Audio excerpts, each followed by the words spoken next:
What is happening? Dolphins fans, and welcome to another episode of the Finn's Tailgate with your host, El Capitan. Tonight on the tailgate party that never seems to stop, we fill in on a Friday for drive time shake money. He fell out. On the drive time shake money, fell off somewhere in Indianapolis. That's right. The one and only Shake Money will be in attendance representing the Miami Dolphins versus the Indianapolis Colts. He's there. Boots on the ground, everybody. Boots on the ground. Real quick, right? We're going to go through the title of this show. I got a couple of things written down. I want to get through to some stuff, right? But just so you guys know, the reason we're running, I wanted to hit a 9:30 show time. The reason we're running late is because the show never stops. Even backstage, the show is there. And just so you guys know, color is the show 24 hours a day.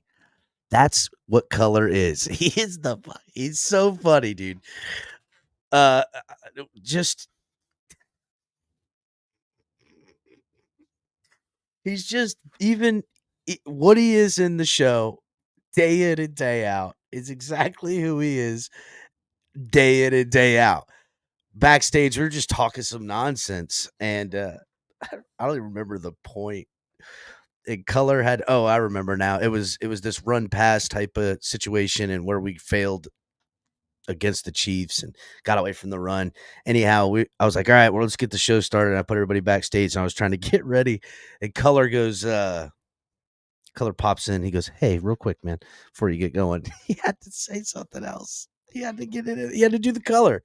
It was so perfect. I wish it was live because it's just more of the program that it's manifested itself into what this is. So I hope you guys are enjoying. We're gonna get into it though. Can the Miami Dolphins get back on track against the Indianapolis Colts? Hmm.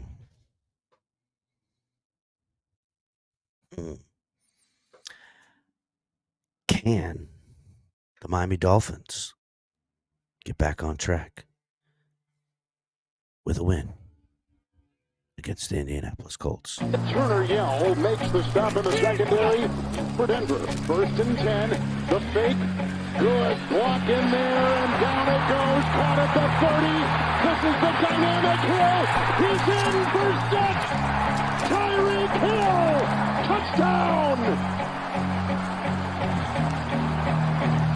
What a block. Take into your hands a plan. Your own hands can land your own brand. And damn, I feel like no one takes accountability. They want the credibility, convincingly unwilling to put in the hours it takes to get some power. Don't be f***ing sour. Take a cold shower. Scream until you're louder. Work until you're prouder. And f*** all the doubters. They're just your downers. I swear to God they all let me down. I always fought just to wear the crown. I'm f***ed off, it's these f***ing clowns who were all taught they deserve it now. It's only worth it if you work for it. Yes. Welcome again to another episode of the Finn's Tailgate with your host, El Capitan. Tonight on the tailgate party, it never seems to stop. We're going to ask a couple of questions surrounding these Miami Dolphins. Can they get back on track with a win? What happens if they lose? Couple of scenarios. Color and I talked about it earlier today a little bit. We're going to get on to some more of that we were talking about earlier. But another question lies within the title of the show. Beyond, can they get back on track? The other question, how'd we get so far off track? How did the Miami Dolphins get so far off track that a win is needed against the Colts this early in the season to put them back on track? Are they off track? I mean, a win puts them right back at 500, 3-3. Puts them right back into, the mix in the AFC.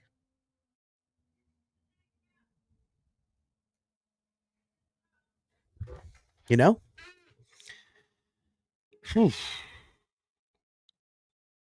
Oddly enough, though, Dolphins win. They're back 3-3. Is it underachieving still? I mean, these are some ugly wins we've had. And depending on if we beat the Colts, that could be an ugly win too. And yes, we'd be at 500, but it's been an ugly 500. Very ugly. But on the flip side of that, would it be overachieving? Every team in the NFL that loses their franchise highly paid starting quarterback suffers. Right? I mean, Tua went out week 2, the first loss we sustained. And since his absence, say we win this week, Dolphins went 2-2 in his absence. Well, yeah, 2-2, but they lost that game. So I mean, whatever. We could semantics, right? They were losing that game anyhow. So there is some questions.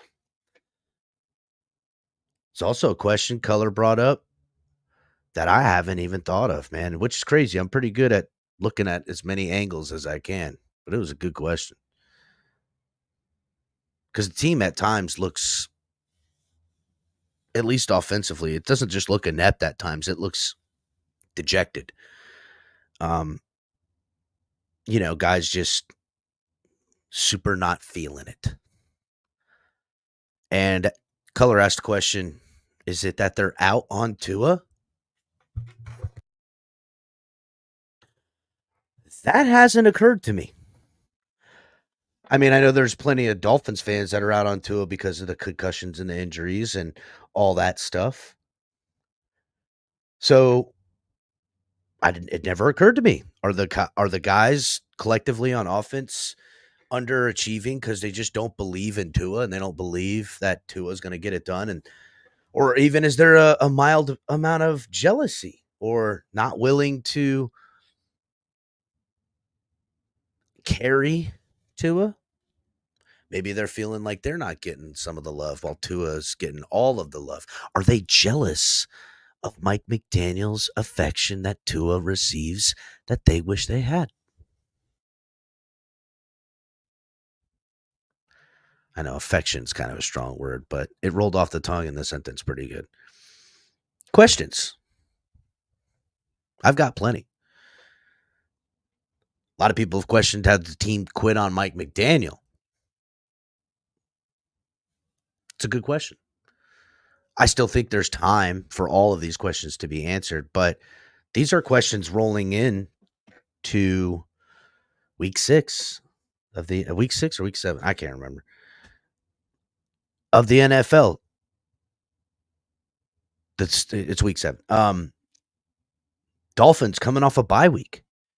If they show up off a bye week and lose to the Colts, no less, no shade on them, but the start of the season, if you're measuring the Colts with their unproven rookie quarterback, Anthony Richardson, and backup Joe Flacco, no shade on Joe Flacco. Joe Flacco's the man. Tonk's backstage. I don't want to piss off Tonk, and he was right all along. Joe Flacco's still a baller. I don't give a shit what anybody says. Yeah, he ain't Joe Flacco winning Super Bowl Joe Flacco, but he better than anybody else's backup quarterback. Shit, he better than some of the starters. Son of a bitch is a damn good football player. Fuck off. I get that he's old, but fuck you. Anyhow, real quick on the last thing. How much better or worse has Joe Flacco been playing at his age versus Aaron Rodgers? Huh? He ain't playing any worse off than Aaron Rodgers is. And who's making the money? Fuck out of here. Anyhow, close the book on that real quick. Hit the like button, everybody, please, on the way in. Shout out to everybody who made it in here on the live chat. Got guys, anybody watching on X, watching on Twitter, anywhere else you're watching, come over here to YouTube, subscribe, hit the like button, get in the chat, be cool, join the membership. Everybody join the membership. Help the channel grow. Help us get, further reach by getting our memberships up. Hit the like button. That's the best way to help out. Get those likes up. Karate kick the like. Again, lots of questions. And holy cow, do I have more? I've got some very obscure ones. And backstage I've got some people that I'm going to ask some of these questions. Ali's going to show up sooner rather than later. But these questions need discussing. And we're going to need help from you guys in chat as well, because I'm telling you, I got a lot. I want to buzz through the injury report real quick, because that adds into a myriad of other questions as well. Questions. What is happening, Color? Welcome. Anyway. What's happening, Tonk? Bro, I had to say something at the start of the show because I was still trying to gather my thoughts a little bit, dude. As you see, about 4 or 5 minutes into the show, I finally hit my, you heard me kind of, both y'all, like I hit that gear I was trying to get at to El Capitan showman. But up until that point, Color threw me through a fucking loop, bro. He threw me through a loop. That backstage shit was funny. I don't care what anybody says.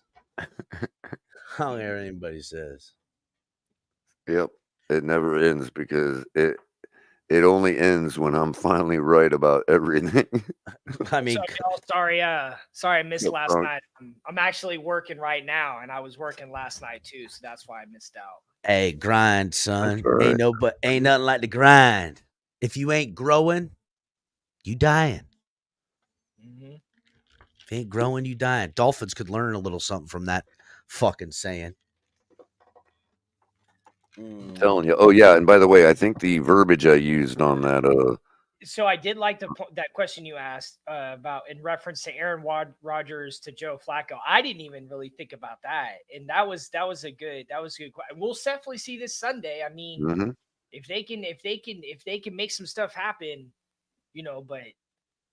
But Joe Flacco ain't playing this Sunday.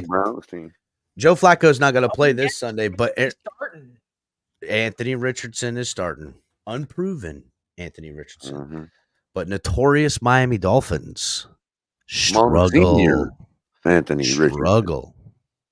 What is it? Who's going to be starter on Monsignor Anthony Richardson. What's that, Tom? Who's going to be? Are they starting Tyler Huntley? Mm-hmm. Yes, we are starting Tyler Huntley. Monsignor Tyler Huntley. Yes, Monsieur Huntley. Maybe this bye week got him some, some practicing, or maybe some extra studying. Did they have a clause? Did the Dolphins have a clause like Kyler Murray where they have to study? No, we don't do that around here. He did call academics and scholarships, and that stuff never pans out anyways. Yeah, no. Tyler Huntley did say that he called the guys in for a little early from the bye week to work with. Is that Lucifer Morning? Look, Lucifer up in here. What's up, man? Been a minute since I've seen him cruising around these streets. Scrappy, what's up?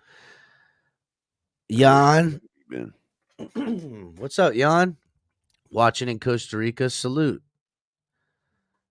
Who else in here? Jamie, Chef Jude, Thomas. Everybody up in here. Hit the like button, everybody.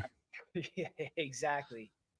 So, here's the thing, right? I'll rattle it out pretty quickly. Let me get it real quick, because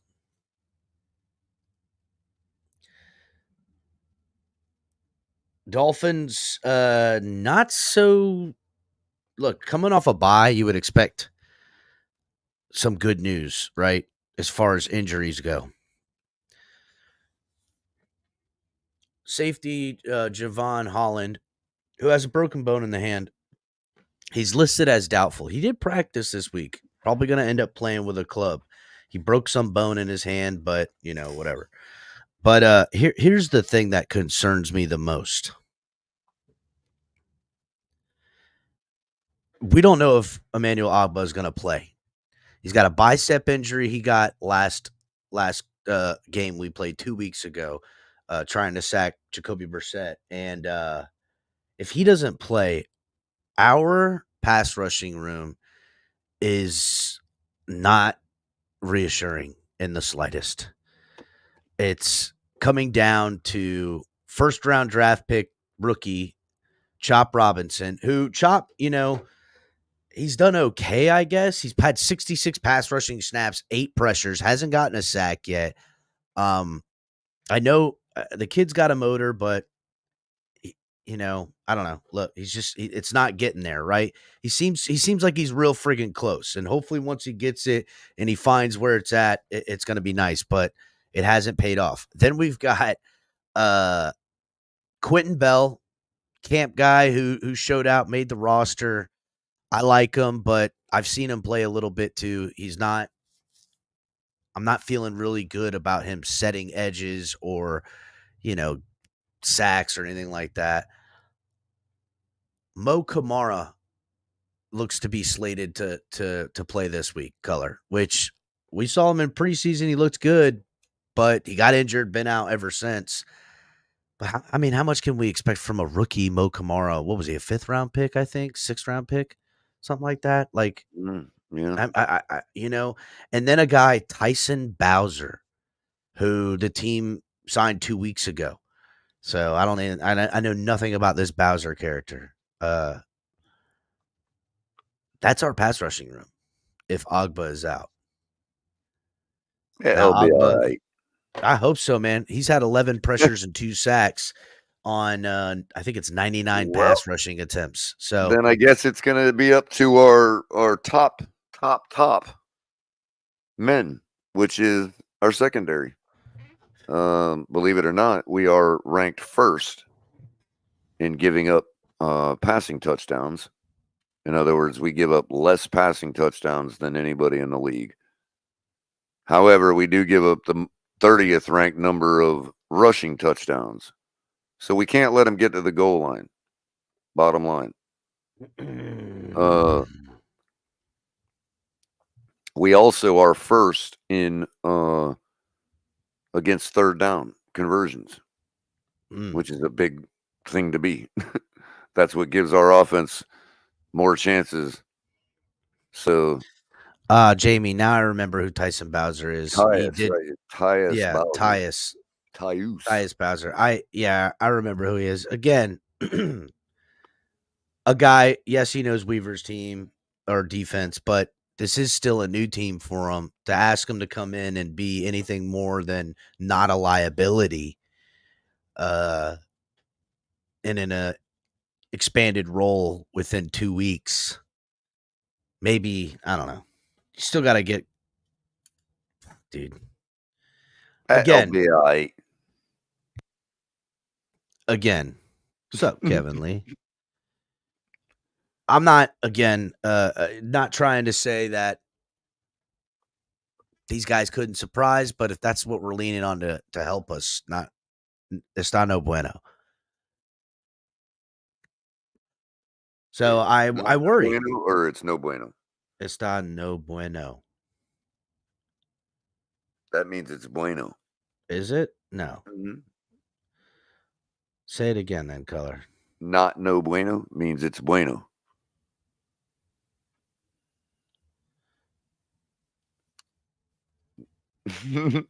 No, I said está no bueno. Oh, I thought you said it's not no bueno. I'm like, what's going on here? I thought you were mixing. No, Color. I like my cookies and milk separately.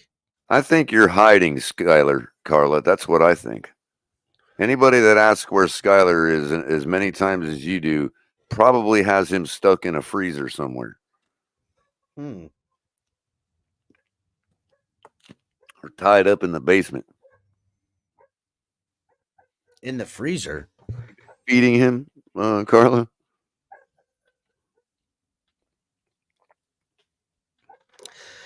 Well, Skyler's on the injury report. That's where he's at. No. You know, I he's thought it listed was, questionable for I thought Sunday. he had a So, full practice yesterday. well, the official listings, real quickly. I don't know what the hell the dog's barking at. Emmanuel Ogba with the bicep, as I already told you guys. David Long Jr. with a knee. Cam Smith, hamstring, which I didn't even know he still played on this football team. Yep, they do. And then Skylar Thompson with the ribs, still questionable. So, yeah. Now, here's the kicker, right? One of our worst rated offensive linemen thus far this season has been Austin Jackson. He's given up, I forget how many pressures, but I know he's given up 2 sacks. Eichenberg's underneath him. Let's put it that way, right? That being said, he's injured. And he has a hamstring problem. So, oh no, wait a second. No, Jackson has a lower back injury that happened late this week. So he's somebody that's questionable for the game either. If he misses, Lamb won't be in, or Lamb will be in for his stead. But, you know, not really the type of football team with all these injuries and stuff like that coming off a bye, an early bye. Running back room is healthy, thank God. But,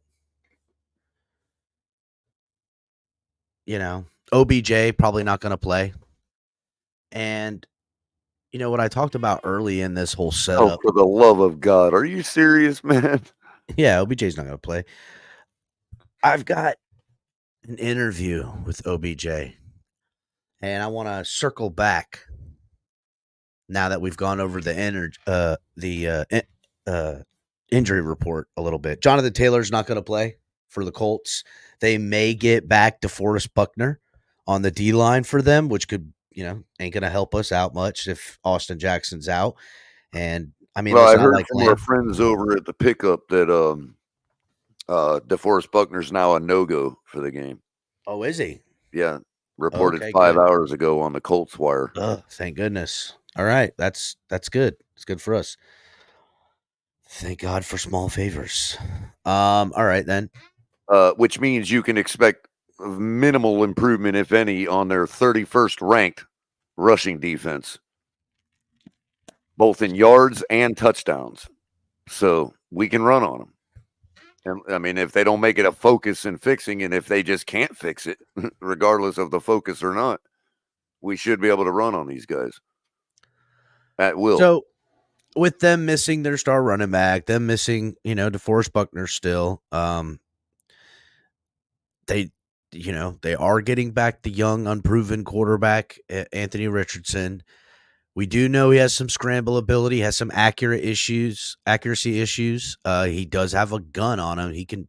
The guy could throw like 90 yards. I mean, it's crazy but that oblique injury that he's been dealing with, and I want to say it's a little on the hip too and everything as well. Does that slow him down? Is he still sore? What does it look like? Who knows, right? But historically, again, Dolphins have struggled against running quarterbacks. It seems like they've gotten a better handle on it as of recent. And if I'm going to be honest, I think Anthony Weaver, you know, once the Dolphins defense figure out what they're trying to do on him with the quarterback, that's probably going to have limitations, and an offense that's going to be limited to not having their bell cow running back. If I'm Anthony Weaver, I'm scheming up everything to get Jalen Ramsey to keep an eye on Anthony Richardson and having him play down in the box personally as often as I can. I'm going to find my matchups on the outsides. I'm going to have Fuller take something away from them, hopefully, and then I'm going to bracket, you know, another safety, shade him over to the side for Kader Kohu, who's playing lights out, but just in the second level. And I want to have Ramsey roam underneath. That's what I would try to do. because the only way I see their offense beating us is running the ball stably and also losing sight of Anthony Richardson outside the pocket and him just, doing some stuff. Now, he could not be able to do that, but I doubt that they're going to play him with the way Flacco plays, typically, just because, and he's not ready. So I'm just going to assume that he's healthy and playing ready. So to me, Ramsey is the guy I'm looking to negate all of what they're going to try to do. The offense of the Dolphins, I mean, look, we got all the running backs. This is a game we should run the ball a hell of a lot and play action and throw away. It's been the same game plan for us to what the Dolphins should do since Tua left. Throw away the pre-snap motion bullshit, run the ball with some purpose, control the clock, play action, do some rollouts, keep it simple, and look for passes in the second level with hot routes underneath. Fucking easy, bro. Stop fucking trying to make it anything other than what I just said until Tua gets back. Right? Now, maybe Huntley's learned a couple of things.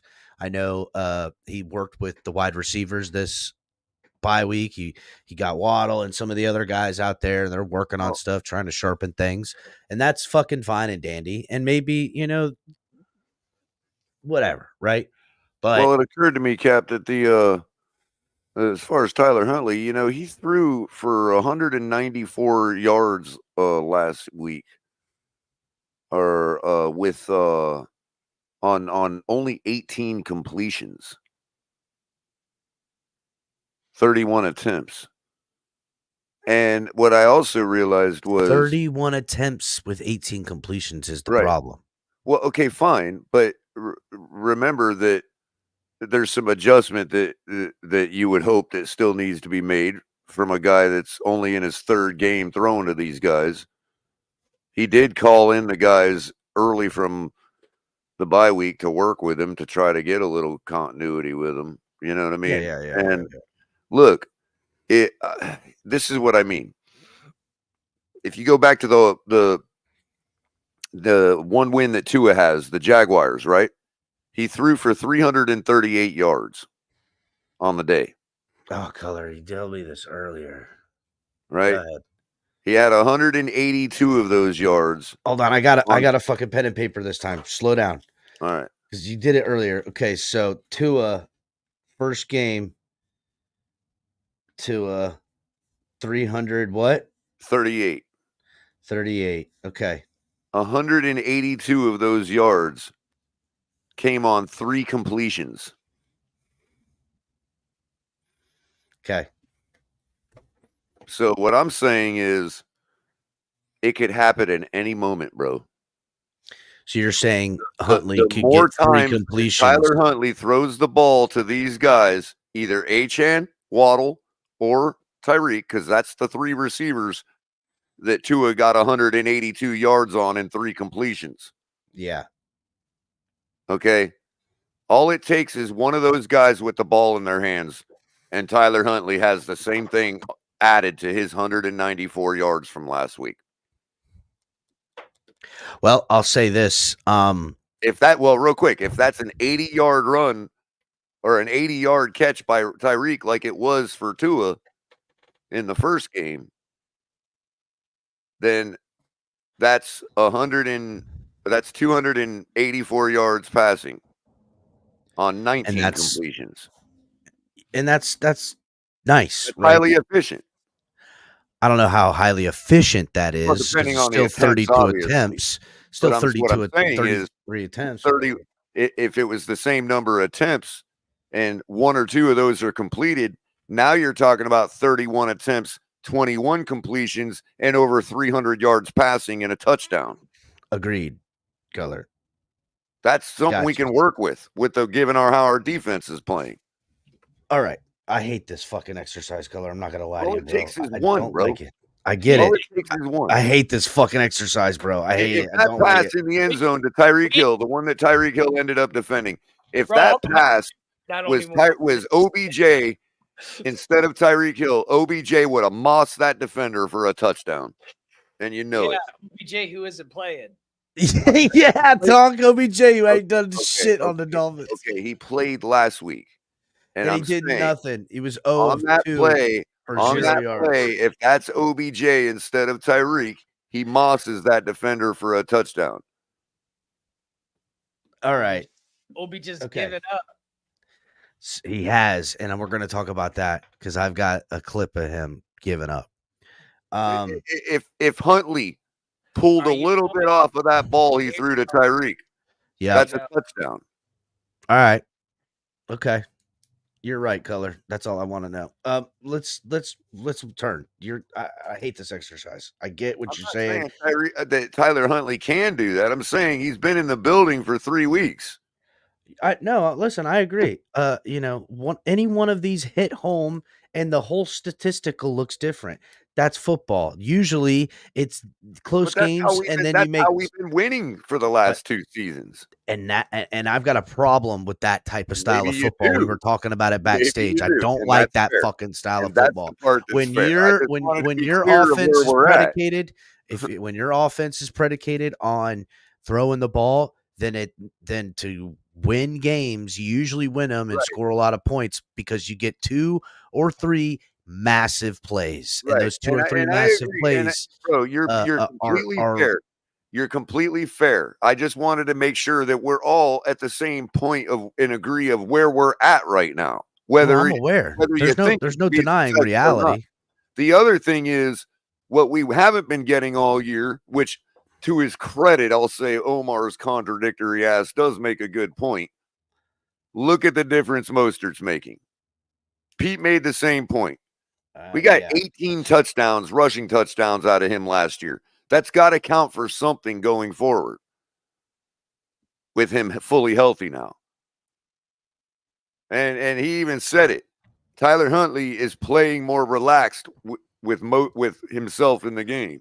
Yes, he did. And to me, Raheem Mostert is the secret sauce that makes the Dolphins offense I'm work. starting to think there's more to that than you realize. Because the way in which the Dolphins get looks like they want for the guys on the boundary, manipulating the linebackers, manipulating the safeties, he might be manipulating the one actually coverages. leading the offense right now. He's Even with Tua. It's looking more and more that it comes down to them respecting, again, pontificating my point. They got to respect the run. If defenses don't respect you running the ball in between the tackles, then why would they? And that's what defenses have done to negate this offense is say they can run the ball, but if they are, they're not going to run in between the tackles. Right. They're going to try that wide zone shit so my linebackers can get wide. Right. But that's the thing, though. And see, here's the thing. If your pass first, but if your pass ain't working, then you need, like you're saying, you need to have the defense respect your run. Once they start doing that, your run will be shut down, in which case they're playing right into your hands because you're a West Coast that wants the pass to set up the run anyway. Real quick, look who it is. It's Shake. Always execution. It still comes down to it. I hate what's up, Shake? So what's going on? Can you hear me? Yeah, you sound great, buddy. Shake, did you make it up there okay? Yeah, I'm here now. I'm at a friend's house. Oh, word! You got friends Just up in chilling. In Indianapolis drive by the stadium.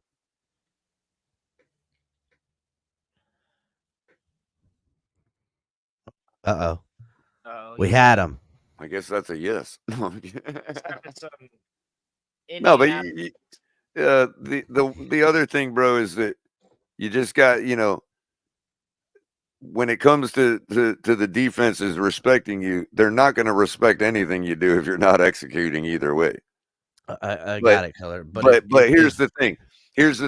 Jalen Wright, I do believe if Mostert was not in that game last week, I believe that Jalen Wright could have got the 50, maybe 50 of the 80 yards that Mostert had. So you're talking about 130-yard ground performance for Jalen Wright.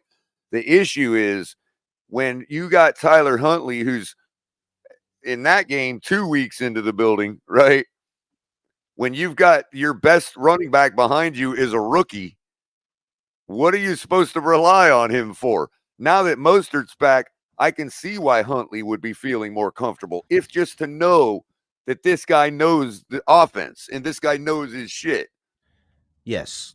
I mean, yeah. I may not even have to rely on him, but knowing I can is enough to play more relaxed. Agreed. So, all right.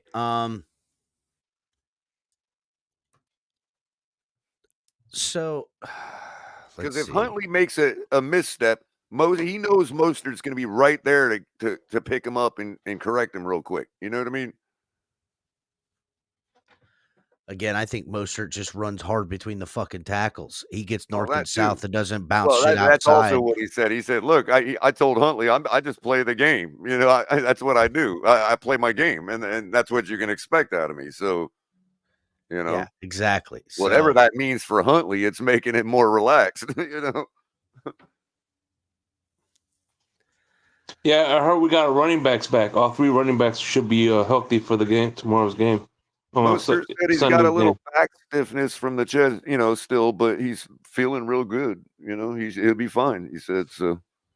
You know, so with the team, you know, needing this win, right? And I posed the question a little bit earlier. You know, we've gone through what players are injured for the Dolphins and who may or may not be there. What players we're not going to have. OBJ is one of them that probably won't play. It has me questioning some stuff, right? Because Color, you said this in the show, or had the team quit because of Tua for a simplification of it, right? Maybe. oh And yeah, then, again, the words I used were resentful because he's not kissing their head like he does too. yeah, and that's fun for the affection, yes. But also like another thing I'm considering is, did it psychologically affect them to see Tua get hit and fence again? Like, did it take the wind out of the sails of the offense and the team by and large? You know, not just that he was such an important part of the offense, but that he's obviously the grease that keeps the engine moving for the offense. But they know this about him too, and to see that happen to him and know that it's the way that the concussion was, he Now, was running the ball and dove to deliver contact on the ground, and it's not like he got blinded, like he got ear holed. It's not like he got sacked and slung. None of that. It was just a routine football thing. Did it affect them psychologically? I think you're onto something. Not because of him and because he's their buddy and all that, but because think of yourself as a linebacker playing the game back in the day. You didn't want that in the front of your brain. You wanted to put that as far out of your mind as possible, bro. You wanted to be invincible out there. And so when you're seeing a guy go down like that repeatedly, it's constantly a reminder for you. And maybe that's where this quote unquote softness is coming from. Yeah, there's just like, wow. You see, now we're peeling the layers of the onion. In other words, when the guy is far enough now away we're from peeling the building, layers. we finally get it out of our heads and start performing again. Like we're almost crippled in our minds because it's a constant reminder now, and it's always putting it in the front of our heads, which you know as well as I do. Look, as a wide receiver who played in an era where I still had to go across the middle and get cracked by a linebacker. Yeah, you didn't want that in the front of your head, bro. That was the last thing I wanted to think about going out onto the field, or I'd be crippled.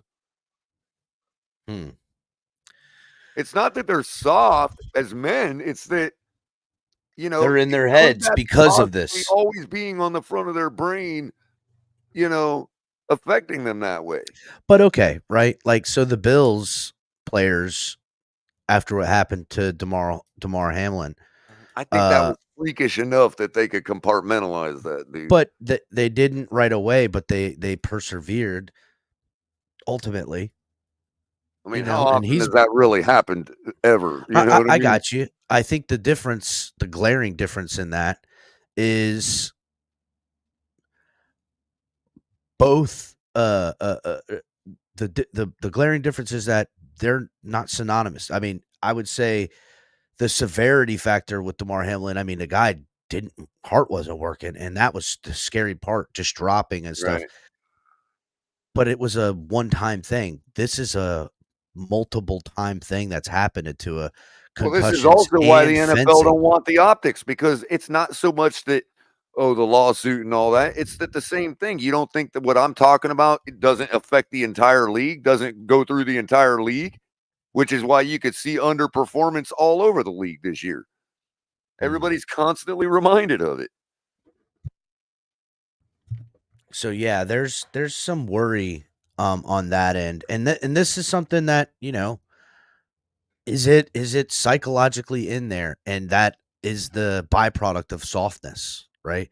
Now, I would say this, right? We could It could be dispel as a little bad bit as of the that. heebie-jeebies, bro. You We know, could that's dispel a a little real bit of thing. that because Tua didn't get injured at concussion all year last year, and they appeared to be soft late in the year anyhow. You know what I'm saying? Well, fair S- enough. I mean, yeah, you know, but here's the quantifying the dejection part to this season in particular, right? Like hype all time high. Tua gets paid. Show me the money, he says. And, you know, the whole team is riding on the wave that has to be shipped by Tua. And then for not only him to go down, and now we're in scramble mode a little bit, but also him go down like that too. Like it's a lot of things at this point to digest as a teammate, as a player. And you're like, yeah, I got to do my job, stuff like that. But I also think, you know, just what you've seen from your head coach and in those coming weeks, you know, after it all happened, the dejection from him, the somberness, the everything, right? Like, and then you got to be how do we know wondering it don't this. affect the way he calls plays? Hey, I don't want to call this play because you know. Well, that ain't been the fact. He's called plays willy nilly like a son of a bitch, bro. I Calling know, dumbass I know. plays. Here's the thing, right? Like him He's less calling these, likely to send Waddle across the middle, though. but is that the causation for this behavior from him? Like he's scrambling. He's Well, I like, mean, oh, again, if he cares enough I don't about have Tua, Tua. I got to dial up a fucking a home run every play, you know, because who knows if we're gonna ever get any. well, what I You mean know, is if he's he's affected overthinking in it. the same way that the players are when it comes to Tua, then it could be crippling his play calling too. Is he We don't know. overthinking it Yeah. in this Oh, I've aspect? got to do this because of this and that. You know, it's a total if then scenario. Remember, Mike McDaniel is a geek. He's very programmatic. You know, he's very algorithmic. You know what I mean? Yeah, I So guess he I don't is know. an if then thinker like that. You know, Well, look. okay. See, even Tonk agrees because Tonk's you know, a geek too. So you know, he understands what I mean. He's That's like, what I'm saying, color. So, okay. Fine. Again, the leadership, it's like Tua can't I don't know, man. It's a hard thing to nail down when you really put it. And when we look at this game and how much is riding on it, color, we've been talking about this earlier today. A loss could be absolutely devastating to this football team. Devastating. And depending on the loss, I don't know if they could recover from a certain type of loss. Anthony Richardson goes off tomorrow, throws 161 yards, but runs for another 100. You know what I'm saying? And he's got 3 total touchdowns. We're in trouble. You know what I'm saying? If that's the type of thing. And then meanwhile, the offense can't put together drives getting stalled by stupid formation penalties, you know. that whole gambit, missed throws, underthrown balls, dropped passes by wide receivers, just more of the shit show we've been seeing. Right, the oopsies. The shooting ourselves in the foot the whole time, along with lack of execution. That could. Does Mike McDaniel survive that? Well, again, I think you using the word depend is spot on, is totally apropos. Like, it depends on the type of loss. We had this discussion earlier today, you know, and well, some it go ahead, Tom. It depends on how you look at it. Also, like, it could be a really, really bad loss, and then they win every other game and make it into the playoffs, or it could be a really, really close loss, and they still continue to lose after that. So, like, yeah, because mathematically we're far from out of it with a loss, given the way the current league is going. But are we really in it if we can't perform, Tonk? You know, and if we show once again we can't perform at all on offense, then what does it really matter? Like, what do we have for Tua to come back to? But like, how can it fall apart this much without Tua? Well, that's my thought. That's why I'm encouraged a little bit. Yeah, exactly. Yeah, I definitely feel you on that. But it's like, how can it be this bad for the? It's like, who else was really bad remember when Brady went out in 2007 or 2000? Remember after this? So after he lost the Super Bowl with Randy Moss, he tore his ACL the following season. That was 2008 when we won the division because Matt Castle was their quarterback, right? Exactly. All right, exactly. So look how they did. But they still tied us in record that year. We won by a tiebreaker. But I'm just saying, like, I'm just trying to think of another team who has lost their quarterback and basically was just a totally different, unchallenged. They were certainly different, which is why, you know, they were able to lose more games than they traditionally had that year, giving us the opening. They were the season before that. Right. Of course. Defeated. Yeah, they were putting up huge numbers the season before that. It's like there's so like what like all right. Well, here's another thing. So this happened to Bruce Arians when he was in Arizona. He had 3 quarterbacks, 2 went down, and then he had a third one, and they still made it to the playoffs. On the 3rd string quarterback, they still made it to the playoffs. We've had other teams lose their starting quarterback and then win a championship with the backup. So, right.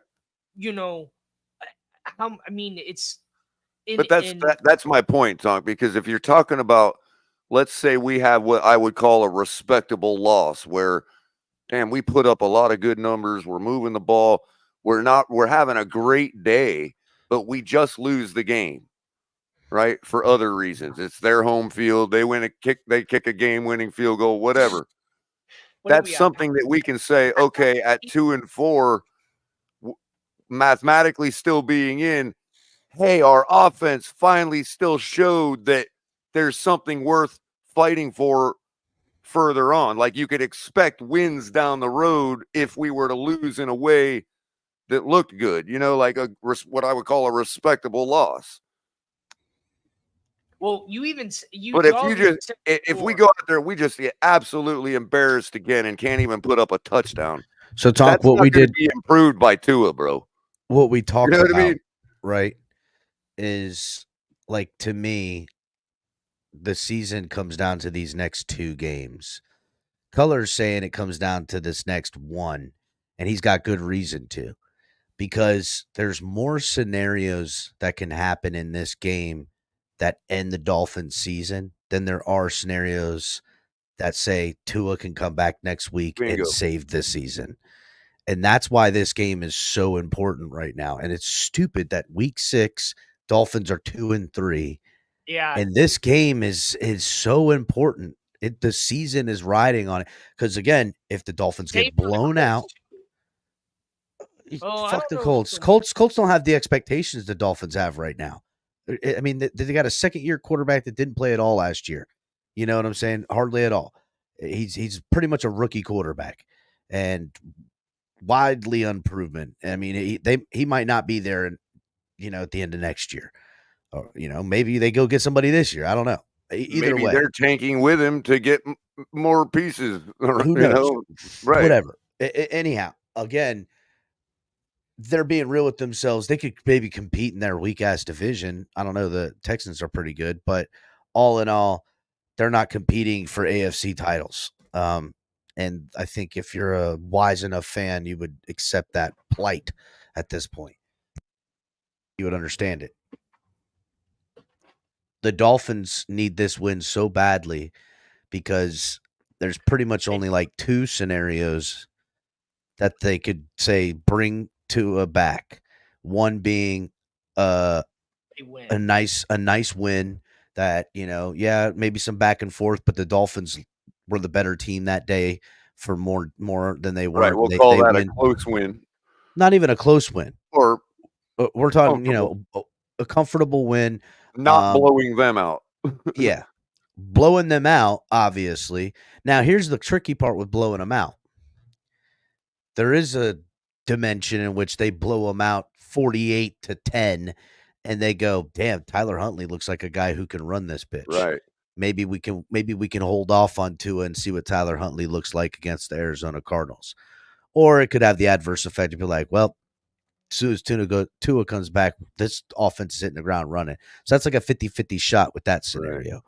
Right. If the Dolphins lose, but it was a good game, it was 27-28. Respectable loss. And it was a respectable loss.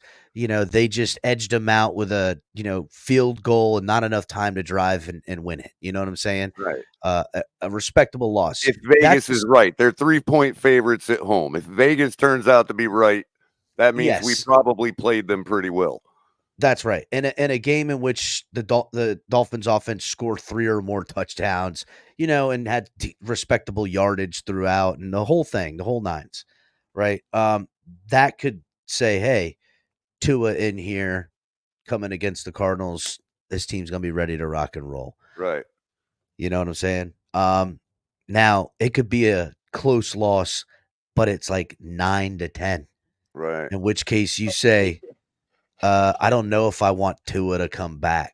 Let's roll out and see what this team can do. So the key is what we're looking for is production on offense, more than 10 points on offense. You know what I mean? Yeah, I need to see this team score 17 to 21 points minimally on offense to show me some form of respectability. Because I can't ask Tua to come in and just fix the whole thing. Right.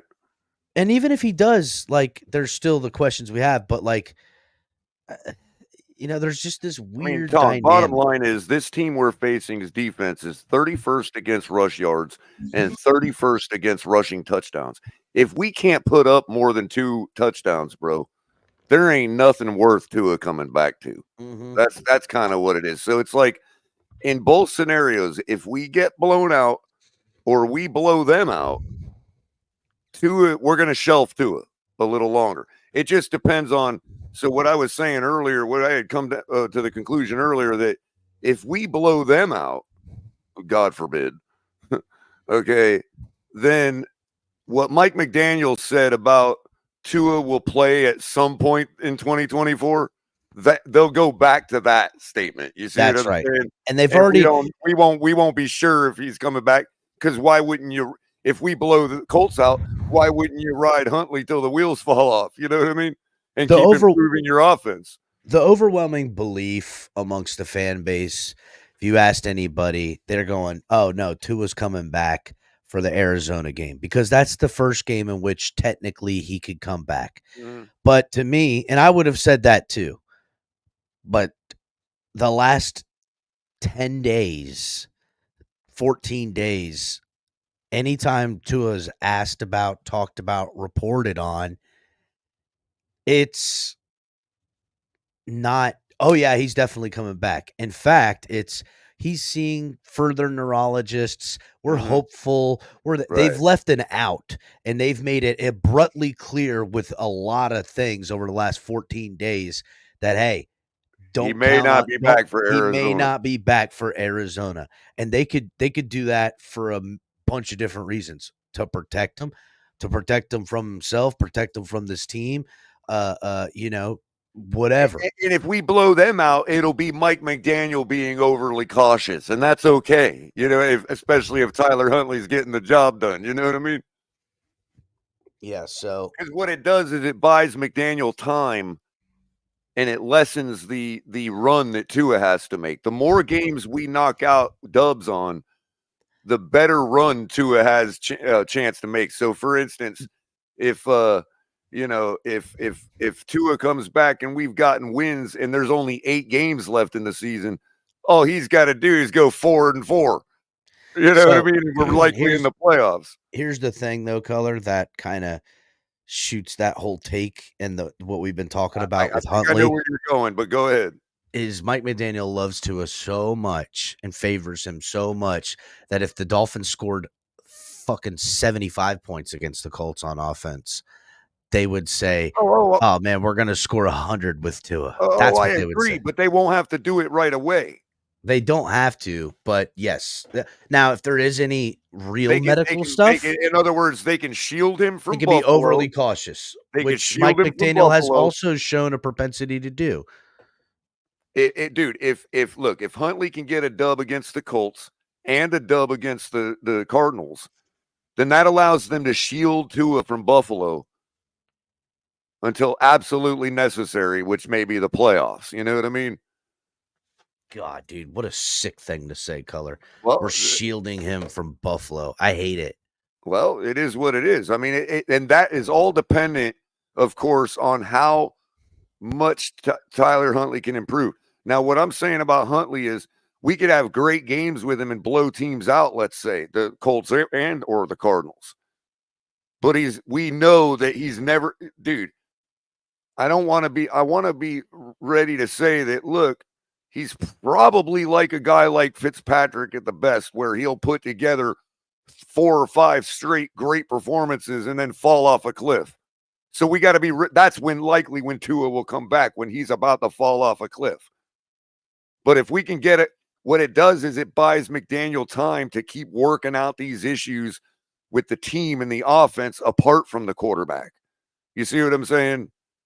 It buys more time to do that, because the longer we maintain only 3 losses, the easier it's going to be and the more respectable it'll be going into the playoffs. Because for those that say, Color, 10 wins is still mediocre. Maybe not in this particular season. And also, if you're going into the playoffs into 10-7 and not falling back to 10-7 to get in the playoffs, that's altogether a different story, simply because we do not have 12 Carolina Panthers on our schedule this year. So in order for Tua to come back, let's say he came back, we get the win this week, he comes back for Arizona, he has to go on an 8-3 run to have a 10-7 record. Okay, if you're going 8-3 with the remainder of our schedule, how is that not legit? You're killing it. You're killing it. We've got at least 4 top teams to face still on our schedule. Now, if you say, well, Color, if all the 4 losses are those top teams, I mean, then that's how it was going to be if Tua never got injured in the first place. You know what I mean? Why is it different energy than when the season started? It's just like Tonk said, it's a reset. I think it was you that said it, Tonk, but either case, whoever said it was reiterating. No, it wasn't. I think it came up right below something you commented, so that's why I transposed it. But it was something that Mostert said himself when they asked him about the bye. You know, it's good. Look, we had a rough time, but it is good that we're still in it, coming off the bye, refreshed, ready with a refreshed game plan and a refreshed focus, and a reset. He called it a reset. He's like it's like the season starts now. We got a 12-game season, and we need to go 8-3. Ali, welcome. What do you think on this, Ali? What do I think? Same shit, Yeah. different day, bro. Everyday life and the Miami Dolphin. Being a Miami Dolphin fan, this is what we got to deal with, bro. It's just like the freaking year when Tua went. We were what? We were 1-7, and we had to go on that run only to fuck it up against Tennessee. It's like, so you're in tank mode. It's not quite that bad, but it is over the last 11 games. I mean, we're 2-9 or some shit. Hold on. What I'm saying is that everybody acts like there's people that I've, not necessarily you guys, but there's people I've talked to, like they act like this has never happened before. I can't believe the Dolphins are in this situation. I've never seen them in this situation. Yes, we have.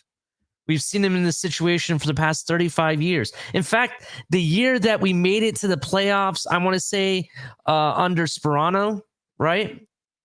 I want to say we started the season 1-3. Actually, if you actually go back to it, I think we did. You might be right. And that's when we faced the Patriots and we implemented the Wildcat, and that was it. One of the last two times we made the playoffs, whatever year it was with Pennington, I'm pretty sure the beginning of the season, we were botched. We won the division that year. That was a long time ago. That was the year Matt Castle was in there. We could definitely, the height of the ceiling is we make this run, we win the division, and great. That's awesome, right? But my concern is not just with this season.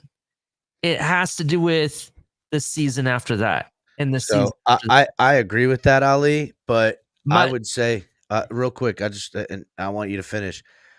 Dude, us Dolphin fans cannot get blinded by a hopeful future. We need to just strike in a year-by-year basis. I understand when we're talking cap and building the roster and everything like that, sure. I would rather fucking be lucky on a year than try to build or this team can't build a fucking team to last 3 years, Ali. We're going to worry about the future. Fuck the future. We have no future until we have the present. Well, really quick, Ali. No, Colin. Let me finish because I didn't get my point across. So just please let me finish first. I thought you had, but it's okay. Go ahead. It's okay. I want to get it done real quick. I understand that you don't want to be in this hopeful thing for the future shit. But I'm not this person that wants to sit here and pay for a broken record over a one-hit wonder, bro. I refuse to be that chummy big guy and keep giving you my money for the same hit that was a hit from 5 years ago, right? Right. So let me try to arrest your concern a little bit, Ali. Hold on. You don't know all my concerns though. All right. To give you an example, it's just like how we like to brag about the 1972 Dolphins, right? How many years ago was that? It's like an Elvis fan trying to say Elvis music is breaking. It's you know what I'm saying? Right. Yeah, I do. Over that, bro. I'm over it. I refuse to sit here and continues to give money for mediocrity because that's all we have been. That's all that we fucking are. All right. Go ahead. Change my mind. Change my mind. Man, I'm sorry, but y'all whiny tonight. Let me ask you this. If we don't do the job and everybody's getting fired and we're going to cut Tua and all that and clean the roster, how many of the superstars we have on our team right now would it take to acquire enough draft picks to get the damn number one pick, regardless of whether we finish 8th this year in the league or whether we finish last? Number one pick for who? A quarterback? Whoever.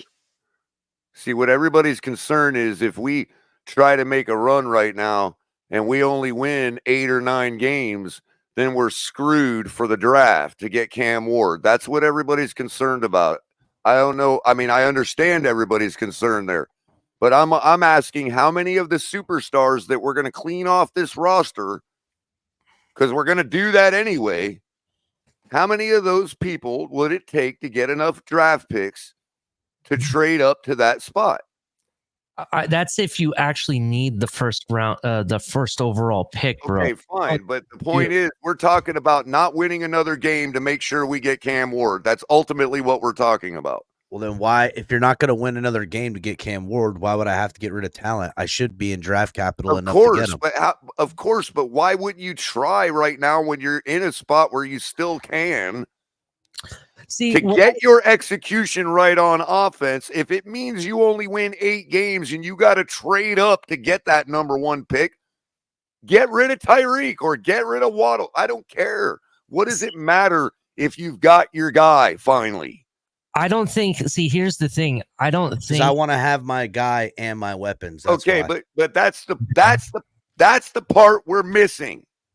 That's the part we keep trying to attempt to do over and over again. When the solution is no matter what you got to do, how much you got to pay, you get your guy. Well, here's the thing, Color.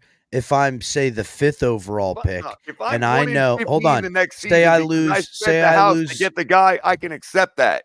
Got you, Color. If I lose 5, if I lose, I win a couple of games, and now I'm the 5th overall pick, and I know the number 1 overall pick is gonna take so and so, but the number 2 overall pick is gonna take Cam Ward.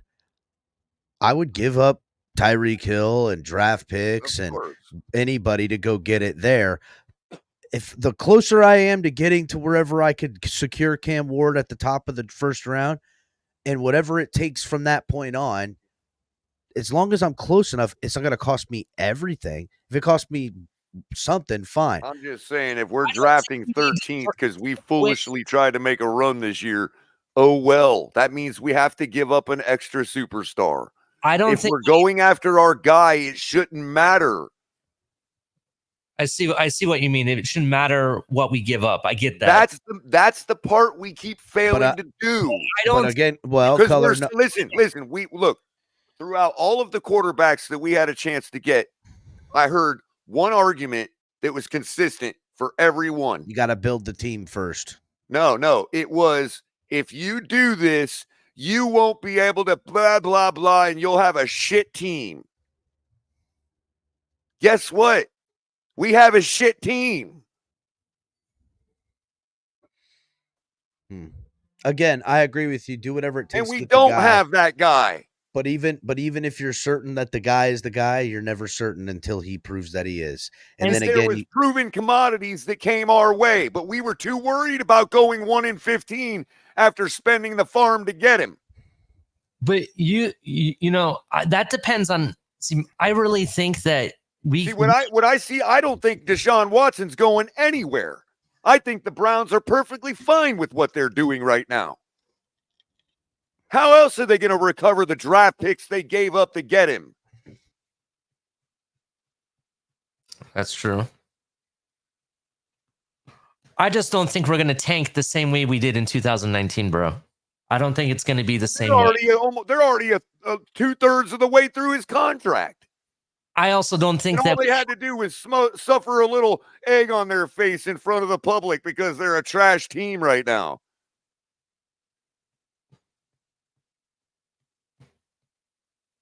We've been enduring that for 35 years. And this year ain't no different because we didn't get the guy. So if y'all want Cam Ward, it shouldn't matter how we get him. You'll have, if we were to pull out a season this year, right? Respectable.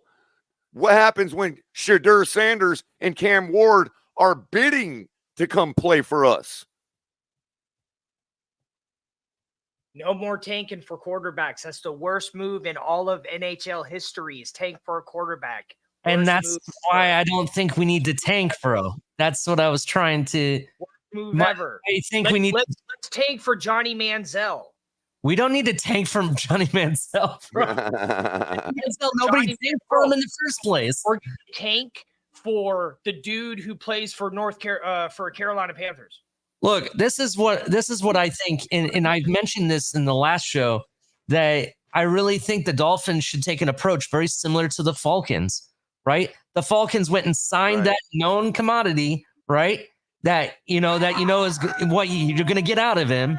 And then they turned around and drafted a guy that they could build upon for the future for several years later. And that's what I think the approach should be. If you want to make that Cam Ward or Shedeur Sanders. Right. And if you want to make that soft noggin Tua be the Kirk Cousins guy, fine. And that's my thing is like you just don't. I mean, why lose? You can get Cam Ward. You don't need to. You don't need to giving up Waddle alone. And you don't need to give up anybody, Color. You could try your damnedest to win as many games as you can and still get the guy, right, that you can build on in that format. Honestly, the Dolphins need to make sure they have a good backup quarterback. Look, I think that they just need to take the same approach. We may be seeing that manifest right now, Tonk, with the Colts game and, with Tyler Huntley. You know what I mean? Like, obviously, I don't know. It's just we've had multiple. Well, the whole thing of it is that's the other thing. If we're going to look at everything at the positive lens, like nobody's on a hot seat or anything, then Mike McDaniel is like, hey, these are games that I can finally get the guy molded that I want, like a Tyler Huntley, and I can trust him as my backup to get a couple dubs if our guy goes down. You know what I mean? Or whatever. So if nobody's on the hot seat and everybody's comfortable, I'm perfectly fine with that being what these two games are about. Because if we can get a W with Tyler Huntley a couple times, then that just tells me, look, I don't care if I don't believe in Tua and he's got flaws that make me not believe in him. If we can win with Huntley, we can certainly win with Tua. We're back on track to when we started the year. You see what I'm saying? Where'd all that energy? Nobody thought that we were ready to tank at the beginning of the year, even though Tua had a couple bad games. We still weren't going to. If Tua didn't get injured, and we're 2-3 just the same right now with Tua playing all these games, nobody be calling for a tank right now. There are some that would. I'll give those guys credit. Tank Tua phase. Well, no, right. That's what I mean, though. If we were 2-3 right now, and Tua had been the quarterback the whole year, there would be the guys that would probably be like, well, it's still all over with because Tua is garbage too. But most of the fan base would be like, no, they would be like, let's keep going through the season, try to correct mistakes, and nobody would be talking like we are now with the same 2-3 record. That's why I find it odd that people can't see that it's about the team executing. That's what Mike McDaniel needs to fix, himself included. And until that gets fixed, we could bring in God, and we're not going to win ball games. Listen, Color, execution, again, an oversimplification. I agree with it because you're ultimately, when you come down to the end of it, execution will be the answer to it all. But an oversimplification, because I could say if someone came in here and ran the option play and executed it, it's unstoppable. But that's easier said than done, right? Because that's not an argument against what I'm saying, dude. Because we have only scored 12 points per ball game, dude. That's an execution problem. Well, there ain't no system going to fix that, dude. Well, absolutely, and I think we can agree on that as well. Here's the thing, right? Because we were scoring 30 with the same system. And you could say defenses figured it out. But you know what part of figuring it out it is? Making us stop executing.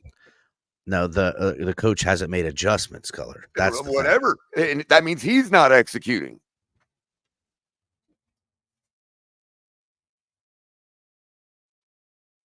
I don't mean to make it sound so simple, but it really is, man.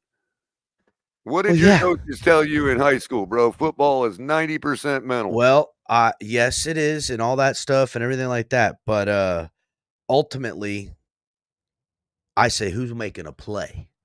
Who's going to be the one to make plays out there today? Well, they come with execution. That's precisely what I'm saying. So look, the guy from there was a guy that is from the Palm Beach area that they have a sports team or whatever for writing for one of the papers or one of the net. It was for CBS 12, and the guy hit it on the head. He's like, "Look, when you look at what the AFC East just did, getting Amari Cooper and getting Devontae Adams, we're all like, oh, why didn't we make a move? Well, no, we did. We've got Tyreek Hill, Jalen Waddle, and Odell Beckham Jr. Now, I know he's not playing this week, but I'm saying we got those guys. Those superstars need to start superstarring.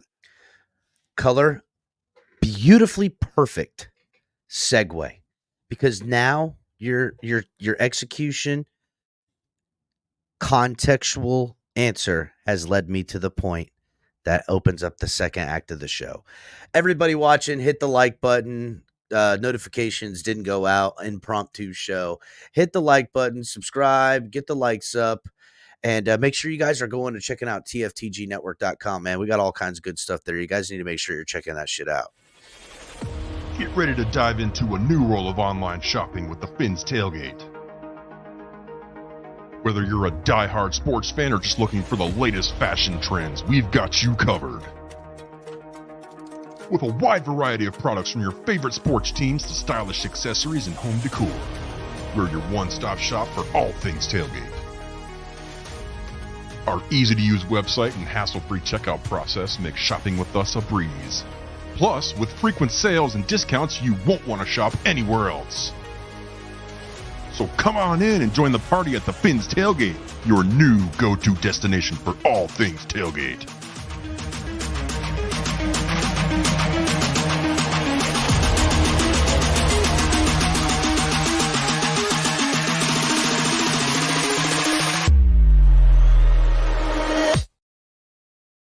So, yeah, check out TFTGnetwork.com. So, Color. We got OBJ, but he's not executing because he's not playing. So, it leads me to the point. Why is this team not executing, Color? Because, okay, and I said oversimplification, which is an oversimplification of execution, too, by me saying that, because it is so broad in how many people are not executing. But why? From coaches, from, making adjustments, simplifying the playbook, to, injuries, just mounting, especially on defense just getting tore up. I mean, we're going to be fielding our number one pass rusher this week is probably going to be our rookie pass rusher. That is not a team that was built for this right now. Chop Robinson was supposed to come in here and be a guy learning and getting in snaps. That's the perfect world when you have a Jalen Phillips who's in the 5th year of his deal, right, and a big time free agent signing in Bradley Chubb, knowing that, okay, if guys are injured, yada, yada, yada, might see Chop Robinson more than whatever, blah, blah, blah, blah, blah. And this is precisely where we. But hold on, Color. Another guy we signed was here. Agba is injured now, but he wasn't the first choice. Shaq Barrett was here. Now, why did Shaq Barrett leave this football team, Crypto? Why did Shaq Barrett leave? It's not rhetorical, Crypto. I'm asking you. No, I can't hear you. I didn't hear you. My thing. Why did Shaq Barrett leave? Why did Shaq Barrett leave the Miami Dolphins? Like most of them leave, they come here to party and they don't come here to participate. That's not what he said. That's nothing brand new. No, but what did he present to the public? I don't care what he says, but it's actually. We know you don't care because you're Crypto. But what did he say? We want to know what he said. No, he lied. He basically said he was here. We know he lied, but what final was the stages lie? of his career that to win a championship in the final stages of his career, which he lied. He came here to participate and freaking go home. So, Color, why did he end up leaving though? I thought it was because he wanted to spend more time with his family or something. He had second thoughts, didn't he? Yeah. He had second thoughts about this Dolphins he came team. and played for us for a title. Well, hold on now, Crypto. If the Dolphins were 5-0, looking to be 6-0 coming after the bye. Shaq Barrett sitting on the freaking couch going, damn, Dolphins hottest team in the NFL, one of the hottest teams in the NFL. Could have been on that team. Maybe I could have went and got that Super Bowl. So what was it so much that had Shaq He Barrett saw the writing on the wall. sign? Did he see the writing on the wall, Crypto? And what writing Yeah. is that? He I don't know, but forecasted even- the even- What demise is of that the- writing, boys? Even Ray Charles and Stevie, he Stevie Wonder can see what What it is the writing? He that would forecasted take a it guy- before. He had a what is bad the omen. writing? What is the writing that takes a guy newly into the building to go, whoa. I've been on a couple of football teams. He saw the slide in the building and he said, "Oh, this is not for me." I don't So know we what he didn't said. we never got to see and talk to Shaq Barrett. We never got to see and talk or hear about what he had to say. I do know one thing he said this offseason, that he would go back to the Bucks. They were on he a was real like run. he was like a former Microsoft employee going to an new Apple job. He's like, what the fuck is going on around here? Exactly right. So again, Mm. now listen, we're speculating here, but I want to keep on that tone here. Let's not get too distracted, boys. Yes, 'cause I'm Chef going Drew. It'll be somewhere. Cam Sanders, the next one. So stay focused, guys, because I've got a whole thing we're getting on here. Shaq Barrett comes to the Dolphins, signs a lucrative 1-year deal with a lot of guaranteed dollars at that. Yet, before we even start getting rolling, with some serious type of football stuff, he's like, nah, I'd rather spend time with my family and kids. And he had some sweet words talking, want to be a better father. And he did have some personal issues happen last year that I don't want to get into. But it was just odd. And now looking back on it, I'm sure Shaq Barrett, with the state of the Dolphins right now and seeing how injured everybody is, and guys are Jalen Phillips is injured and Ogba's got a torn bicep. He's like, man, thank God I'm not out here with a blown knee and a torn bicep at home anyhow. Yeah, I'm making money, but what kind of life am I living? My family, and meanwhile, look at the team, look at the state of the team. Who would be enjoying that? Never finding himself he had more reasons to stay home rather than reasons to play with these Dolphins. And it's odd to me. We can speculate on a lot. A lot of people say he's a quitter. A lot of people said that he hoodwinked the Dolphins. But did he see something that we're now seeing? Did he see it then? Did he see a team that was leaderless with Mike McDaniel? Did he see a team that had a false idol in Tua Tagovailoa at the helm, that they were propping up a guy that he thought or perceived inevitably was not going to get them where they wanted to go? And was this always built on a house of cards? And inevitably, we were going to end up in the situation we're in now. Is that what happened? Well, it's odd because he's not the only guy that we can kind of slot in to this question we're asking about Shaq Barrett. We have another guy. It's on this football team. I'm going to bring him up right now. OBJ is a guy that hasn't been playing football. And what little bit of action we got from him last week was but questionable to play. And whether or not he plays or not, does this look like a guy that we thought we were going to get when we signed him for the money we signed him for? Will Fuller 2.0. And how? I don't know, but you're free. Hold on a second. Will Fuller 2.0. Because I don't know Yep. if we're really talking Will Fuller 2.0, because think of everything I just said about Shaq Barrett and think about this. I mean, it was great. It's been a long, long time working out. And fucking Snoop over there. It's been a long journey, since the end of last season, going into off season. Again, like I told you, not really knowing what to expect from football and what I wanted to do. So, what? Football and what he wants. Oh, he's retired. He's checked out. It's a wrap. What did he just say, Crypto? He just said it. He's checked out. He's retired. What? He just basically retired right there. Hold on. Listen again. You heard it here first. Going into off season again, like it's been a long journey, since the end of last season, going into off season, again, like I told you, not really knowing what to expect from football and what I wanted to do. So just being able to get back out there after all the hard work, it was fun. It's fun to be able to go out there and get a win. Obviously, the expectations I have for myself, I have to have discussions with myself about what to truly expect. What did you expect? Did you hear what he just said? Before Omar Kelly, thank you, Omar Kelly, for this. So he's basically he's basically just said he has to question whether he can be the same Odell again. Well, I try to warn everybody about that possibility. Nobody listened to me. Well, now let's say we don't need him to be the same Odell. Well, but hold on. Yeah, now, you do guys. it on this team. You do. You need him to be the Giants Odell. I don't need him to be old school Odell. I just need him to be the Odell that gets me first downs on third down. That's all I need.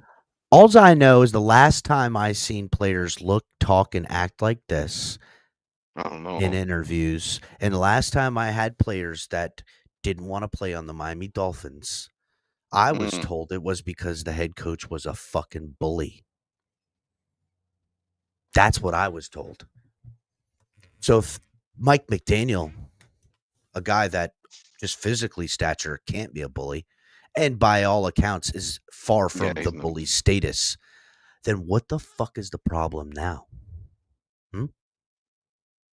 What's the problem now?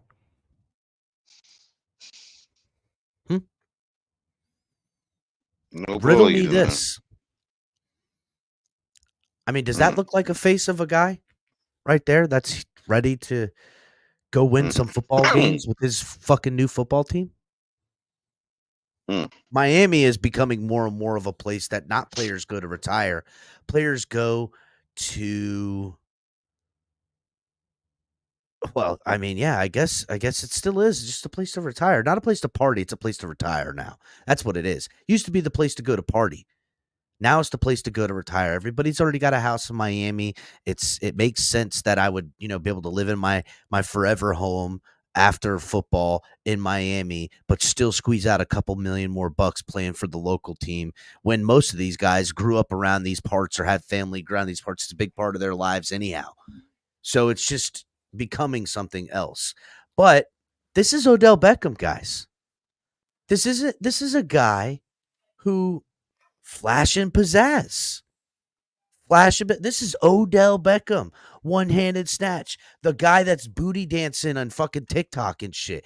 All full of energy. All full of life. Where's it at now? Bro, Miami has become an old folks home. Everybody's either in a walker, wheelchair, or have mental issues.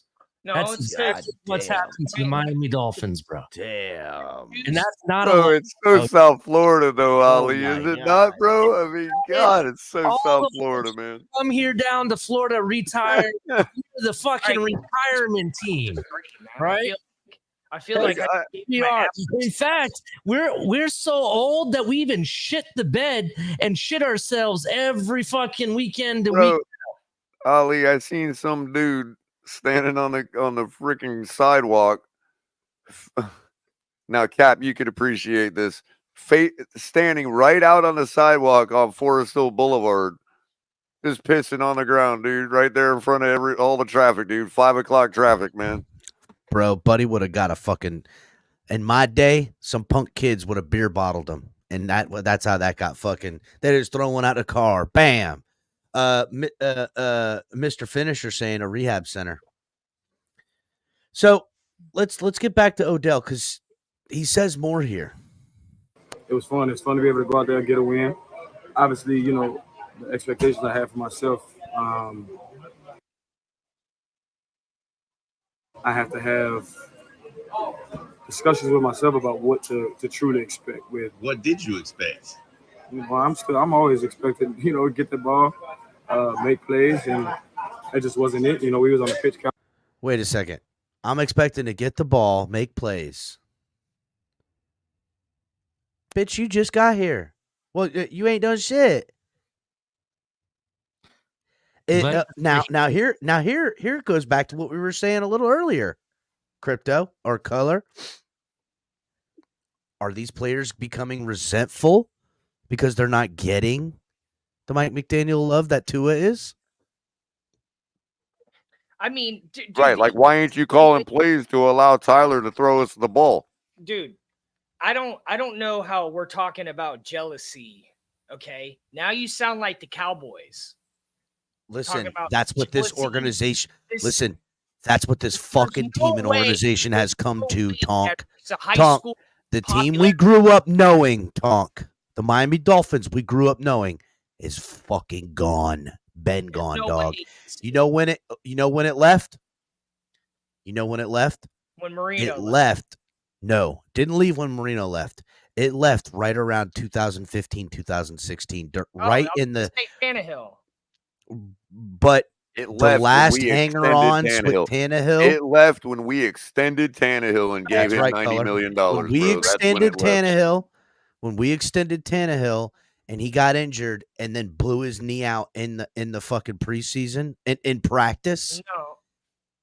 Yeah, but myself and others turned their back on this team slowly, and some looked away. And when we looked away and came back, this team was different. This organization is different. This fucking ideology is different. The fan base is different. That's when I lost track of all of what we were. Yeah, I agree.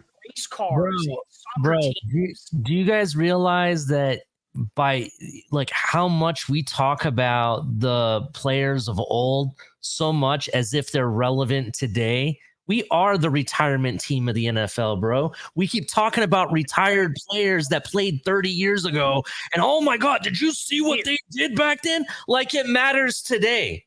I don't give a fuck. No, but Ali, what I was saying though about losing track of where we are. You know, when you were a kid and you were following the team, you were like, okay, we lost this season. We've got to fix these problems next season. And as the roster changes, you're still keeping track of where we are. Okay, last season we did this. We need to correct these problems. Yep. I haven't had any like rudder. I've been rudderless on where this team is at since we extended Ryan Tannehill. And to me, right? Like from season to season, we're not fixing what we fucked up last year. We're just going at it again. You know what I mean? That happened, and we turned our backs, and then now we've come back to this team. It is unrecognizable to what we were when we lost our way in that Tannehill era. It's now unrecognizable. And this is why I blame the fans and I blame myself, because when I turned my back, I allowed my fandom, my fucking organization, my team, my everything to become this shit. And that's why I say I'm here to hold it down until I have enough of us, not just the team, but fans and everything, enough together to actually be back to what we were. Because we were at least at some point mentally on track as an organization. We were on the same page as fans. We knew what shit was, and you couldn't dress it. You could put lipstick on a pig. We're like, We could tell. Now that's long gone. They've mesmerized these new idiots. They just don't know.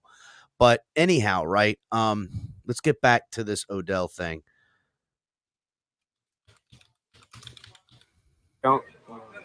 Just kind of to be able to the ball, make plays, and that just wasn't it. You know, we was on a pitch count.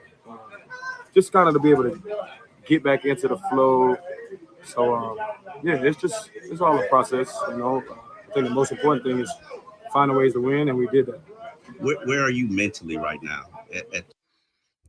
Look, shout out to Omar, because he's picking up what I'm looking at. I'm looking at a guy who is fidgeting.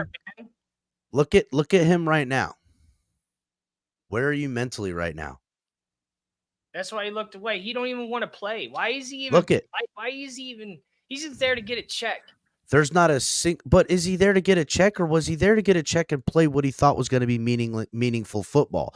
And when I look at what happened to the other free agent we brought in here, Shaq Barrett, he left. He said, "Nah, fuck this. You can't pay. It ain't enough money for me to. I would rather not play with this team and say no to the money and just spend time with the family."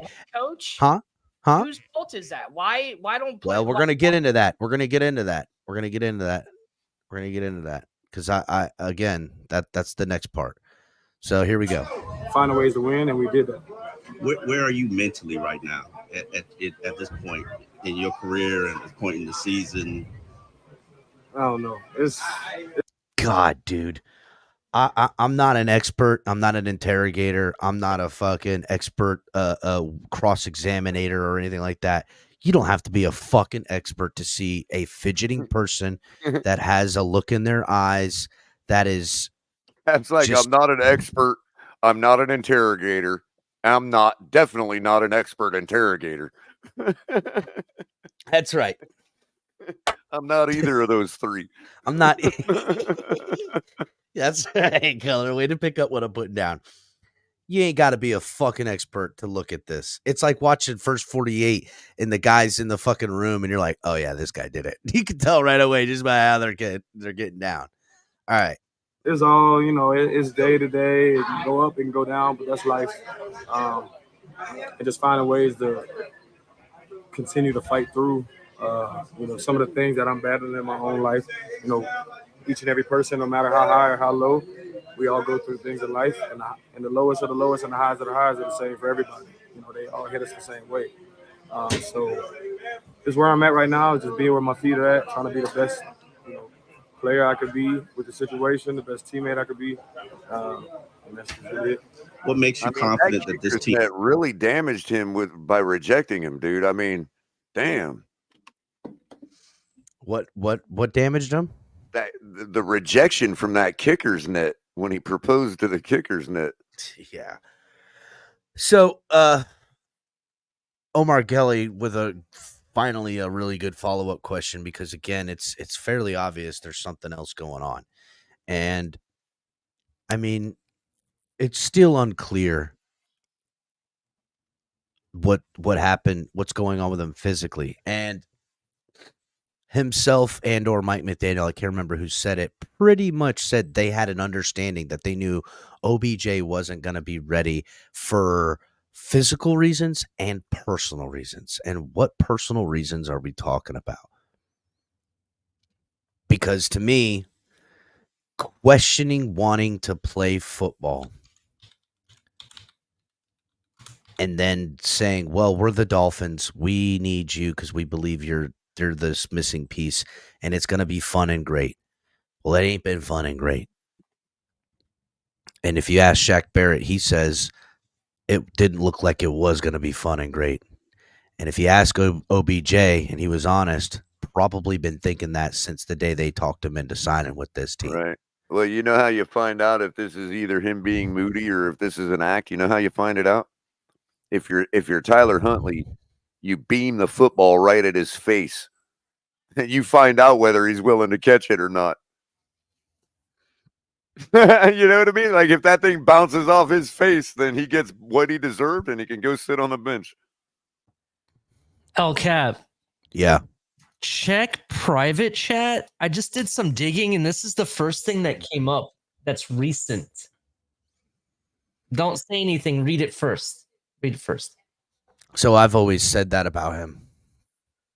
The fact that that's recent and that is just like, what, 2 days ago, 3 days ago, right? I've been... I'm just saying. Yeah, and you know what, though, Ali? I saw that, too, and I had considered it. But you know what? I don't really care. I mean, bro, some of the rawest dogs on the football field are like that, bro. You know what I mean? Yeah, I mean, I get that, but all I'm saying is that, and it didn't affect him when he was a Giant. You know what I mean? That's why I'm saying a good quarterback needs to drop back and beam that ball right at his face to find out whether he wants to catch it or not. I bet you he catches it. All right, well, team will turn it around. I think you just got to go off of what they had going on last year and what they've been building here for years. There was a reason I came here. 2 games away from being the 1 seed. Maybe the outcome looks different if you're the 1 seed, you get a bye, you get a home game. Yeah. Instead you go on the road against the team who wins the Super Bowl in the coldest game. You know what I mean? It's a lot of things they've been building over here, and just got to be a resilient group. Like I say, 2-3, one game behind the team who's in first place for the division. So just got to keep fighting. All right. So he feels about the team the same thing we feel about the team. We're talking about this game in particular. This game is a lot riding on it because not all hope is lost. They're still hanging on to a sliver of hope. And even if they lose this game, maybe the final slither of hope is that Tua comes back and he can help right the ship. The Dolphins lose these next two games with or without Tua, it's certain it's over. It's unsalvageable. And by the attitude of players like OBJ and Shaq Barrett. Wait a minute, say that again, Cap. It's over for who? I missed that. It's over for the Dolphins if they lose these next two games for certain. It's over. So you think OBJ is done? Not just OBJ. OBJ's done with this football team because this football team's fucking done. That's the point I'm trying to get.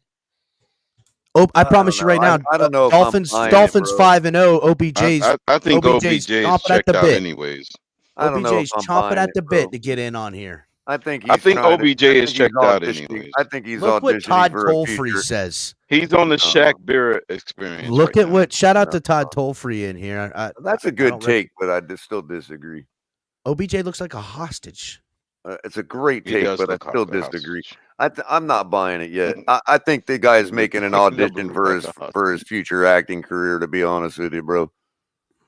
Look at him, man. It's best such way an to do act, it is in bro. Miami, just like Shaq Barrett. I don't. Shaq Barrett. Color. If I'll tell you what, if he is acting in this whole thing, he deserves to be an actor. Of course. I wanted to ask you this last week. Where is your understanding of this offense? I mean, obviously there's some carryover from the Rams, but when they call stuff, do you immediately register for you? Yeah, pretty much. I'm just playing a position that I've never played either. So that's a hard part, as well. I'm usually an X.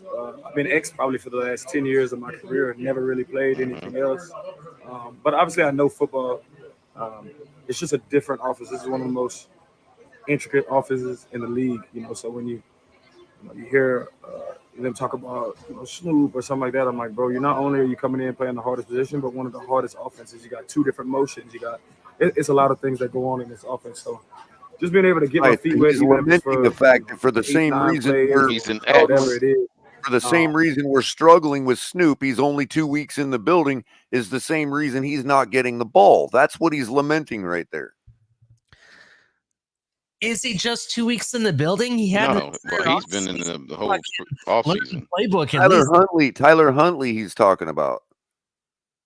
Oh, yeah, but he himself should be. Tyler Huntley is forced to be on training wheels right now, given the intricacy of the offense. It's meaning that he's not able to get involved as the L receiver.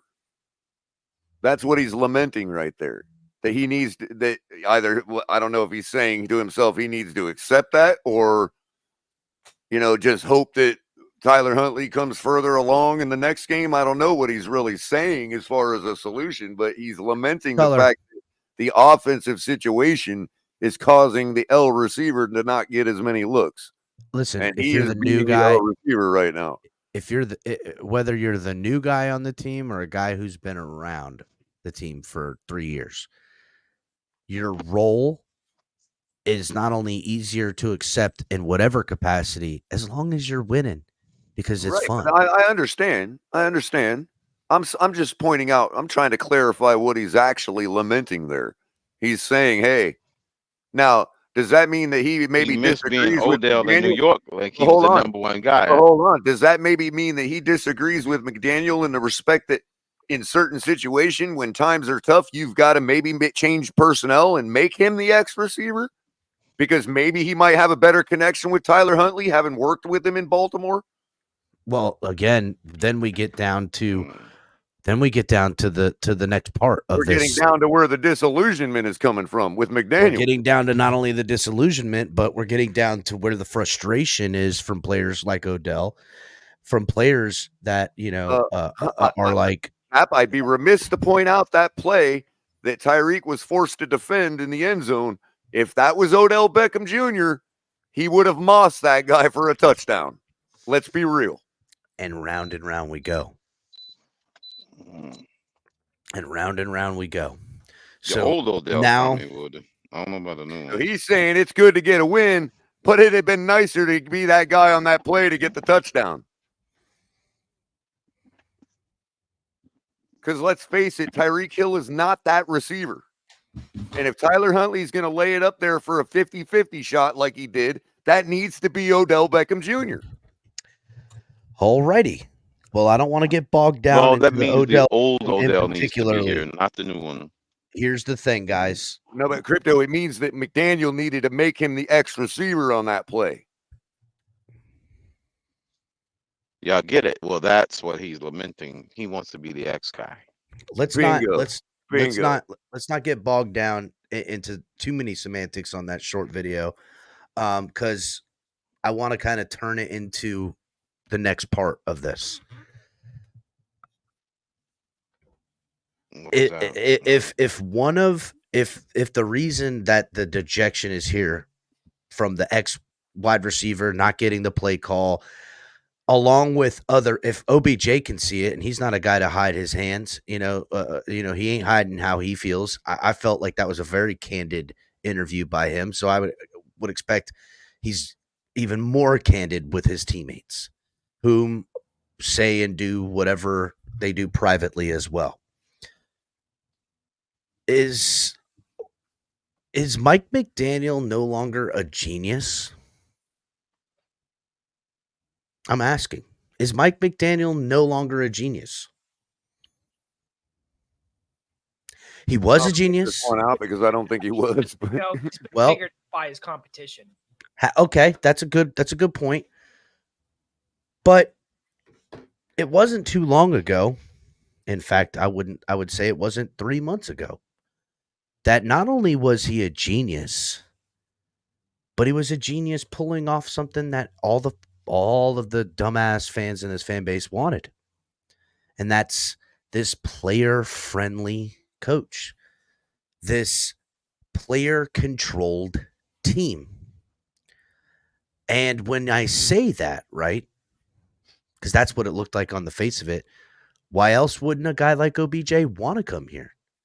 Who's finding out that now that this team is reeling, or it's not necessarily player controlled, it's player controlled as long as Tua is player numero uno, because that's how coach calls it.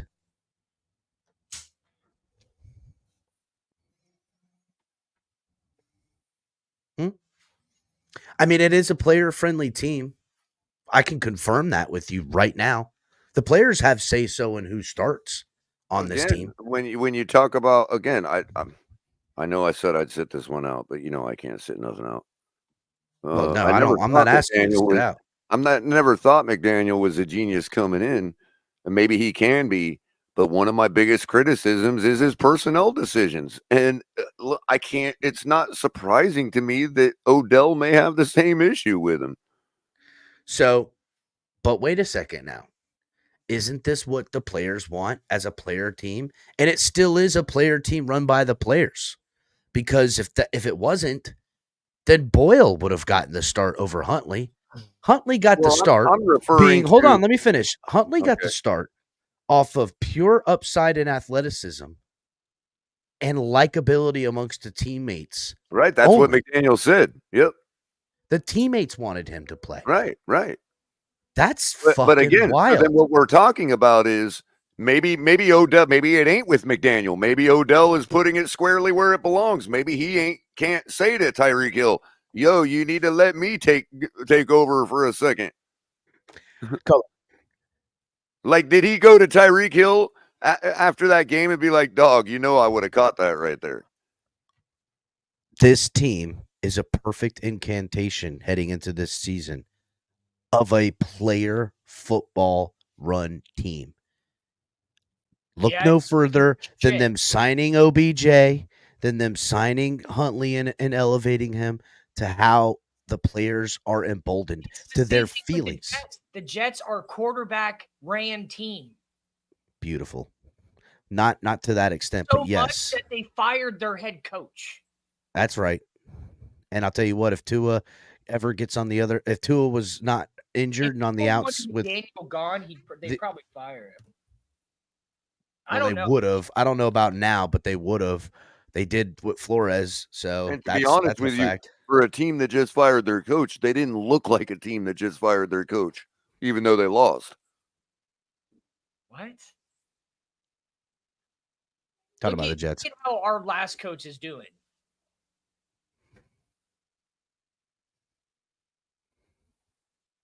So this is a team. I think it has more to for the players, by the players. I think it's an ownership problem.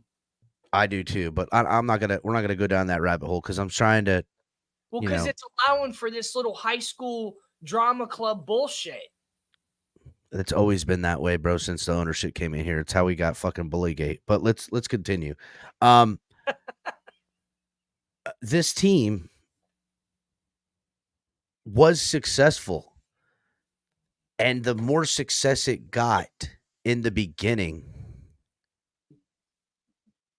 they went ahead and kept giving it to the players and power to the players, to the point now they're signing the quarterback early. They're reworking all the contracts. They're 1 year of being healthy and missing the playoffs, or losing in the playoffs like we did, and having an epic fail at the end of the season was good enough to get re-signed by Tua. Yes, the stats, all that stuff, but no need to ride out the 5th year. Injuries are a thing of the past. They empowered everyone and everything. And in week 2, first of all, it came out struggling week 1. Got to win against a team that's in worse shape than we are. And then in week 2, you lose the quarterback. And it has never been on the rails since the start of this season. When meanwhile, everything was done by this organization to cater to a player-friendly football team by rewarding them for shortcomings with the promise that they will get it corrected. And when things get hard for those who are comfortable in being rewarded for what they didn't get done last year, have ultimately now done less. Because why not? And they're not sitting here. OBJ's a new guy in the locker room. He knows some of the guys. He knows Huntley, who's another new guy. They can't come in here and stake their flag in. They can a little bit, Even Calais Campbell, as much staking the flag as he can go in, probably a little easier for Calais Campbell because there's no real solidification of leadership outside of Zach Sealer on the entire defense, because everybody's been either, here, there, new, recent, even Jalen Ramsey, he hasn't been here long enough he's the leader, but you get what I'm saying? There's no leadership council outside of Zach Sealer, who's the old head in this bitch right now. It's just why? Why, with players getting what they finally want, money, control, say so, heard, their feelings taken into account overall, why ain't it working? And if they are getting everything they want, why are they quitting? And who are they quitting on? Are they quitting on Mike McDaniel? Are they quitting on Tua?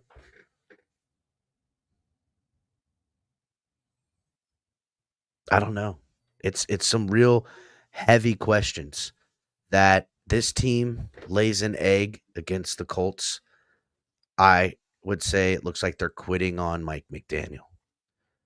They fight hard, but lose. I don't. Well, guess what, Capitan? Sorry I'm not really shifting gears, but I kind of am. Not to just throw a big heartbreak onto this whole discussion, but when you look at the whole mood of the whole all the messaging coming out of the organization, out of the coaches, the players, just our product on the field. 25% of the fans completely done with the season already. You know what I mean? According to our internal numbers, and our internal polling. Here at the Fins Tailgate, by the way, hit the like button. We do the best polling in the Dolphins community. Anyway, I hate to be the bearer of good/bad news, but you're familiar recently with Nicky Smokes sharing his recent receipt for the gift that he received from the Miami Dolphins as a club member. Did you see that? No. Yeah, so he's basically touting it as we bitched them up and they came through and gave us all a gift. And you go open the thread and you hear a smattering of people saying, yeah, I got mine too. And others saying, where did you get this? Well, I just checked my email that's associated with my member account. And I, in fact, have gotten a link to click on to decide between 5 different items to choose one of them as a free gift all of a sudden from the Miami Dolphins. Yeah, I seen this. I didn't see that Nicky Smoke said it. I did see. I see Ali checking his email right now. I did see it on the internet, but you know what? Ooh, thanks. Right? Like, oh, it sounds like some now that some scam email from Bangladesh. No, so when do I click on like, it? It's not crypto. Real. You know what it's it is? Real. It's sorry we raised ticket prices and put all this high expectations and delivered a shitty product and treated you like dog shit, as if we were doing you a favor because we had such a laundry list for a team that now has not delivered. Here, please don't turn away now and sell off your tickets like we don't want you to. We're not tanking. We're not to tanking. Make sure you know we're not promise tanking. we still care about the customers and the fans. Here's a gift. Choose which one you want. You want this bag? You want this great bottle opener? Do you want a nice pair of slippers? Dude. It's a party. I'm trying to choose between the backpack and the Ali, pull it up if you can. A little All right, I'm gonna share my screen. So they're schmoozing season. Ali's going to show it right now, Tom. That's the grift. Better than what they've given all season. Wow. Yeah. If you saw I what I that. got That's for great. becoming a member, you'd be like, damn, that's an upgrade. That's great. That's great. So they're schmoozing. There you go. You got a nice 47 brand hat, although it's the cheaper model from 47 brand. The backpack from Nike, which is, I think, is pretty nice. I kind of it's probably can cooler, to be honest. The can cooler, the chair, the stadium chair, or the umbrella. Now, I just bought myself an umbrella, so I don't need that anymore. I'll never sit in that stadium chair. Oh, I know. And so I'm going between the backpack and the mug. I can't decide. I really like the backpack. It's a 12-ounce mug. It's a 12-ounce mug, so it's not that big. It's the a backpack. It's a Yeti. It's a Yeti, but it's not that big. The backpack, I would be careful because it might Ali. be a There's small. 2 different colors the mug comes in. I would the backpack might be a lot smaller. Again, here we are. The backpack is like your average size for a 15-inch laptop. And that mug, that thing is dope. I have one of those. That's definitely the most. I would get the black. Yeah. The mug in the black is the way to go, and the mug will last a hell of a lot longer than everything else up there. Now the backpack, while it is Nike, chair maybe it is I'm Nike. Probably go with a chair and a mug. It is Nike, and the bottom is waterproof, but it's still not leather. So there's that. Your backpack for Tua to take a seat. Yep. Give him the chair. Exactly. Get the chair. We're getting the chair for Tua to take a seat. He says, if that backpack was cloth, Yeah. I'd be all over it. Ali, get the chair for Tua to take a seat, like Tonk said. Oh shit! Yeah. And that hat give Odell a fanny pack. I mean, those are a dime a dozen. You know what I mean? Like chairs like that.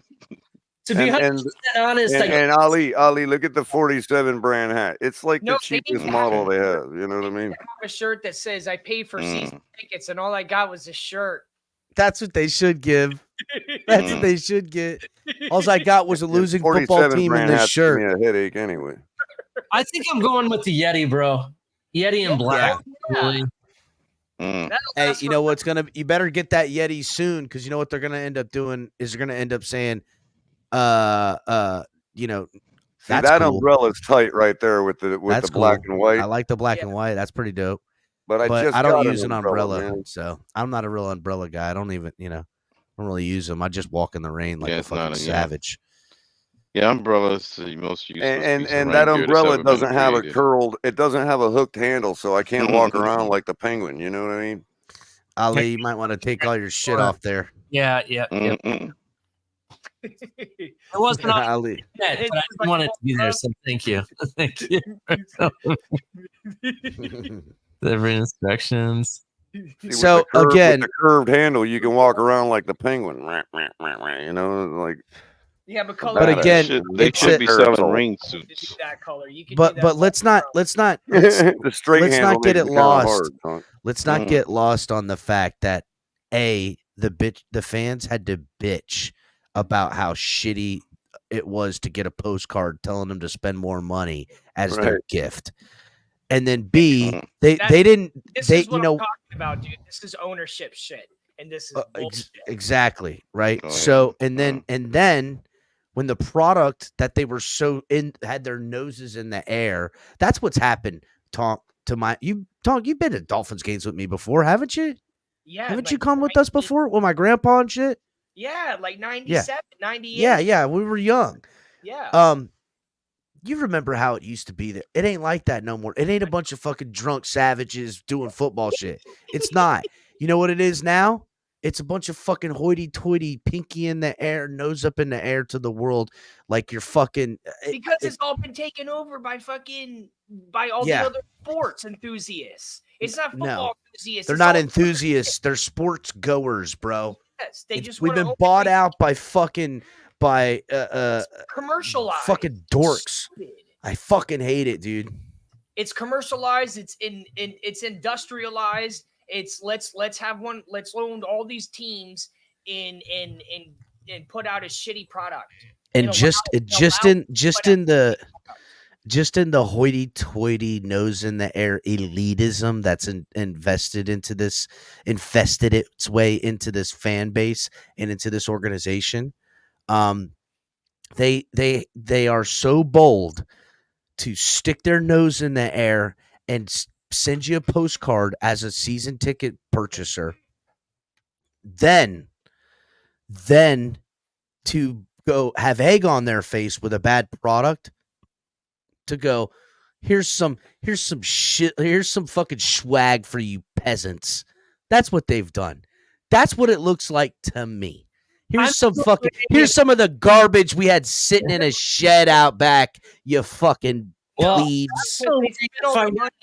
Well, if I don't take their freaking garbage, somebody else will, so I'm going to take it. I'm not saying don't take it, Color. I'm just saying it insults me. I'm still waiting. This just because they gave me a free gift doesn't fucking give them a pass, because I want to see where this gift comes from.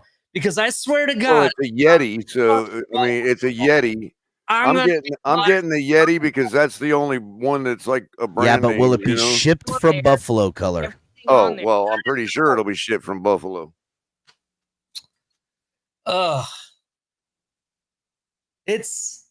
Hopefully it comes right from Yeti, wherever their factories are at. Compare teams that have had the most quarterbacks and head coaches since their last really, really good team. And the Dolphins are probably the highest for both.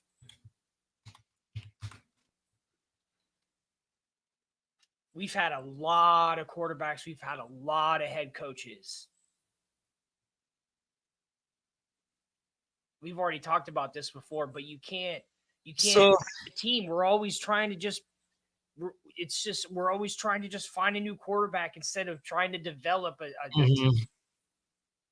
So it depends, Color, to answer your question. It depends on if this is considered a Yeti corporate item. If it's a Yeti corporate item, then it's made in the United States at facilities in Iowa, Wisconsin, as well as the Philippines. If it's a custom Yeti, it comes from China. So those are where it comes from. So it's coming you'll from get the China. Chinese That's one. Okay, that's okay. I'm pretty sure the Nike bag is coming from China. So El Cap, it will come from China, but go through Buffalo first. That's what. Yeah, right. Buffalo's the Exactly. base of Ross operations. Go Exactly. ahead, Tonk. No, because that's definitely Buffalo's established. when you I think look Michael K's got something to do with it. manufacturing base Somehow from Michael K's Ross. got something to do with it, bro. I do know that. he's the one checking them in. Maybe Ross owns the Buffalo Bills as well. Just ain't told us yet. Congratulations, we have received your selection for your 2024 Dolphins member gift. Your items will ship to the address below prior to the end of the season. Oh, thank you. Please print or save this confirmation page for your records. Otherwise, we will fuck you over. Oh, that didn't really say that. I'm just kidding.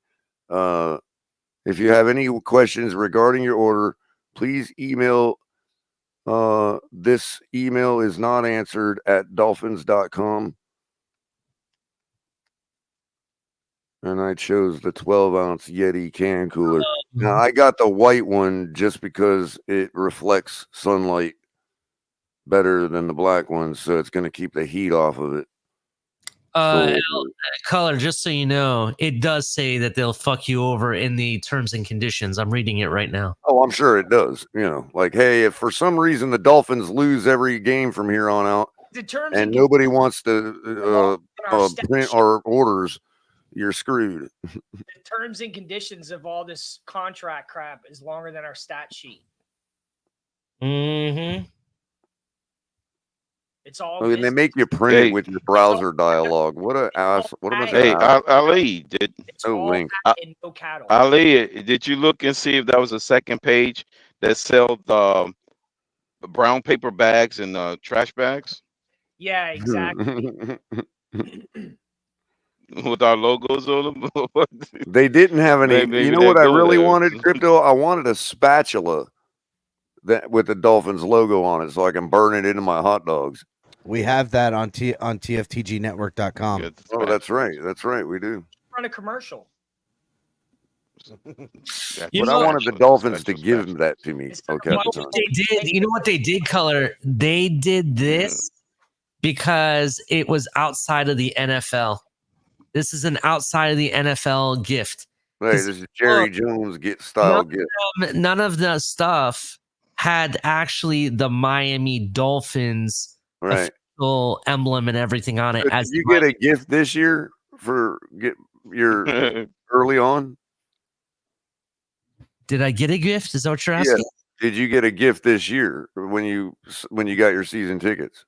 Yeah, I got a postcard saying spend more fucking money or else. But did you get that little plastic placard for the Jacksonville game? No, I didn't know that was anything.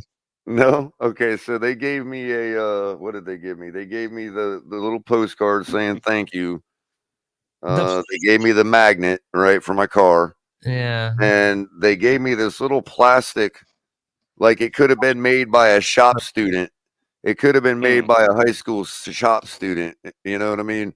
It's this little plastic placard that it's commemorating the Jacksonville home opener this year.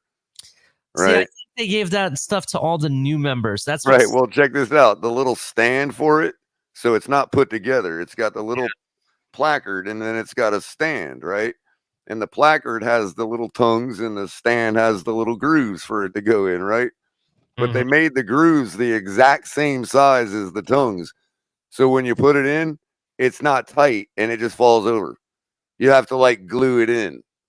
Mm-hmm.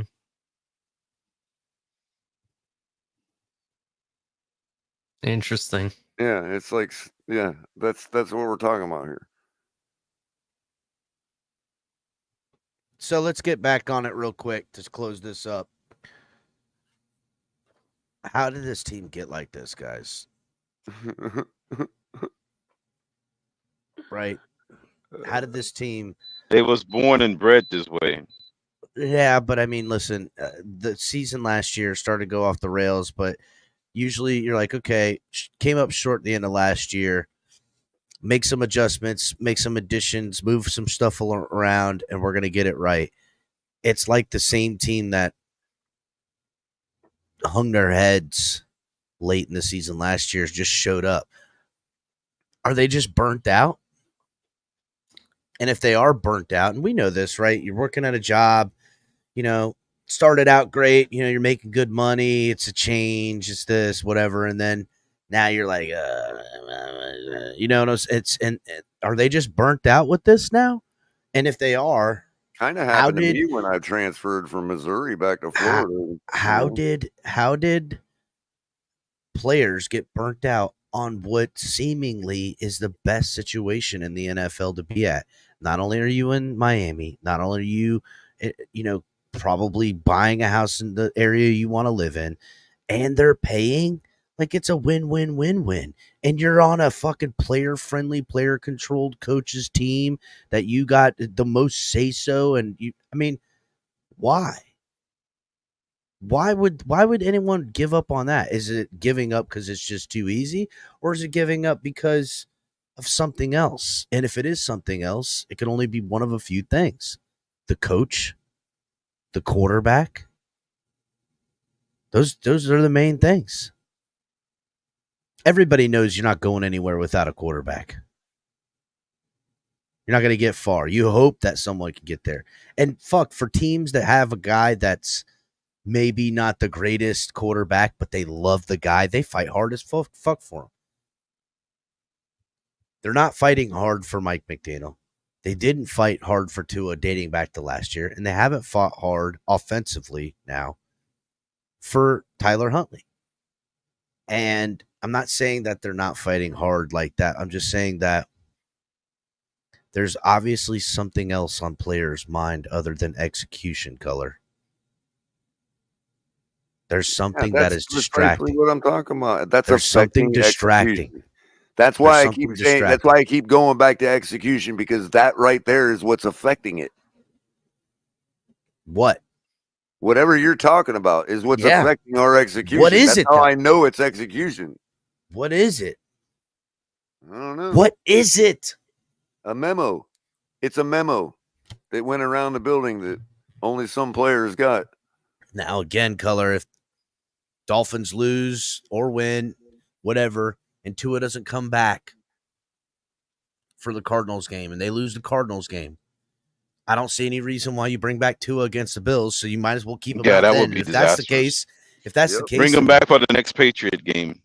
If that's the case, that he's not going to be here bring him back during the Patriot game. One of the next 3 games, then you might as well not bring him back at all. Well, if we win or we barely lose this week, and it's very apparent that Tua would have got us over the hump, he's coming back for Arizona. But what if he doesn't? Any other scenario, and he's pretty much on the shelf longer. I agree with that, and we talked about these scenarios. But what if he does not? It'll never be apparent whether or not. If Tua doesn't come back, hey, then go Mr. Broward. If Tua doesn't come back, it'll never be apparent whether or not he would be the guy that made the difference. For the Cardinals game, it doesn't make sense to bring him back for the Buffalo game. And ultimately, if you're not going to have him back at that point in the season, and we're sustaining 2 out of those 3 games and losses, there's no point in bringing him back at all. And if that's the case, what do we do then? Is Tua selling on the trade market? Is he on the trade market? And if he is anyone trading for him? Game. There's one other piece to this whole puzzle we haven't talked about, Captain. I'll still be cheering for him. I'll be in the building. Go ahead, Tonks. As soon as Tonks done, I'm going to add another piece we haven't talked about yet. Go ahead, Tonks. No, I just wanted to say that. I mean, I couldn't hear you, though, because you got the lowest volume, so I wanted to give you a chance to have the floor. Oh. I heard you talking, and I want to make sure it got out. I was just saying no other team would take him. No other team would take him. That would take Tua, right? Maybe Carolina, but still. I mean, would Carolina take him? Not for a lot. Well, again, that would be trading him. And if they trade Tua, what type of money are the Dolphins going to have to eat? For a rookie. So if that's the case, again, if any team was willing to take him, it's only going to come at the regardless, cost even of the for your Dolphins own carrying money. Well, even for your own business purposes, you don't want to. You might as well. No, even for your own business purposes, you don't want to risk injury again. It makes it harder to cut him. I don't know if it makes it harder to cut him, but the way you're right. Yes, you're right because of the injury clause. That's right. That's right. You're absolutely right. So yes, ultimately, if the Dolphins were going to trade Tua, that decision may have already been made. And here's the piece of the puzzle we haven't talked about yet tonight. Wow, great! I forgot about great piece found that we just accidentally. Devon Achane came out today, and I don't know who he told, reporters or whoever, but Omar Kelly tweeted about it, and it left Omar Kelly confused about Tua. Because Devon Achane said that the concussion protocol pretty much consists of a bunch of memorization tests. Yep.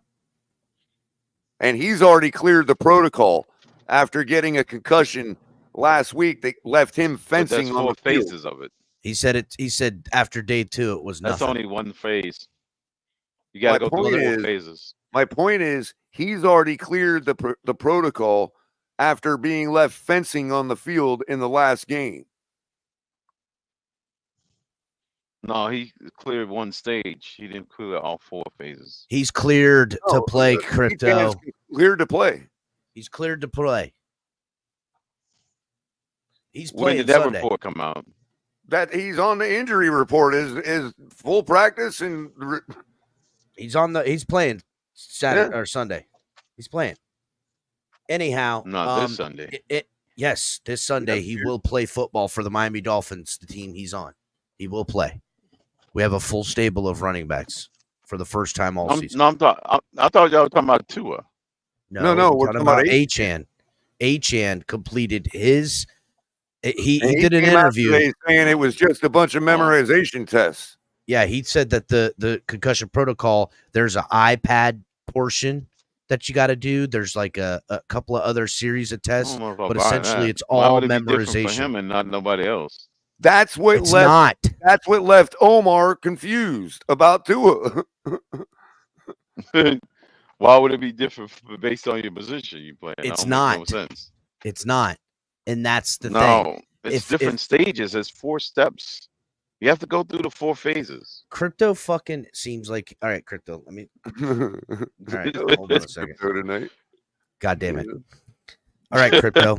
There is a series of tests that people have to go through to get out of concussion protocol. But you got to go through another set for each phase. Those series, he's been a full practice all week. He would not be full practice if he was still in the protocol. Those series of tests are as followed. There's a memorization. Go to practice after phase 1. The series of tests are as followed. There's an iPad memorization type of fucking course thing that they do. There's some back and forth cognitive skills and things like that, all pertaining to memory mostly to get done. Achane, who fenced 2 weeks later, is playing. Tua. Fence. What is that? Tua, he was fencing on the field. AJ was fencing? He was knocked out for a second. Okay, fine. He was absolutely knocked out, but he looked stiffened. He didn't fence like really hard with his hands. Whoa. I know it's a newer term, and we know everything about concussions because we're Dolphins fans. And our fucking quarterback. Well, I know more about fucking concussions. I know about concussions as if my fucking great granddad was. Right, I know we're the concussion specialists because of Tua. The interruption, the effect on the electrical signal is called ataxia. That condition is called ataxia, but they call it fencing for short because it makes the fingers clink up and look like fences, you know what I mean? I thought you were talking about the swords. Right. We're talking about being concussed. Anyhow, B. McD just said he's in brain damage stage. There's a brain damage stage going on. So again, Tua. The hell is that? Tua. Wow.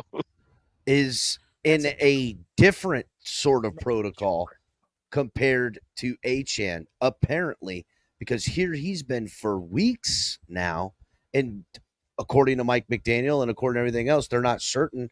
They hopeful that he's going to play again.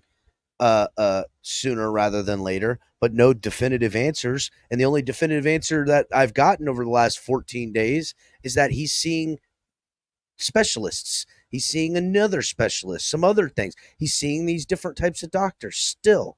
And meanwhile, Achan's going to play on Sunday, and he sustained a concussion after Tua weeks later. And it's his job to put his head down and clash into people. Yeah, exactly. He's, again, there is a lot of weird things. And you know what's crazy? I think we finally figured out the what and why with Tua is that if he goes down with injury, they're stuck with him.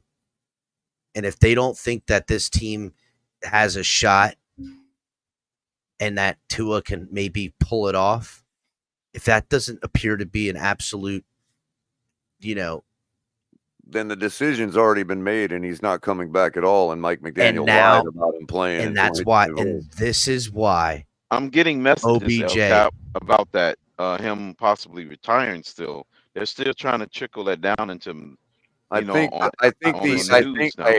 the change from he's definitely playing in Arizona to he's definitely playing sometime in 2024 is starting to become a soft landing.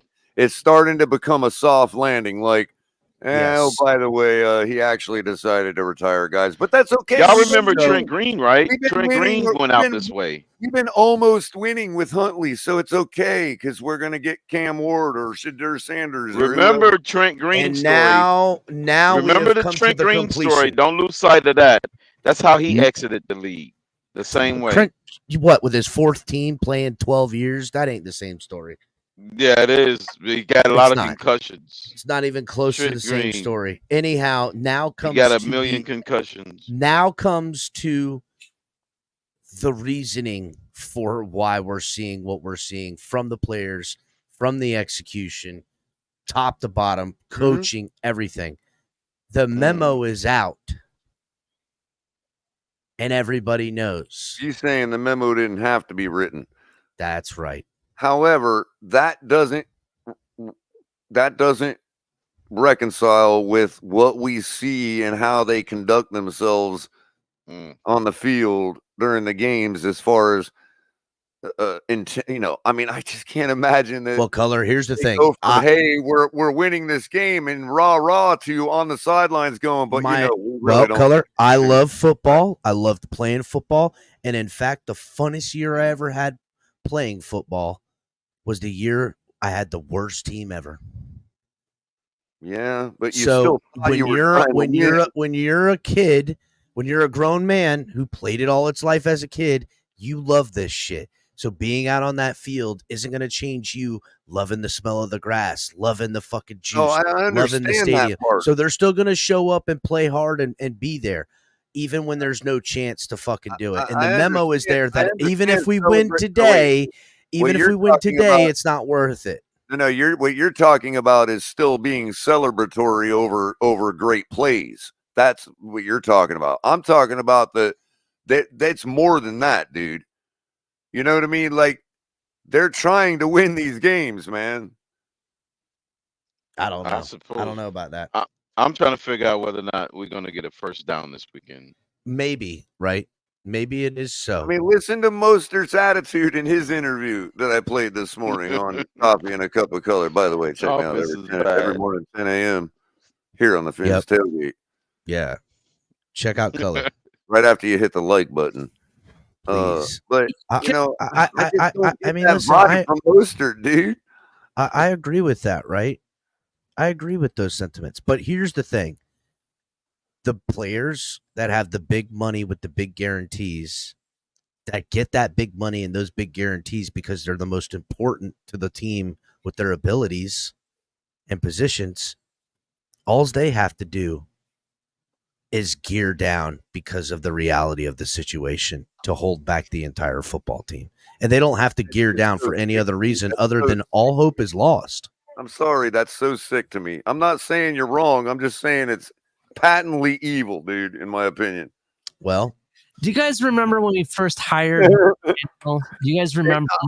Hey, I'm sorry, Ali. I'm not a man of faith. I'm an atheist. I've said it, but that doesn't mean I can't recognize good and evil, bro. That's just pure evil, man. What were you saying, Ali? What I was. Can you hear me? All right. Yeah, what we can hear you. I was saying was that. Do you guys remember when we hired McDaniel? We said prior to, we hiring McDaniel and when Flores was fired that Ross wanted to bring in a yes guy, right? He surrounds himself with a yes guy. That's why Chris Greer still has a job, because he's a yes guy, right? Both could be true. Both what Color is saying, that these players are not quitting. They're still trying to win. But McDaniel could be that yes guy and doing what the powers that be want them to do. Well, yeah, he got Players paid to do sniff that too. right out, man. And he got paid to do that too. Don't forget. Yeah, he got paid to do it. And here's the thing. Players can sniff that right out. If you can figure that out, Ali, what makes you think the 53 players can't figure that out? They don't care because they're getting fucking paid. That's what. And here's the thing. Here's the thing, right? Think about it. Why, if we really wanted to win, you mentioned that I think that they're really trying to win.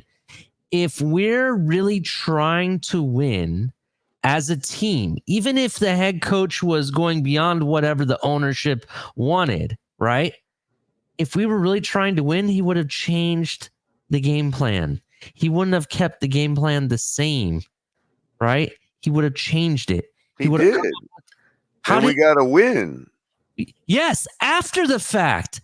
Okay, but that just means he changed too late. That doesn't mean he was purposely trying to lose. Still, even that one game that we finally won, right?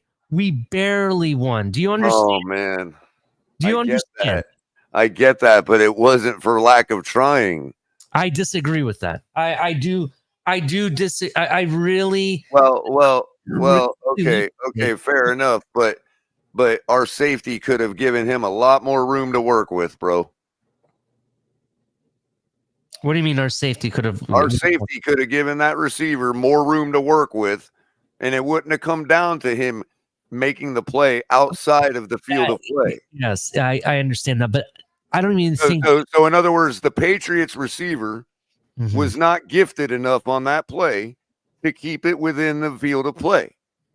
That is a failure on their part and a win for us. See, that's okay. I'm looking at it different. You're pinpointing that one play, right? I'm not. I'm talking about the entire body of work in that game. We really should have wiped the floor with New England, right? I understand that. We should have wiped the floor with Jackson. I understand that. But I think that we haven't given any evidence the effect of a guy that's been in the building for 2 weeks at the time. It didn't have to be. It didn't even have to be with the guy that's been in the building with 2 weeks. Even if Skylar was at the helm, bro, we should have changed the game, bro. I understand that, but that's the mistake McDaniel made, and that's why we're 2-3. He either adjusts and realizes that, or we keep losing. Partly. Same with our team. I don't know if Mike McDaniel is he's helpless in this situation. He can adjust and change all he wants, but if the other teams adjust better than you, then it don't matter. It's a moot point. That's true. I get that. And that's what we'll find out. And if that's the case, then everybody that wants to have a high draft pick is going to get what they want anyway. Thank you for the donation. $10 donation from Kevin Lee. We go. Yeah, they'll get it. You only need a top 10 or top 12 pick. We go from top 12 pick is all you need. We go from 34 we had 13, I think. Last season, 12 points per game so far this season. I haven't seen Miami be themselves since before the Tennessee game last year. This is a 10-plus game problem now. Nothing has changed. You're absolutely right. I agree with that sentiment. Right, Kevin Lee. It's a trend. It's not a bug. It's a feature. I understand that. But again, until we're at a point where we can't do something that we have already done before to get out of it, then there's no reason to give up on it. Well, I'm not saying give up on it, Color. I'm saying that They're if giving we win up on against it. the Colts, You're we could talking be in, about if you we and win us against the giving Colts, up. we could be in the 7th seed right now. Again, color a 10 to 9 Not if everybody victory else ahead of isn't us a win. win. No, the only one all ahead of us wins aren't though, is equal, just Denver. like all losses aren't equal. They are in the stat sheet, but at this current juncture, with the season on the line, certain losses will affect differently, just like certain wins will affect differently. Just like we said, I get that part. Not, We again, already color. discussed No all one's that. arguing the dead facts. We win, we're back in it. That the team quitting isn't the case. I got that. Play in, down in, at the field, memo don't matter today. I want to feel good and win. But ultimately, the overwhelming look of the product is hopelessness. Now, it doesn't look like how the Jaguars look, which that looks like a team that's just completely devoid of identity. And That's why I warn everybody about week 1 wins Again, every if year. you're I talking did that about about the our Chargers offensive last year. production for the first 5 ball games, you would be correct. But you're discounting the fact that we are first in the league against third down conversions, which means we we're only played one quarterback. which means that we are continuously buying our offense time to get those things fixed. And how long is that going to hold up? If Right, that's not if it sustainable. doesn't happen, then you get the same result. You get a 1-win season or 2 at this point. Color. But here's what's definitely, hold on, Crypto. Here's what's definitely happening, Color. The Dolphins still have all these games left to play, and every Sunday from here on out, because there's no more bye week for us, they're going to play them, and they're going to try to win them. So they say. And I'm saying I agree with everything you're saying. Might as well try to win them, because according to you, the 22nd, no one's saving their bodies on the football field. That can't be done. Matter of fact, certainly refuse to play. They're doing minute restrictions anyways. When Tyreek Hill is coming out of the ball game every other play, it so looks he's like already it does. doing minute restrictions. It does. It again. He's already on a minute now restriction. that could also man. be perceived I'd that walk they're off saving. the team if I thought that was happening. It's happening, Color. Well, I I'd walk see off it. the team. I would walk off the team. You would, but not if you were given $30 million a year to stay there and deal with that Tyreek shit. Catwater was taking every other play off his team. I'm gonna give you $22 million a year to deal with it for this year. That's the problem right there. Because if I was any other player Tyreek that Hill wasn't was making gassed. $30 million, I'd walk off the team right now. And if the I thought ones the you $30 needed million to guy pay to was deal doing with that. this shit are the ones that matter the most. Ramsey, I ain't fucking Tyreek, putting my body out there Waddle. for a $30 million guy that ain't freaking doing And it. I think No. Larry L said it best. No. Teams are decided by 6 key players every team, and those 6 key players ain't doing players anything right now, and I'd be walking off the team. They can have their money. And you know what? You would get blacklisted as a guy who doesn't work well with others because you're not told what to do. You don't play the ball. Talking about it on the internet. Nah, your ass would die all of a sudden from a fucking weird. You would get pneumonia and die for no reason as a healthy athlete. Randomly. Yeah, that's how that shit goes, bro. Well, go make a think- hydrogen powered car and tell me how it works This out. is where I'm at. I think the script so has then been what's written the and difference if everybody's I risk received my it. body for another guy making $30 million that ain't risking his? So I'll tell you what, because if I'm the guy risking my body, not getting paid, proving that I'm one of the guys you can trust when the going gets tough, and there's no guarantee if I put good tape down while Tyreek is sitting with his thumb in his ass, there's no guarantee that's going to help me get a better position in the league. It will help you in that. It'll help you in 2 ways potentially. 2 ways potentially. It helps. It 2 helps. ways. 2 ways potentially. You're still now some journeyman that came from a failed ways. Now all going of a off sudden, 2 potential helps. Everybody Number 1. Hold on. Everybody no, I'm not holding on. You're Our holding on. journeyman don't get time anyway. I'm not holding on. You're holding on. Everybody Wait a underneath. minute, hold on. Our journeyman don't wait get a time minute. anyway. Hold on. No, everybody underneath the top money, okay? They are now going to be relegated to being journeymen from a failed team for the rest of their career. Fuck that. Well, That's never happened. Houston's journeymen are still playing key roles throughout the league. That's right, Crypto. Minnesota's journeyman last year is still playing key roles throughout the league. Big deal. 2 reasons. Number 1, maybe the team sees me as a guy that can be counted on, so they'll pay me to stay. Or number 2, when I become a free agent, they'll put in a good word for me. Hey, this guy can play ball. Hey, Robert Hunt, I'll give you $100+ million to be my guard on our shitty ass team. They've proven that so far, right? Now they don't even get a chance. They don't even get a chance that they can prove they can improve and fix Wasn't the Cleveland Browns tanking with Baker? You're proving that you can do as you're told. You're proving that you can do as you're told, and that's what they want. Ain't nothing but billionaire play toys for them to make money on. Let's not forget what we're really talking about here. Exactly. What you're talking about. Life's a pageant. You're Put on your wig and makeup because you want to win Mrs. Universe. You're talking about the ingredients of a failed organization, which is exactly why we're at the bottom of that goddamn list for the last 30 years.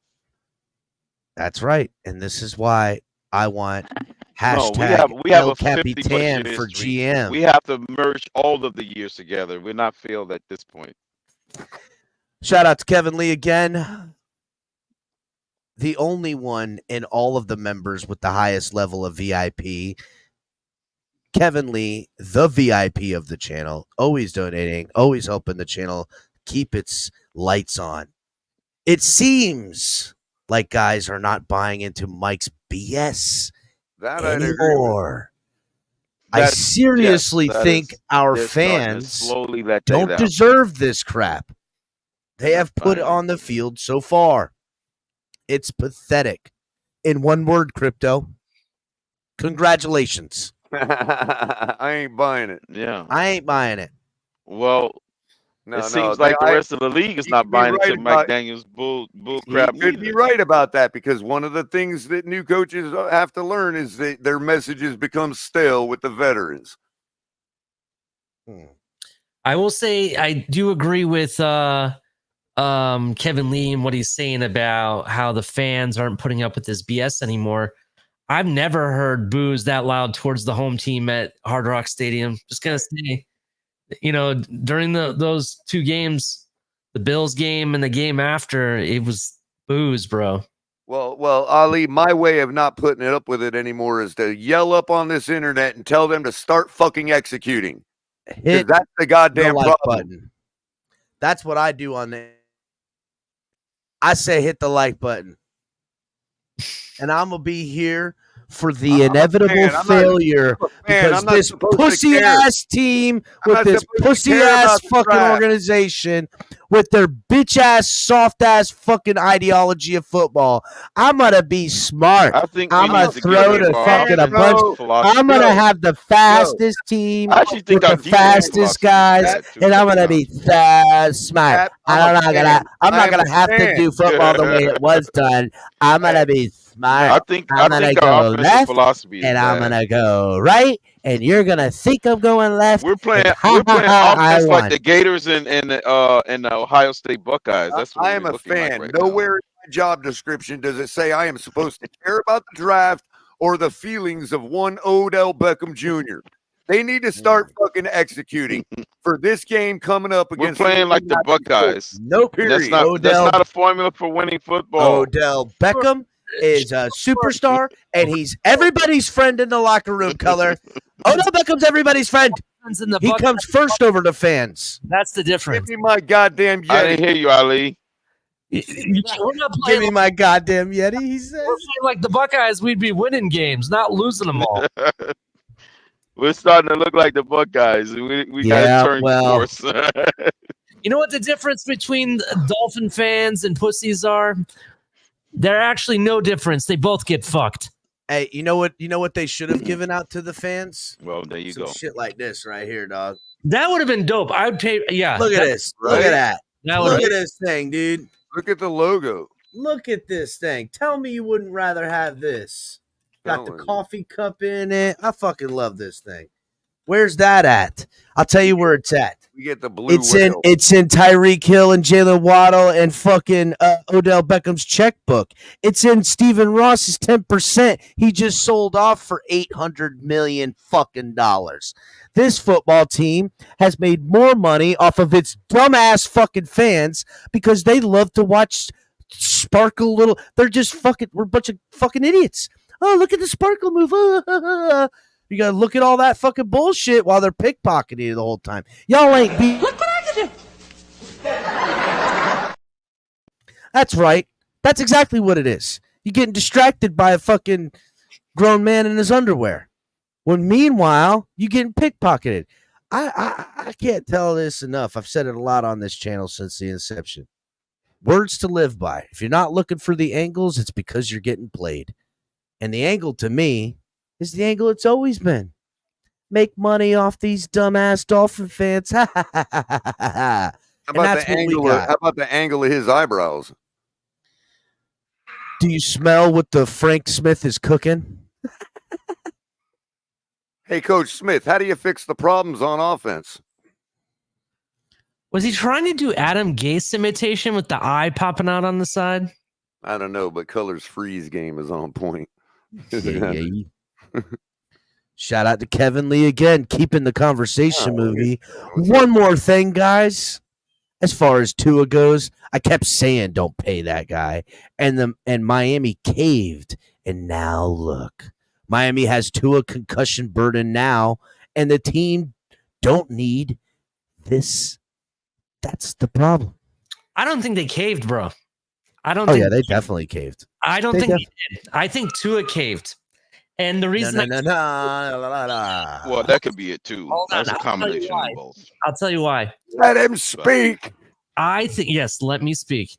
I think Tua caved because look, they have an out in the first after 1 year, bro. They got an out.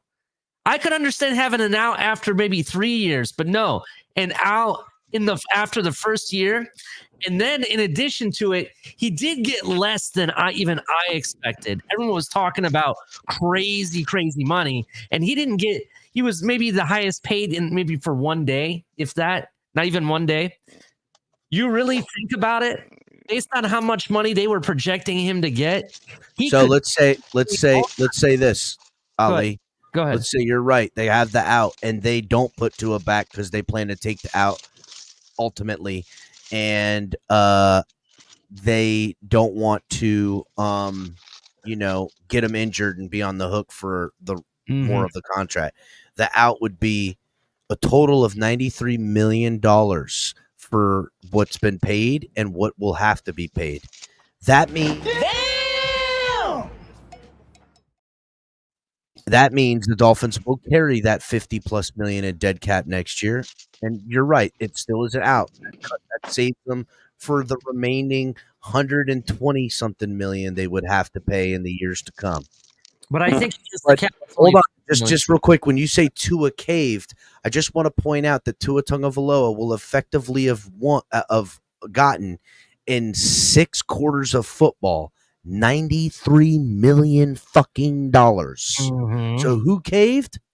We did, because those 6 quarters could have cost us $20 million. My point is those 6 quarters 23, which means that we basically lost an extra $70 million for 6 quarters of football. My point was the fact that those 6 quarters could have cost us way more than just that. Do you understand what I'm saying? Yes, I will take some constellation and comfort in the fact that this fucking isn't a royal fucking. Sure. Which constellation are you taking? And the constellation that points to due north to where the Dolphins used to be, Color. The Little Dipper. That's terrible. And my thing is that I just think that we could be a lot worse scenario. The scenario that even if he retires, I don't want to hear how much worse it could be. No, I should be grateful that I'm not. Want to hear a hot take? Off. I don't want to hear it. Here's the breaking news. That's all. Here's the breaking news. You want to hear the breaking news? All right, hold on. Crypto, you got breaking news? Is what you're saying? Yeah.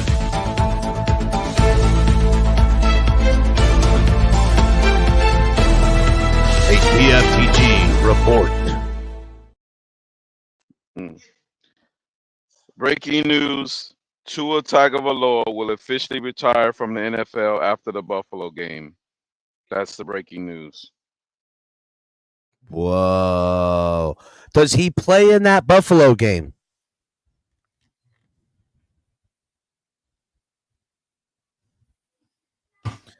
Hang on one minute.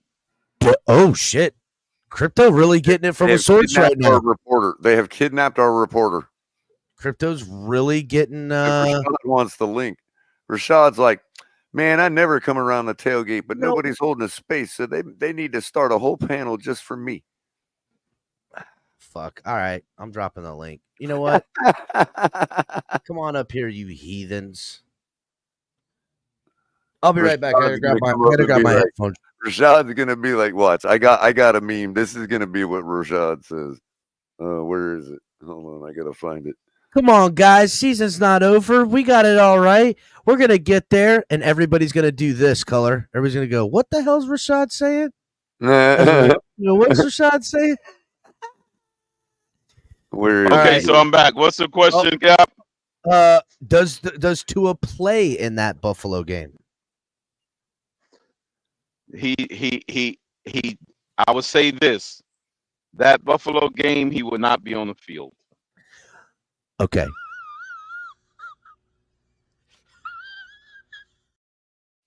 Has Tua taken another snap for the Miami Dolphins? No. Okay. Rashad, what's up? Color, hold it down. All right, so I can't find the one. I think it's on a different brand. Let me see if it's over on mine. We got the meme for Rashad. He's gonna come up here and be like, Rashad, what do you think? Friends, What do you think's going on? For what? With the Dolphins, bro. I'm so out of- Happen? no, that ain't the word. I'll be back when Tua comes around. You know, I'm a Tua-neer, so you know I've been on injured reserve this whole time. But what I miss? What's going on after the game was shot? I missed it. What did Rashad just say? Rashad says that he is a Tua-neer. He only comes in routes when Tua's playing. That's it. So he's going to be here. Well, you missed it. The last Buffalo game was you should have been around. I was, and then I went on IR. You went on IR. You and Batman, because that's when Batman went on IR too. Batman's really on IR. That's the difference. Right, that's what I'm saying. Batman's actually on he's on the report. I think him and Tua's got that psychic link, man. Batman They will go down have at the same time. Batman will have the fastest return from torn Achilles you have ever seen. He will be I know, right? faces, tweeting, everything in between as soon as Tua returns. Yeah. I guess we don't have that one anymore, Raleigh. Well, in that case, color. Yeah, Batman. It's over, Johnny. It's over. I know. My whole thing is ruined. Right, Batman. Maybe Shake's got it on his one. Which one is it? Shaq. Well, Shake is on the ground in Indy. It won't be a good joke if I tell you. Is it this one? No, not that one. Why did someone move it? We got to get Shake up here. He's on the ground in Indy, man. He's our eyewitness guy. It ain't there. Hold on. Maybe it's in your exhale. Oh, yep, it is. So this is Rashad coming into the panel now. He's like dropped the link and he's like comes up here and he's like, You have smoked yourself retarded. that's what Rashad always says. That's his take every time that's his intro meme for the tailgate, man. Mm-hmm. Because I feel like that's always what is on his mind when he hears us talk. He's like, what the hell? Y'all have smoked yourself stupid. I mean, over the years, you kind of get used to Miami Dolphin fans. We tend to come up with these theories and ideas, and it becomes the narrative of the community. I love it. I entertain it, if I'm being honest. Yeah, it's much better than any of that California entertainment you got to deal with. I'm upset because you guys were bringing up wildfires the other day because of the hurricane. Like, I wouldn't move to California because they got wildfire. I was like, we don't get that's only in the rich people. There was wildfires in my city for the first time since I've been here for 33 years. Wow. Wildfire. You said you finally got one. You said we finally got one. I think it was somebody throwing matches in the brush or something.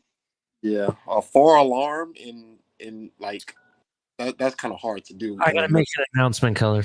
All righty. So, real quick, Kevin Lee, thanks for the another $5. Appreciate it, Kevin. Fun fact, guys: 2 of his concussions have come versus the Bills, and he's asking Ali Saturday night show tomorrow. Ali. Yeah. So the plan was to have a show Saturday night. However, my grandfather, unfortunately, his condition has declined, and I may have to start heading to Ohio soon in regards to my grandfather. So because of that, I'm rescheduling Saturday's show for next Saturday, so a week from Saturday. That's tentatively when we'll have it, but yeah. If I got enough calories, I'll do some kind of show tomorrow. Sorry to hear that. That's on your mom or dad's side? It's my mom's father. He has lived a very, very long, adventurous life. There's things that he's gotten to see and do that I would only dream of, and that's some of the things I've told you guys backstage recently about what's going on. That's part of the reason I want to do that is because of him. Right. So we'll talk more about it later, but I'll put out more announcements about it. And again, if I got enough energy, I may run something tomorrow night. Rashad, by the way, do you think it's because they stopped doing all the Smokey the Bear campaigns, bro? Like, y'all need to start putting your fires out better in the woods, man. That was a Chicago thing. Oh no, that's rough. Sorry, wrong person. That's mostly in the. I don't never see any. I don't never see Smokey the Bear commercials anymore. We actually sell shirts. Only you could prevent them forest fires. Well, hold on real quick. Fires now, Crypto, not forest fires. They say they changed the verbiage. That's right. They did change the verbiage. They call it wildfires now, not forest fires. And I seen Smokey the Bear say it, and I thought, wow, they got to ruin everything. It's because they have prescribed burns. They finally taught people that their prescribed burns are helpful, so that they can't just say forest fires anymore. They have to say wildfires. A forest fire was pretty self-explanatory, and if they got to change it because people didn't understand, then fucking let them be dumb, not dumb it down for everything else. The thing of it is, the nature of a wildfire means that you can't stop it once it's started. So no, you can't prevent wildfires. El Cap, it's just like how, for example, McDonald's was forced to put hot coffee symbols on their coffee when someone's ordering a hot coffee. Yeah, I know. You know what I mean? You know how dumb that sounds? It's the same premise. Lawyers ruin everything. Can't even get fucking. That started from the $81 million lawsuit McDonald's paid out. Can't even get burned by Technically, it takes a wild human being to start a fire in the forest anyway. So I guess it would still be a wildfire. Can't even burn your fucking face off with hot ass coffee in this country no more. I don't know what's going on.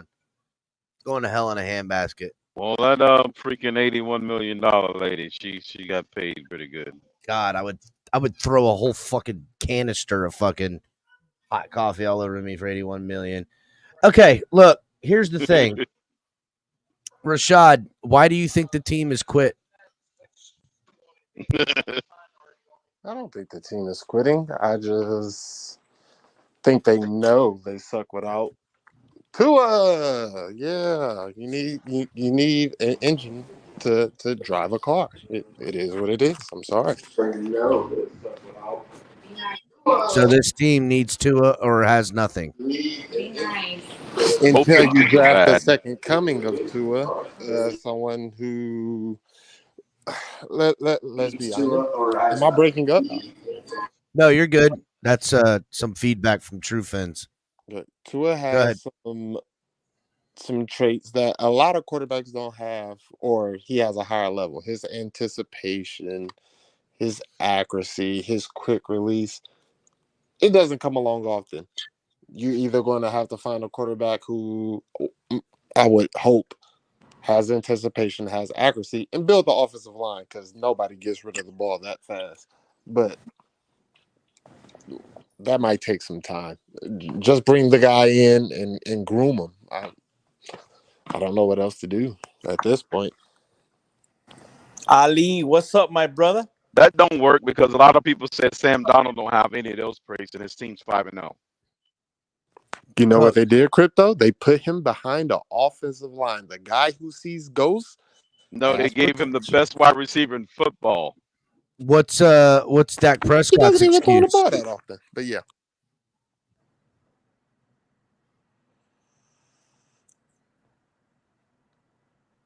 Offensive lines don't throw the ball.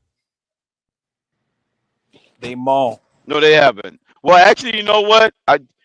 Panay Sewell is being involved in the Detroit's offensive play calling, so I'll take that back, Cap. Panay Sewell is getting passes, getting pitch plays to him.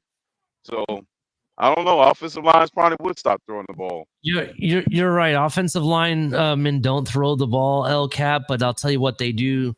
They do get to championship games and win championship games. That's what they do. Yeah. Panay Sewell is doing everything out there in Detroit. Just saying. I don't know. I can't remember if good offensive line. You know what wins? Want to know what usually wins the Super Bowl? The best defense left standing, and the team with the highest point total average. Not true. No, not point total average. If all that's equal, it's the quarterback. Yep. Look, all I know is that, Detroit got to an NFC championship game that I could argue that they got screwed into losing because they should have been in the Super Bowl. And if you really think about it, what they do have is an offensive line and a defensive line. Outside of that, I can't name any fucking linebacker or secondary player they have. I can only maybe name one wide receiver that they have, which is Amon St. Brown, which is the only receiver they have, in my opinion, and maybe a running back. That's all I can name. They got two backs and one good receiver and a great tight end. Can I say something? That's it. Go ahead, True Fan. This is an equal opportunity panel, bro. Say whatever you want. First and foremost, good night to everybody that's here. And let's be honest here. In this era that we're living in, it's all about the quarterback. It's the easiest time that we've ever seen in our lifetime to be a good quarterback. Not great, a good quarterback. We're living in the era of, if you don't have a quarterback, you have nothing. Ask Bill Belichick.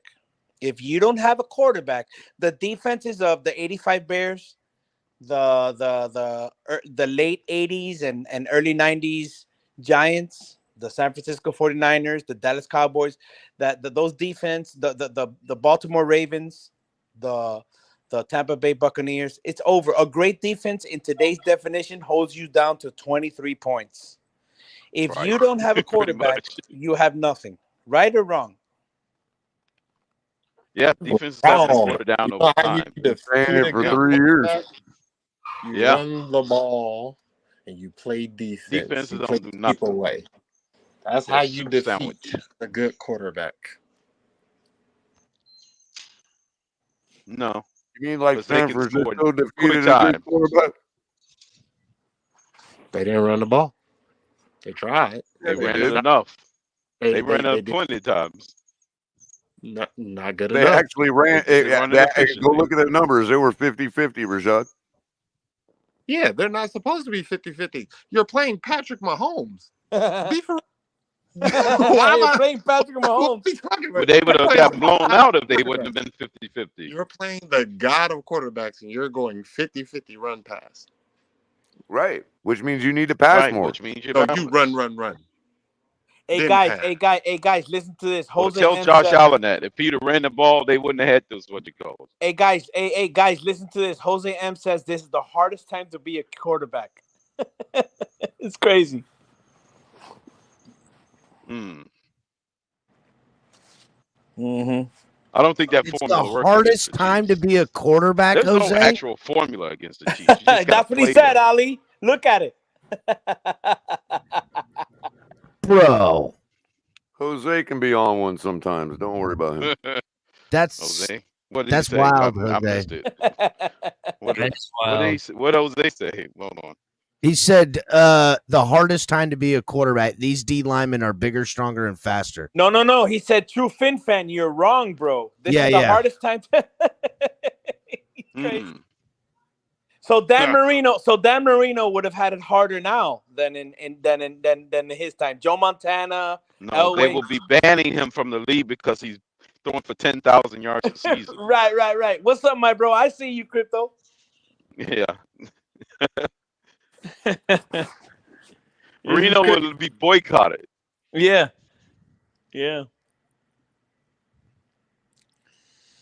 Oh man, it's crazy. So what do you guys think? What do you guys think about Greg this? What do you guys think Yankees about lost. Sunday? What do you guys think about Sunday? Honestly, what do you guys think is gonna happen? We're gonna win the game.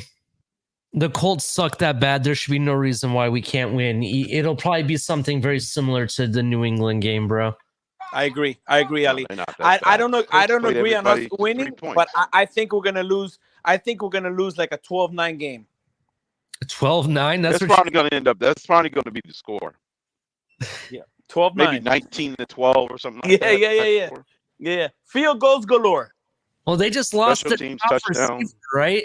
They lost Block their field goal for a score. backs banged up. They don't really have the work off of. Yeah, it'll probably be a 12-9 win. That's probably how we'll win. Ali, let me ask you a question. How much respect do the Colts have for us? This is to show you what the league thinks of the Dolphins right now. How much respect do the Colts have for us to bring in Richardson instead of Flacco against us? Probably none based on that move, but right? They want to give the rookie some time. Well, he's not a rookie no more. I really think they're really trying to force Richardson in there, no matter who it is. Yeah, they want him to be the guy. You got to give him his time. Really bad, right? They also know that they also know that we have a problem with edge containment right now because of our injuries. That's probably it's right. The edge, right? They figure a running style quarterback would give us trouble. Plus, in addition, don't we have a good record against Flacco? I don't know. Flacco? Do we? Lately, I don't know.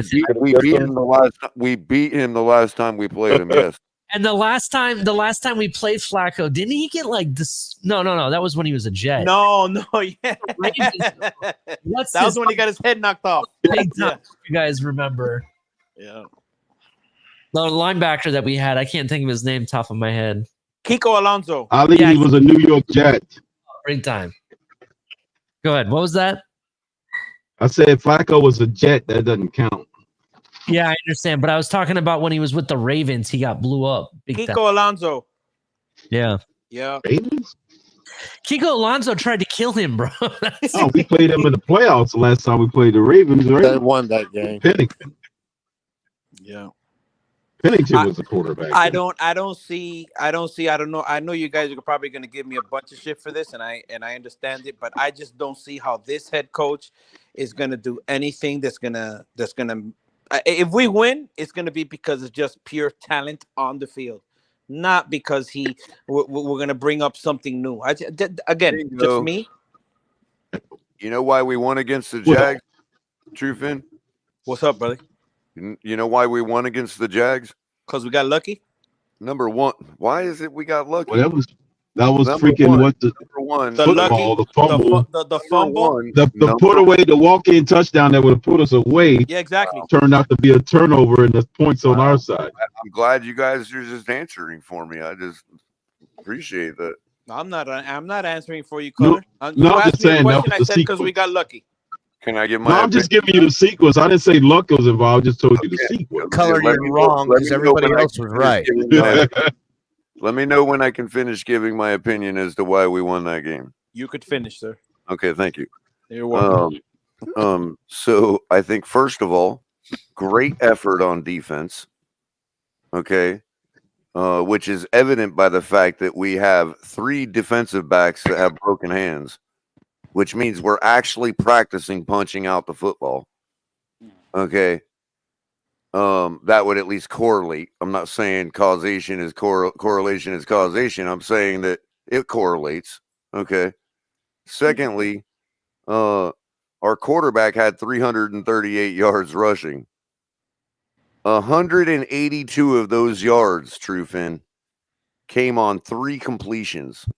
1 to Achane, 1 to Waddle, and 1 to Tyreek Hill. If you take away that 182 yards, Tua threw for 156 yards. That's not any different than Skyler or Tyler Huntley's range. Okay? So what I'm trying to say is we need our superstars to start superstarring. At least one of them. Defense. Okay, but Color, I asked you this question. I remember what you said. What I'm saying is, are you you saying that the NFL doesn't practice, defensive players don't practice stripping the ball? And if not, are you saying that a man that was 3 yards away from putting the game on ice, and we got lucky There's a on difference. a fumble? Hold on. No. Let me finish. Well, let me answer your No. first question. But you gotta let me finish. I let you finish. I don't like people running 5 questions on me at once. Let me answer the first But I one. let you finish. You gotta let me finish. Okay, That's all I'm asking. You talk, I talk, right? You use the question. Let's go back and forth. Let's have a conversation here. No. You use the you question talk. mark, You bro. go ahead and you talk. I'll let you talk all you want. Don't worry, I am. Okay. First thing you'll learn here is that I'll talk. I won't talk no more. I'll let you talk all night long. No. If you're gonna end a sentence with a question mark, I get to stop you and answer the question. You're not gonna gish gallop 500 questions on me. So okay? the Javon Holland fumble was a planned play. It was a design play. Memory. Okay. And despite the league practicing normally stripping the ball out, that's different between that and making it a focus to punch the ball out. I think that was more instinctive because he got burned. That was a last gasp effort. Whatever. And that's a continuing theme that was brought here by Vic Fangio, because the one thing that every defense that Vic Fangio had in the top 5, all of them led in turnovers. All of them. We led in turnovers? Every we didn't lead in turnovers last year. It was top 5, Rashad, led in turnovers. We got lucky with a fumble. That's it. Wait a minute, hold on. We didn't lead in turnovers last year. We got lucky with a fumble. That's it. Top 5 in what? In yards or points? No, I'm talking about if every defense that Fangio was associated that was ranked in the top 5 was leading in turnovers.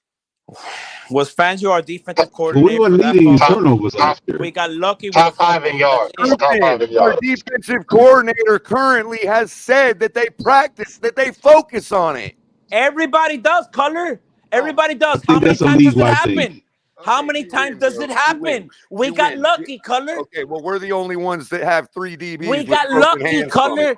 Everybody here knows that we got lucky with that fumble. With broken hands. If not, we'd be we're 1 and 4. With 3 DBs with broken hands. Seriously, bro? I don't know why it's so hard for you to accept. No, bro, you're trying to pretend that's like that problem. Why do we have people with broken hands? You shouldn't be breaking your hands with a football. Wait a minute here. Give me my opinion. My opinion differing from you doesn't mean I'm pretending shit. See, this is where no. It's the same for you. You seem confused now. This is where you start to get confused and start to become insulting, like you own the fucking place. You're not going to do that to me, and everybody knows you're not going to do that to me. You're wrong. You're wrong. It was a lucky play. You seem to think that because you talk louder than everybody. You didn't say I was wrong. You said I'm pretending. So be a man and explain that.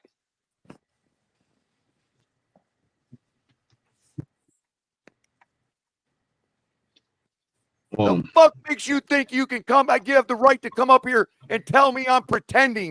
The fuck makes you think you could talk to me like you could curse at me, bro? Oh, you don't think I can? You don't think I can? How about now? Do you think I can? You think you're the only one that's had to learn this lesson?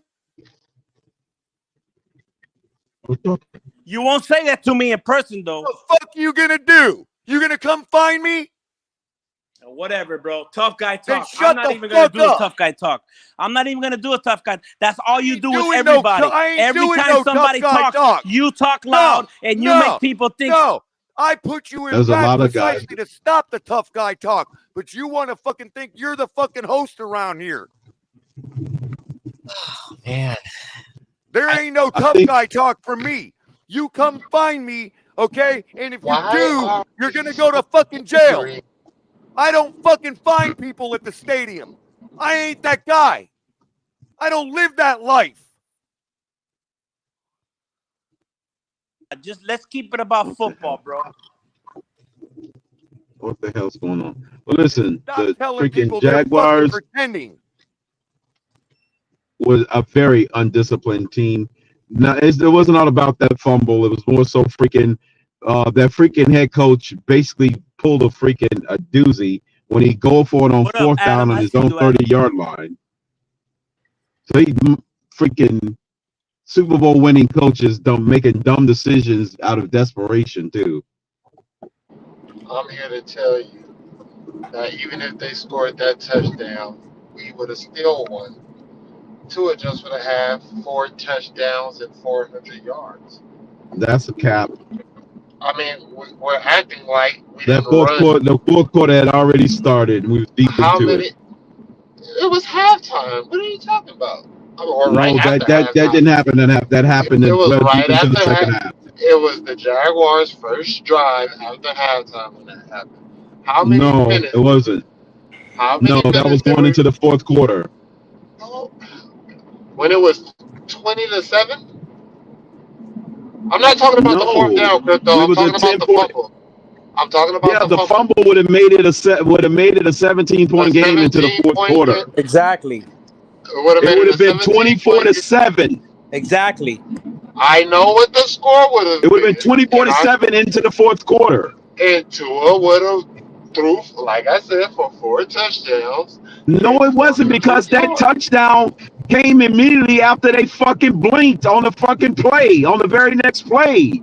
They don't. They pin their ears back and they're playing pass consecutively. They're not playing a passive defense at that point. Exactly. The defensive philosophy totally changes at that point. They blinked, and it happened in less than 12 seconds. Touchdown, the game is over. You don't know the game is 80-yard over. touchdown comes. The way we was playing offense, we were struggling in that game. Can we have a conversation? Like we said, 54%. 54%. Can we have a conversation? I'm having a conversation. I'm not done making my No, you're point. not. A conversation goes back and forth. You're telling me 10 different things. The point is they were double teaming Tyreek and they still got burnt. They defensive coordinators freaking blinked. That's what happens. On the very next play. And that made it a close game. And then when Mike McDaniel went for that fourth down, we got stopped. And then they started doing dumb play calling, dropping passes. Their receivers start dropping passes and start clutching up. So what you're saying is they score a touchdown, they don't double Tyreek? I'm confused. Because when we scored that touchdown, they had a safety over the top playing man-to-man with Tyreek. No. So do they change the defense? What defense do they change? They offense got ultra conservative when they didn't need to. They was blowing that game away. They was putting that game on ice. Too much sense, Crypto. Too much sense, Crypto. See you. What defense do they Oh go my to? God! Y'all know damn What well defense do they outside go of 3 to plays, if they outside score of 3 touchdowns? plays or 189 yards on 3 plays, it's over 60% of our offense came on 3 plays. It's because of the stupidity of their defensive coordinators and them blinking. And that freaking coach pulled a Meyer by freaking going for it on ill-advisedly, going for it on fourth down when he didn't need to, when they was playing great defense. When they was playing great defense, he didn't need to go for it on fourth down on his own 30-yard line. I'm not talking about their offense. You mentioned their defense. I'm talking about their offense that could have gotten first down after first down that would have put that game away when it was a closer game. Exactly. Our first lead in that game. Our first lead in that game. This is how I know you're wrong because our first lead came in that game. I'm asking you a question. I didn't have anything. I'm asking you a fucking question. What am I wrong about? Our first lead came when time expired. So how can we have won that game if we was down by extra 7 points? I'm talking about the Jaguars. I'm not talking about our offense. I'm talking about the Jaguars, Crypto. You're yelling, and you don't hear what the fuck I'm saying. An additional 7-point mark deficit. We don't have enough time to close it because we kicked a field goal as time elapsed. That's the math don't work. If that would be an extra 4-point deficit, which means we don't make up the time. We kicked a long field goal to win the game as time elapsed. That means the math don't work to erase that deficit. How much time did we run off the clock to kick that field goal? Nothing, because they immediately had a 3 and out. I'd have to look it up, Rashad. You're ignoring the fucking question. Like, I'm asking questions, you're not answering them. We didn't even have time to score. If we don't get lucky with that fumble, we lose the game. I really wish people stopped calling a great defensive effort. Fucking revisionist history to say that we would have won irregardless. That's freaking nonsense. The way our offense was playing, 3 plays accounted for 60% of our offense. Really? Sport, dude.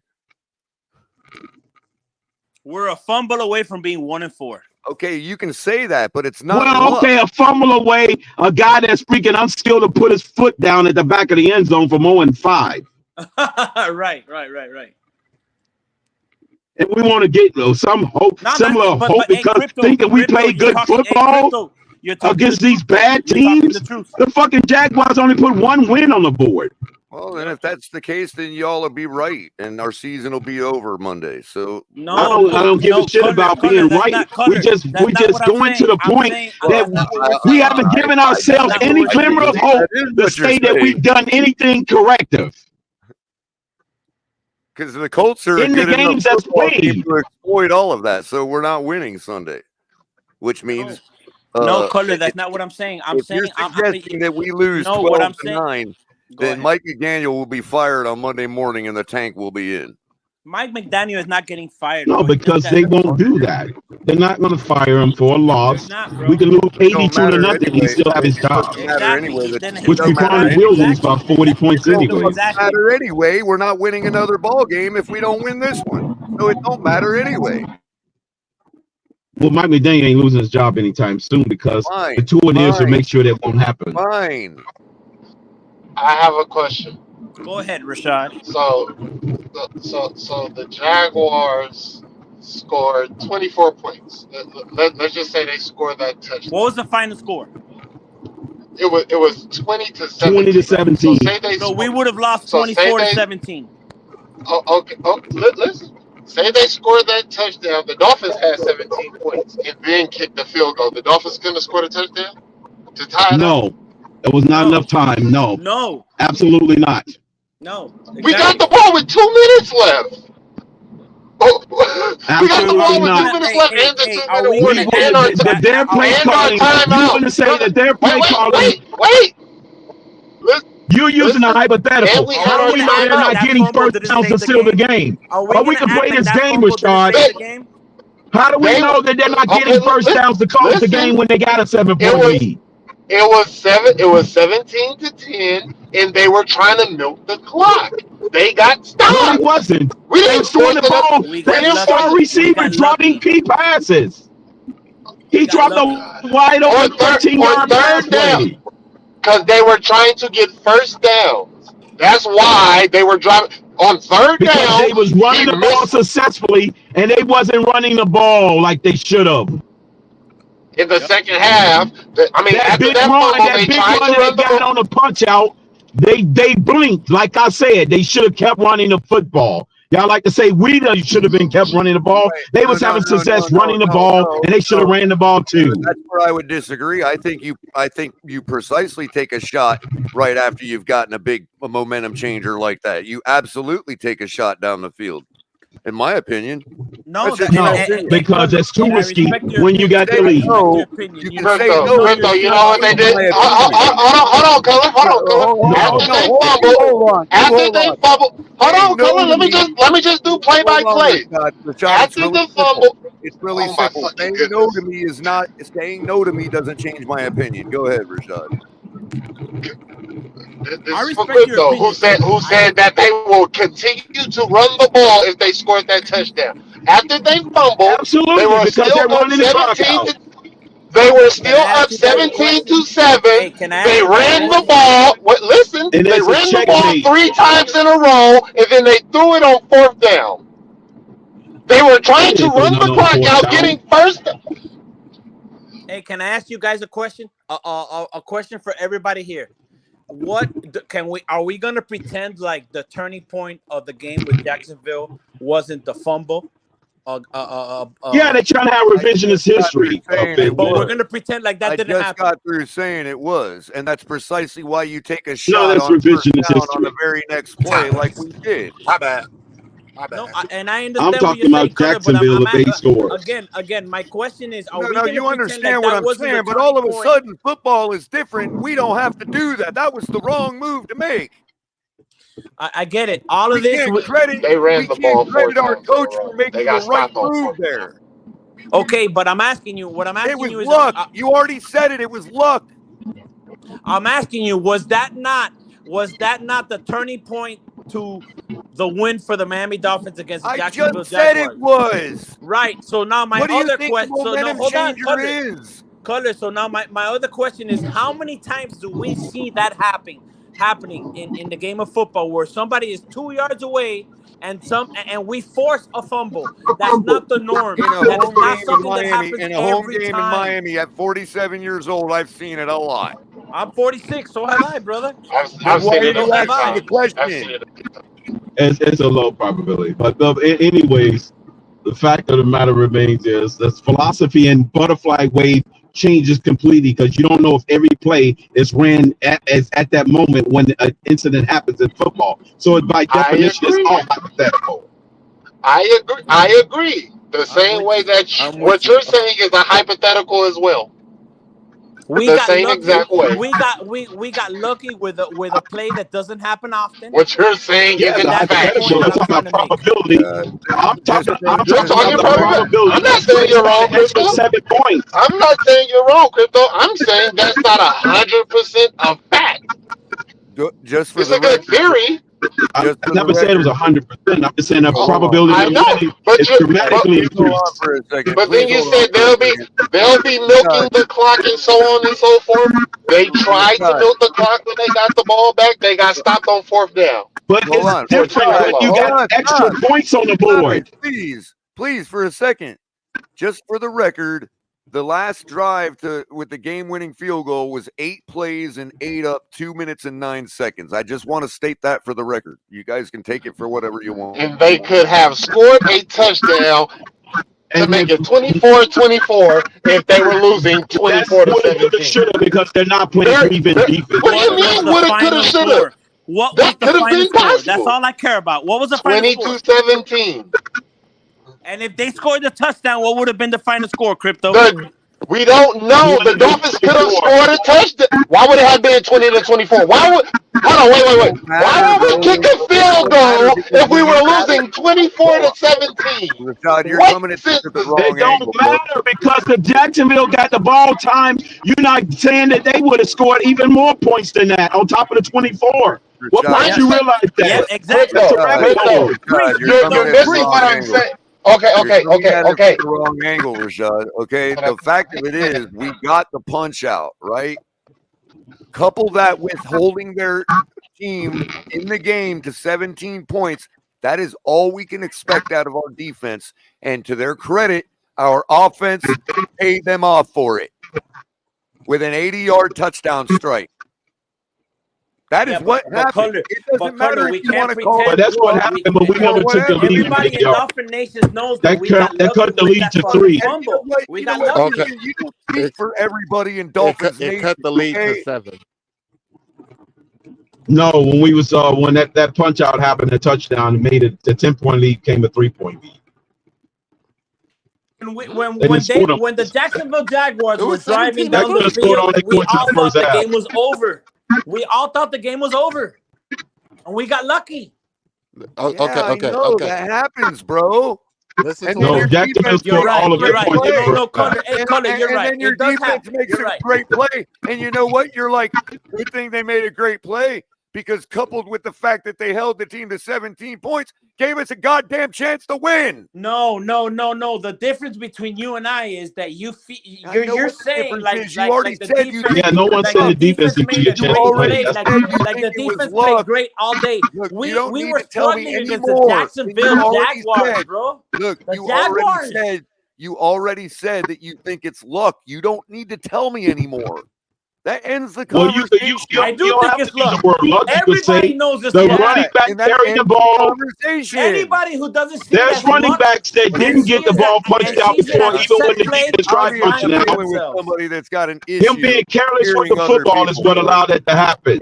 It's obvious I'm dealing with somebody that's having a problem hearing other people. What you're saying, True Finn, is fine. That's a fine opinion to have. But it ends the conversation. I'm not saying anything about luck. I'm saying the fact that the ball carrier was being careless with the football. There's a lot of people that tried to punch the ball and it never got out of it. And our defense and never was able to punch the ball out. Crypto, and I'm glad that you said that. Crypto, you made a great point.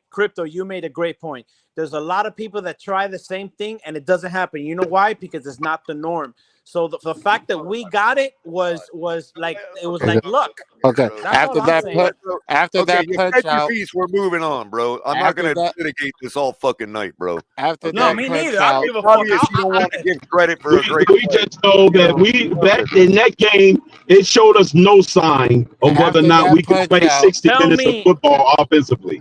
The man's got a broken hand. The same man we're talking about has a broken hand. When you blow a 10-point lead in any game, that's terrible. That's terrible on the offense and defense and the coaching of the opponent. The same man we're talking about has you a broken hand. You never blow a 10-point lead in this game ever. I wonder why the same man we're talking about has a broken You're hand. right, Crypto. You're right. Not the good teams. You're right, I wonder Crypto. why the guy we're talking about has a broken never hand. blow a 10-point lead at any point. You're right, Crypto. The minute you amass a 10-point lead at any stage, you should never give it up. Yeah. A 10. A fucking 10. Gentlemen. That's right. The man ain't had a broken hand his entire career. That's a sign of a bad football team that blows a lead, a 10-point, double-digit lead. What's crazy to me is that we're gonna. What's crazy to me is that we're gonna. And that's the record shows like we dominated the team in Jacksonville that's 1-5. You convinced we me dominated it's luck. the team in Jacksonville You that's convinced 1-5. me it's luck. Let's move the fuck on. It was the same 3-point game 3 years ago against that same winless team in London. All right. It's luck. Let's move on. There's nothing else to talk about. All right, we might start acting the Jaguars on our list. Nothing else to talk about if it's luck. I disagree. That's it. Let's move on. I ain't talking about no luck. I'm talking about adding teams to the list of the Buffaloes of the world. They cannot fucking do it, Rashad. I'm giving them the argument, and they can't move on. I just want to add No, they're ignorant. That's ignorant. Put Kansas City and leave it at there. Lewis, he don't know what he's talking about. He's just teams talking. that need to be added. He's just talking. Titans definitely added to that team. I'm gonna keep reminding people that the Titans is on that long list of teams that we can't beat. think he's trying to gaslight us. Year in and year in. Year in and year out, that I keep telling people that we will not beat them, regardless of what the record is. All I'm saying is after everything I've seen this season, for us to be confident that we're gonna beat the Colts, even if it's Richardson, we got. Who the fuck said anything about confidence? But you, huh?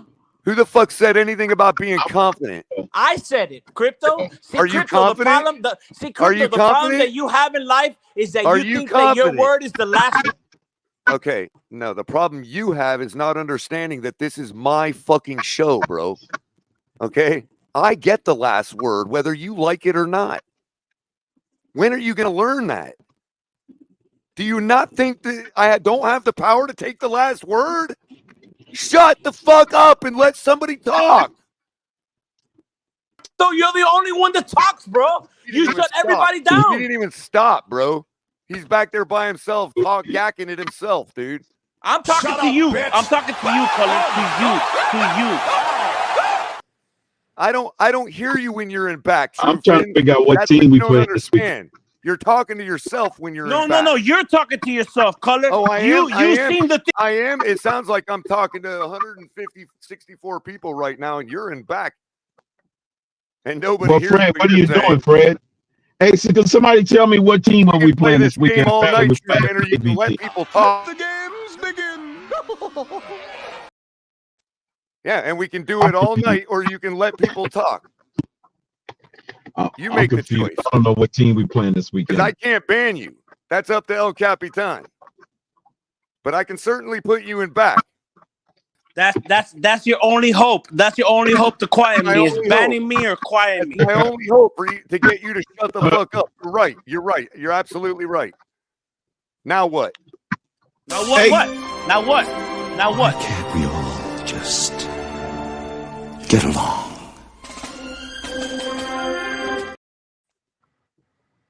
Because somebody in chat tell me what team Are we you playing. confident in this team beating the Colts this Sunday? I'm not. Okay. Who the fuck is? Who the fuck do you think is? That's an interesting question. Well, he brought it up. He's making it the point of why he's yapping all this shit is because he doesn't think people should be confident. So who do you think up here is confident, Trufin? Who said it? Who said they were confident? What are you talking about, Carter? You don't even make sense about what you're Good morning, talking about. gentlemen. Good morning, What are you gentlemen. talking about? You don't hear Is that yourself. What are you trying to divide? What are you trying Is to that divide? Fred? What are you Yeah, trying to Fred accomplish? Crypto. Trying to divide? Asking why you Nobody feels brought up. Oh, wow. Go. I'm gonna let you talk. asking you Bro. why you assume. What did you say? Fred is back. I'm asking you why you Fred is assume back. that anybody up here was confident in beating I the gotta go make Colts some this popcorn. Sunday. You said I it. don't know. I normally make popcorn. I gotta get me some popcorn now. The show has just started. You gotta go make popcorn. Yeah. You the said peanut it, butter with Rufin. Nobody else brought up anything about their white level cheddar. of confidence. White cheddar and And butter. you said that I'm gonna somebody up here is confident put it up there. because you didn't think anybody should be. Who is? What? Hey, Color, can you tell me what we're arguing about? This is how sad it is. Can you tell me what we're arguing about? You just said that the argument was about people's level of confidence. Hey, because somebody in chat tells me what And kind I'm of copy asking should I you put on who my up here popcorn? said that they were confident. No, I didn't. You're putting words in my mouth. What are you Hey, talking Crypto, about? what's the bro? topic? Okay, do we need to go? I don't know. Oh I'm my trying God, to figure bro! out Here what we I'm go, doing. bro! Here we go! I guess we're gonna have to Go back and make into yourself right. Okay, You're wrong, Color. asshole. You're Okay, wrong, asshole. bro. We will. Don't worry, asshole. We will. What's Hey, the listen, topic, hey, man? Color. You're I'll making it make it talking the about lead Don't in make my it next show. personal. Fred. I'll This is make the football, lead. bro. Yo, I'll make it the lead in my next show, bro. Don't worry, I will. Shake is out at the Colts game. He's gonna be on TV to hearing things. Oh, me myself, I'm anxious to see how Tyler Huntley, if he picked up any more of the offense this week, right? With 2 weeks, preparation.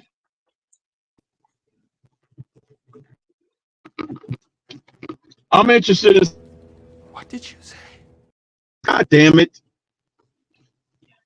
That's You're what I interested am, in Fred. what? I didn't hear that. I'm interested in seeing Shake Money on TV on Sunday. It's gonna be Where's at he the gonna be at the game? Yeah. I don't take That's this personal. We're all, at the end of the day, we're all Dolphin fans. The problem that I have is some people here want to act like they know more than everybody, and then they talk over everybody. And we all know that's who I'm talking you. about. That's you, No, bro. that's you, bro. That's what you do at every platform that you're on, Cutler. Oh, every you want to platform I'm on. talk I've over only seen you on everybody, this and you want to platform. act like you know He just more did than it. everybody, He and just you don't did know it. shit. He dude. just did it. He just did it. This is the only platform I've ever engaged with him on. Ever. Maybe Pete. Okay, so yeah. Yeah, I was gonna say he's on Pete show. Yeah, I was on Pete show. And hey, crypto. Hey, crypto. Yeah, Fred.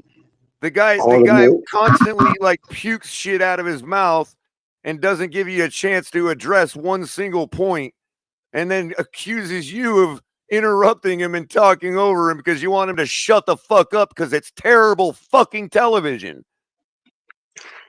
Crypto. I'm trying to fucking host a show here, True Finn, and nobody wants to hear you blather on until you're done talking because you think you know more than everybody else.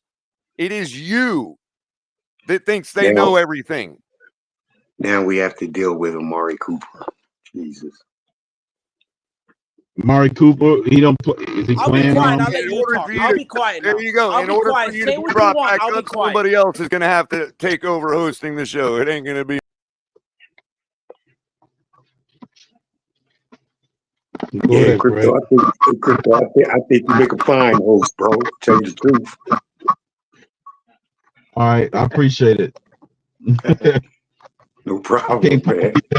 I don't have the controls. I can't pull people in and out of the show. I have to get. Hey, if you guys want me to leave, tell me now. I'll leave. I ain't got no All right, problem. you got Cap and myself back there, Crypto. Just let us know what you need to do. Okay. Yeah, I was saying got controls. I'm in my car right now. Yeah, what was your question, Fred? You got full control by proxy. You just need to use your voice. It wasn't a question. Right. It was more. I immediately regret this decision. It was All right, more go so. ahead. What was it? Oh, by the way, Fred Lewis. He said he's honored to hear your voice again. He missed you on the panel. That's good, man. You know what, man. This is real shit, crypto. You know what I mean? I don't want to say it, but I'm gonna say it. I kind of miss Lou too, bro. I had to put in the word. Lewis told me to put in the word, man. He said man, he. You know what? Tell Lou I miss Lou too, man. I miss Lou too. Oh yeah.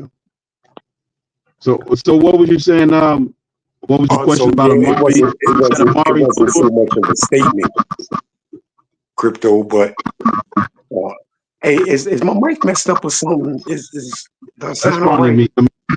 Yeah, you all right? Can you hear feedback on my mic? Yeah, I can hear you, man. But it was more so of a statement, man. And like now we have to deal with Amari Cooper and Devontae Adams. Devontae Adams doesn't scare me as much as Amari Cooper and Josh Allen, bro. Kind of bothers me some. You think Mari gives you more? You think Josh has been the way he's been spreading the ball? Yeah, right. He hasn't thrown an interception yet, but you think Mari gives them a bigger threat as far as adding to their I'm team? with you, Fred. I'm with you. Then Rodgers and I can see Adams, that. man. I mean, it might take a minute before the chemistry get going with the Jets. You know what, because crypto? remember the last time. Remember the last time those two hooked up, right? He won the MVP the last time those two was on the same team. Who? Aaron Rodgers and Adams. Oh, yeah, of course. Last time they played football together, he won the MVP. Yeah, but they had a better offensive line. Hey, crypto, you Yeah, they said did. That's true. Green Bay line was a lot better. It was a lot better than the Jets. I give you crypto, that. you said Green Bay. You said it might take Josh Allen and Amari Cooper some time to get affiliated with each other. However, man, maybe a handful of practices and one half of a football game. That's what I'm saying. You hit it right on the head, and Diggs. You hit it right on the head, crypto. a handful of practices, bro. A wide receiver like Amari Cooper. I mean, this guy's a great wide receiver, man, and he knows what a quarterback like Josh Allen is, man. You just stay alive, and so he can find you, and that's what it is, man. I think Amari Cooper comes right in and makes a big impact, bro. First game he's there. Hey, let me That's ask you guys something. Fred, that's Cap Crypto, let me Lewis. ask you something. Let me ask you something. That's Fred, you hear me? Cap Lewis. Crypto, let me ask Yeah, you I can something. hear you. I can hear You you, know, true fan. and tell me if I'm wrong. I'm honestly speaking like to listen to your opinions. What I feel, you remember what the Diggs and Allen happened. I feel that Diggs, that Allen, the way that he's played without Diggs, he's shown that he could be.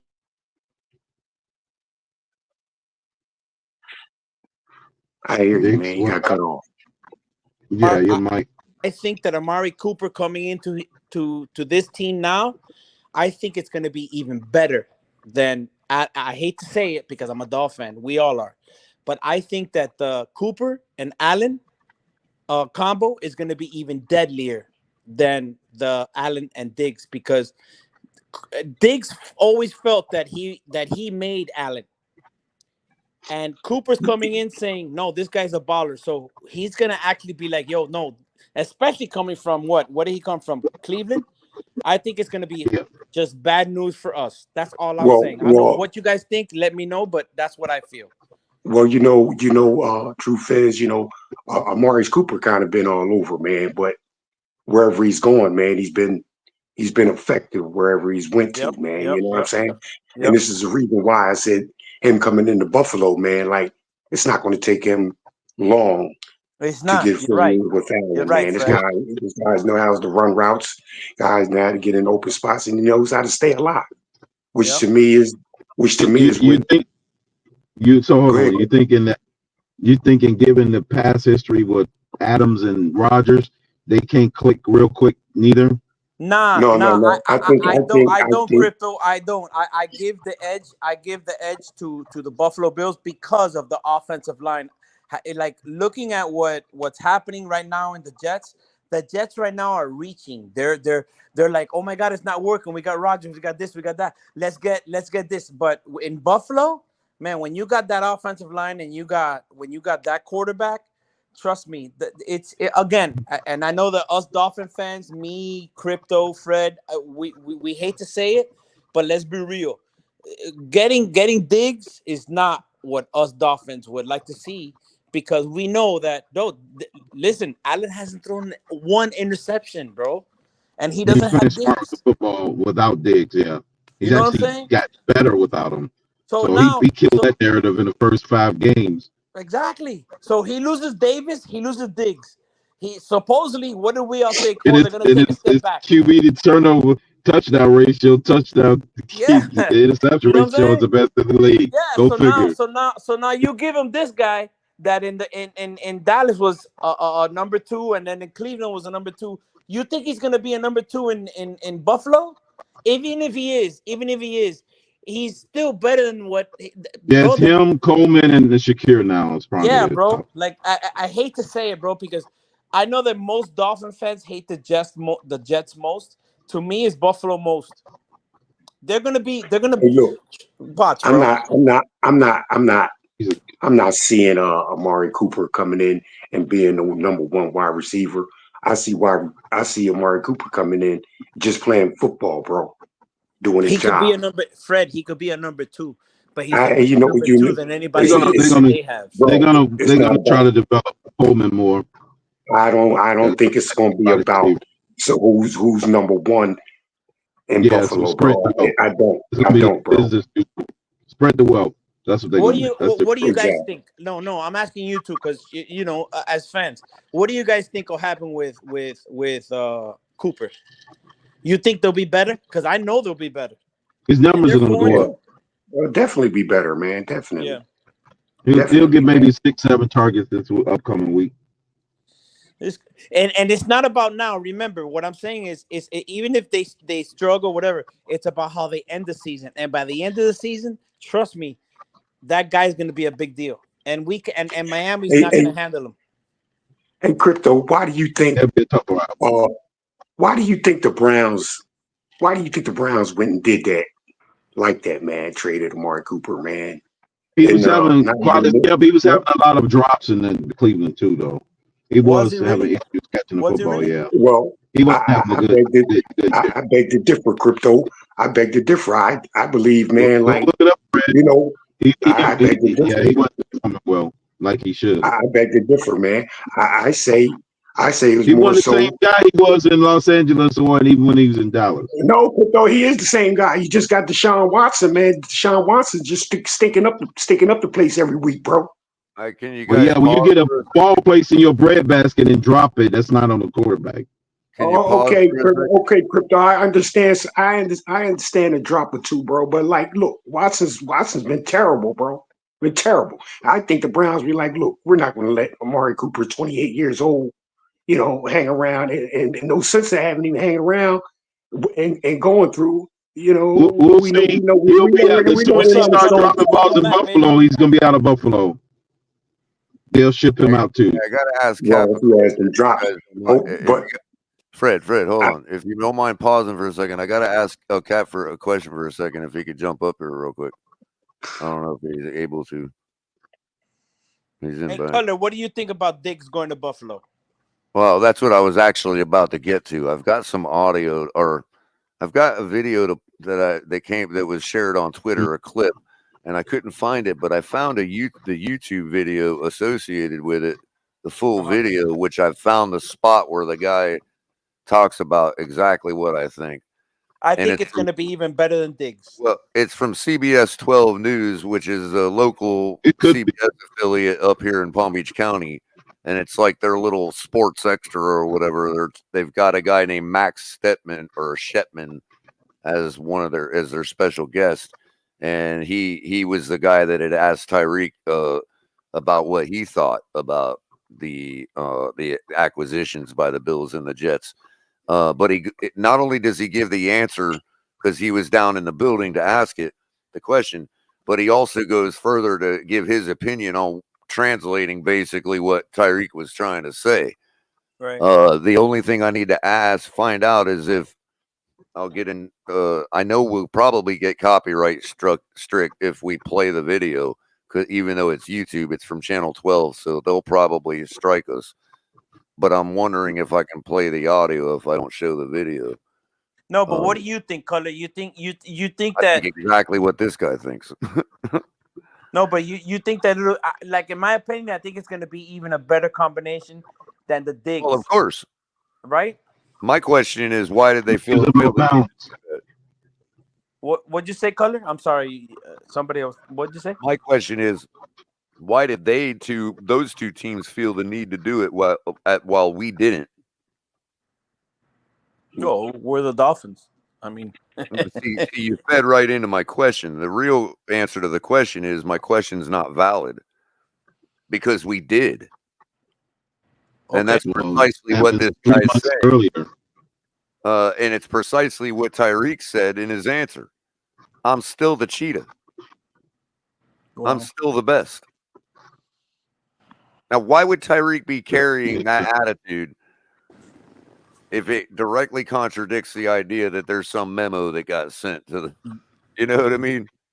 What Color? He's saying he's still the best wide receiver in the NFL, bro. What he's saying is what this guy says after that. And that's why I want to play this audio because it's, you know what?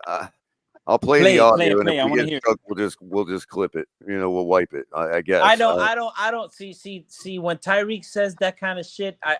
I love him. He's on our team. Yeah, but he's making a further point. Yeah, but I agree with you, True Finn. I'm not trying to litigate whether Tyreek's being disingenuous or all that. He's making a further point that I think, maybe he's not making it himself, but that we can make expanding on what he's saying. You see what I'm saying? And that's what the dude does right here. And I agree wholeheartedly as if it came out my own mouth. But this dude articulates it better. I don't know if I don't know if you've heard me say it, Color, and I'm pretty sure Fred has, and Crypto. I was one of those guys, like you know how we talk about 20 years and whatever because you can't be in the middle. I was a guy that thought that Tua could be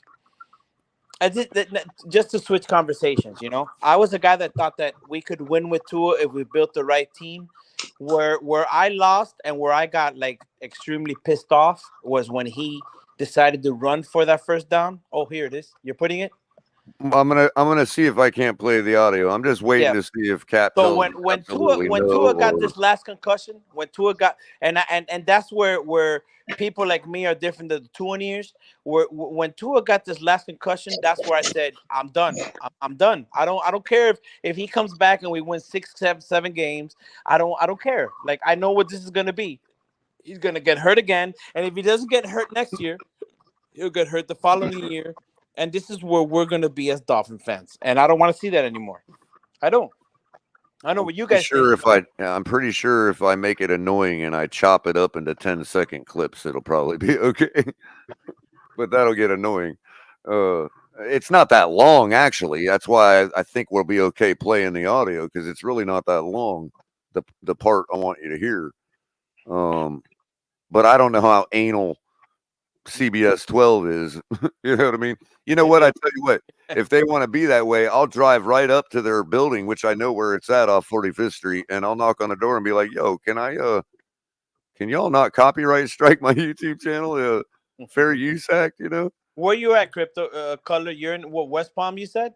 Yeah, I'm probably about 20 minutes from the where the Channel 12 news affiliate is at, where their broadcast station is at. Yeah.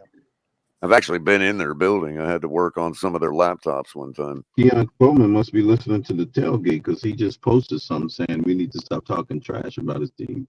Who said that? Keon Coleman. Oh. I just follow the post.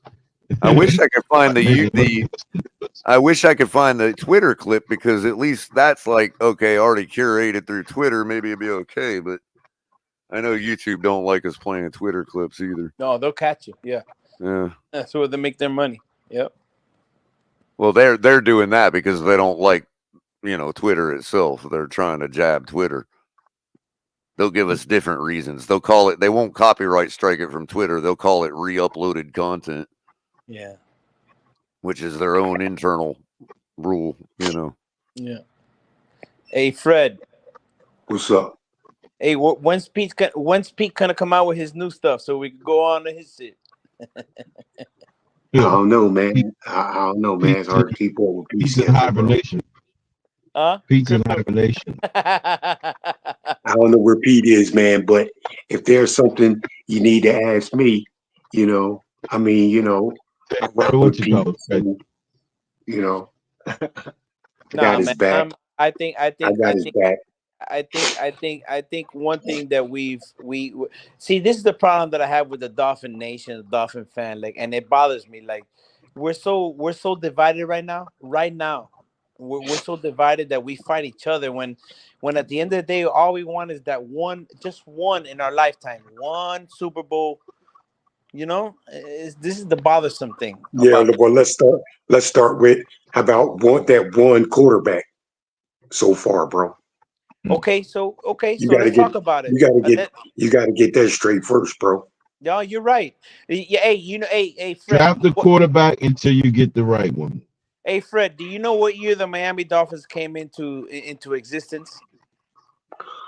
If I'm not mistaken, I'm gonna say 19. I'm gonna say I don't, but I'm gonna give it a guess, man. I'm gonna say 1966. You're right on the money. I thought I heard right that. On the money. A man who knows his shit. Do you know? I thought I heard that in my lifetime, bro. You know how long it took us to get to our first Super Bowl that we lost? 1971. Then we won it. So what I'm saying is, we went to 3 straight after that. We were the first. We were the first to go to 3 straight. We were the first to win back-to-back in the Super Bowl era, which is different. Yeah, we started off in 1966 as an AFL team, and we joined the NFL in 1970. So we were the first to do that. Now, and I know you know this, Fred, and Crypto. I know you know this too. We were relevant for 30 years. Right, and to see this that's going on, and I agree with you. Up until 2001, Marino said he retired. Yeah, and this is the problem. the younger generation. This is why I say the younger generation that's Dolphin fans. Those are the ones that we gotta be like, yo, you know what? You're real, because all they know is shit. They don't know what me, you, crypto, color. They don't know what we saw. So They you don't gotta have a be single clue. You know what? I like to put that in like decades. I say we may have won the 70s. You had the Pittsburgh Spurs Steelers, I think, with the 80s. They were great teams. Cowboys with the 90s. You know, Even the team that lost 4 Super Bowls and we beat them once in one of those Super Bowls. Yeah, man. They was good in that era too. But what I'm saying is that the Miami Dolphins were always relevant. What we were known for is choking and underachieving. What we've been the last 25 years is just mediocre at best. So no, I don't think the Dolphins were always relevant. I think the Dolphins didn't get relevant until they hired Don Shula from the Colts, bro. Right, which was 1970. No, that's at the beginning. From the 70s, yeah. So yeah, but before then they weren't relevant. They weren't relevant before then. But we started in 66 and we got them in 70. We were relevant for 25 years out of their 27 years of existence. That's my point. So now we suck. We're not the Jets. We're not. The Jets are just miserable. But still, what it is that we as a fan base, especially you, Fred, you, Crypto, Color, me, we're older and we remember, even if we choked and we didn't win nothing, but we remember being good. Listen, Fred, am I right? Crypto, am I right? We took getting to the playoffs for granted. Like we knew we would get to the playoffs. Now, how long's it been? I was at that game. I was at that game. I remember right. The Indianapolis Colts, the last playoff win. I was there. I was in the end zone. If I remember right, Shula and Marv Levy are the only 2 coaches in NFL history that go to 4 straight Super Bowls. Yeah. Now you could school me on that one, because I know Shula went to 3, and before that he was with the Colts. He went 3 with us, and he went with the Colts. You're right, because he lost to the Jets. You might be right. Right. Yeah. Those are the only 2 coaches to go to 4 straight Super Bowls. Yeah, you're right. The difference between Shula and Levy is that Shula won 2. At least he won 2 of them, right? Shula, right. You know what I'm saying? Right. So, and a lot of people don't know this. Old schoolers know this. From 1970 to 1980, we won 20 straight against Buffalo. They don't say that. 20 in a row. Yeah. So now the football gods done damn near nearly reversed it. Yep. They're winning 20 out of 20 some games. Yeah, like crazy. Yeah. Like God, that curse is literally flipped on his head. That Hey, Crypto, remember what we were talking about earlier about that lucky fumble? Yeah. Like, that's what I'm telling you. Like, I have people, like my own boys that I watch games with. They're like, no, that was a great defensive play. Our defense won the game. No, it wasn't, brother. We got, like, how many times don't we see defensive players try to strip the ball? It doesn't happen. We got lucky. We're lucky to be, because if they score that touchdown, what's the score? Well, at that point, it's 24-17. It's game over. And they're kicking the ball off instead of getting it at the 20-yard line. Okay, so it looks like they'll probably strike us, so I'm not going to play it, but I'm going to relay it to you, because if you take what this guy had to say, True Finn, plus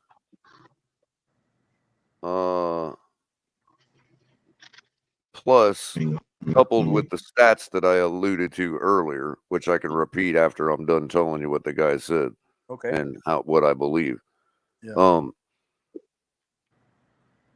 When it comes to the moves that the other teams made, when we're talking about what would we have done to match those moves, right? We would have went and got a big wide receiver. We got 3 of them. I mean, that's what I'm saying. We the moves that they're making now, we made them 2 years ago. Well, not even. I mean, we brought in. I know Odell is Odell. Right I don't think it's that wide receiver. Brought him in with the Fred. Hold on. Fred, stop. Go ahead. We brought him. Man, in. You ain't got to say it to me like that, bro. I'm just about to tell you. Apparently, ahead, bro. Don't fight, guys. Come on, guys. Okay, Come on, I'm guys, not going don't to do fight. this again, bro. I'm just going to shut the show down. No, I no, ain't no, doing no, it. no, no. Don't. Come on, I'm let's not going talk. to do this if I'm going to be continue to be disrespected like that, No, bro. you're not. You're not, Color. Come on, take time. Each one of you. You Come can on. go ahead and play the audio. I just don't have the energy. It's not that I don't want to play. Okay, I just don't have the energy for it. No, man. Come on, man. We're having a good night. It's Friday. Come on, don't leave, Color. I mean, y'all act like I'm being a baby about it. I You're just not don't being. have the No, energy you're not. for You're it. not. You're not, Color. You're not being a baby at all. You're not. I'm not saying that. Nobody's saying that. I'm saying that like let's just talk. And I get what you're saying. You get, I'm a but don't grown leave, fucking bro. man, dude. I shouldn't We're have to ready. do We're that. ready. We're ready. We're ready for the audio. Go, man. Go. Don't leave, Color. Come on. Let's keep it going. Whether Odell Beckham is in his head or not right now, we brought him in here with the intention of the same reason the Bills got Amari Cooper and the Jets got Devontae Adams. They just didn't do it until now. Okay. Okay? When you look at the stats that were put up in the one good performance, regardless of what the score said, productive performance on offense, 338 yards passing. Right. 182 of those yards came on 3 plays from guess who? At least 2 of those 3 people. And if you add Achane as what we consider a superstar, that's 3 of them. Yeah. We're not getting those plays. No, anymore. we're not.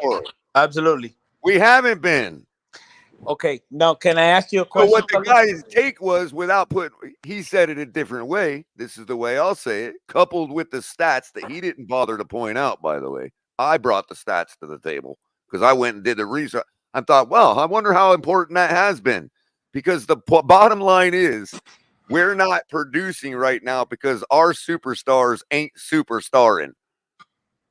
Okay, and that's what I was gonna ask you. And give me a minute, just or 10 seconds. Do you think that it's because of our players, or do you think it's because of our coaching? I think it has to do with the fact that the guy throwing the football, All of the above. now that we have found somebody that can competently throw the football, I think it's going to take a minute to get him to get at a level where he knows how to dial it into those receivers. I personally thought, my opinion only, I started to see that towards the end of the third and the fourth quarter last week or last game. Okay, Crypto, what do you think about what I said? You think it's a talent and player problem, or you think it's a coaching problem?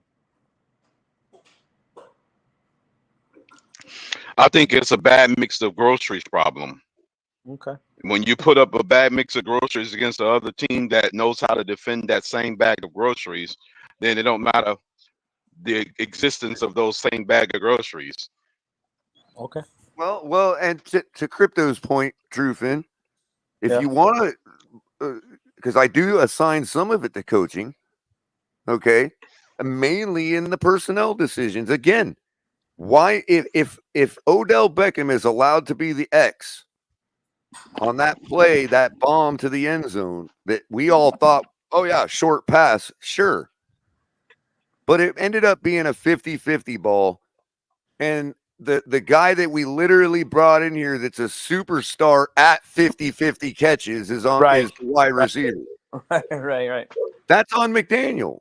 Whether it's Right. Tyreek, whether it's Tyreek muscling himself in over Odell, McDaniel needs to stop that and say, no, Tyreek, Odell needs to be the guy here. Okay. Because Odell mosses that guy for a touchdown on that play, bro. Yeah, you know you're right. it. You're right. I can't argue with that. I think for me, and maybe you'll disagree with me 100%, and that's okay. I think for me, we have enough talent to be better, but I think that this head coach, and I know I'm beating a dead horse here, but I think that this head coach, and I don't know if you guys know, but I have not been ever, not this year, not last year. I have never been on the Mike McDaniel bandwagon. I think that he doesn't have the ability to adjust. I could be wrong. Again, though, the ability And that's to the adjust big is elephant in something the that- room. But does he have the ability to learn how to acquire the ability to adjust? And if you're asking me that question, I hope I'm wrong for the sake of my team, but I don't think he does. Well, fair enough.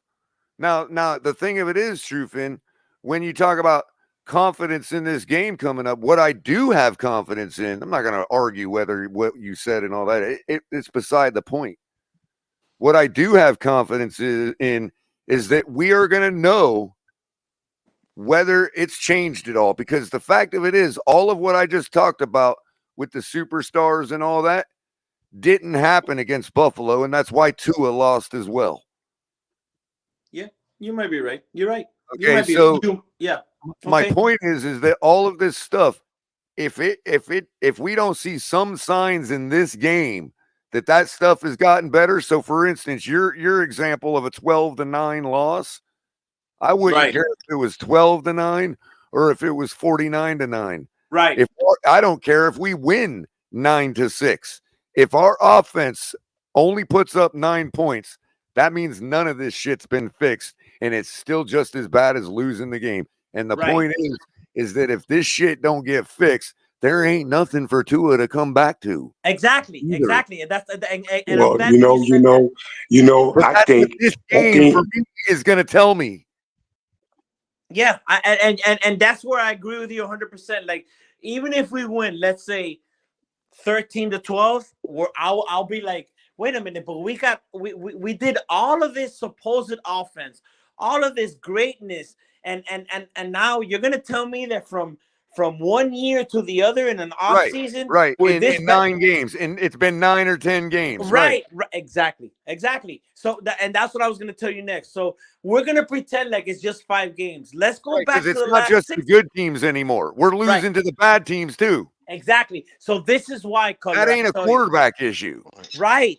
Exactly. And this is We why might drop 1 or 2 here because Tyler Huntley's got to get involved, get in the swing of things. But that's different I'm than with what you. you know what I mean? Yeah. That's altogether different than the games we've been dropping. Right. And that's why, and I'm with you. And that's why I'm saying this is whether we disagree. I don't even want to get into a conversation right now because this is the biggest divide I've ever seen. And I don't want to get into it. But what I'm seeing is, what is this coach doing to make us unpredictable, to make us change, to make us different? Like, I don't see it. Color. If I'm wrong, tell me. Like, right now, I'm you're in the not mood wrong, to hear. but I I'm loop in the that mood to in listen. with I loop that in with overall team execution. In other words, when I talk about execution being a problem, everybody assumes I'm only talking about the players. Right. And I'm You're not. I'm talking about McDaniel as well. Those adjustments you're talking about, those types of things, that's what he's responsible for executing. Exactly.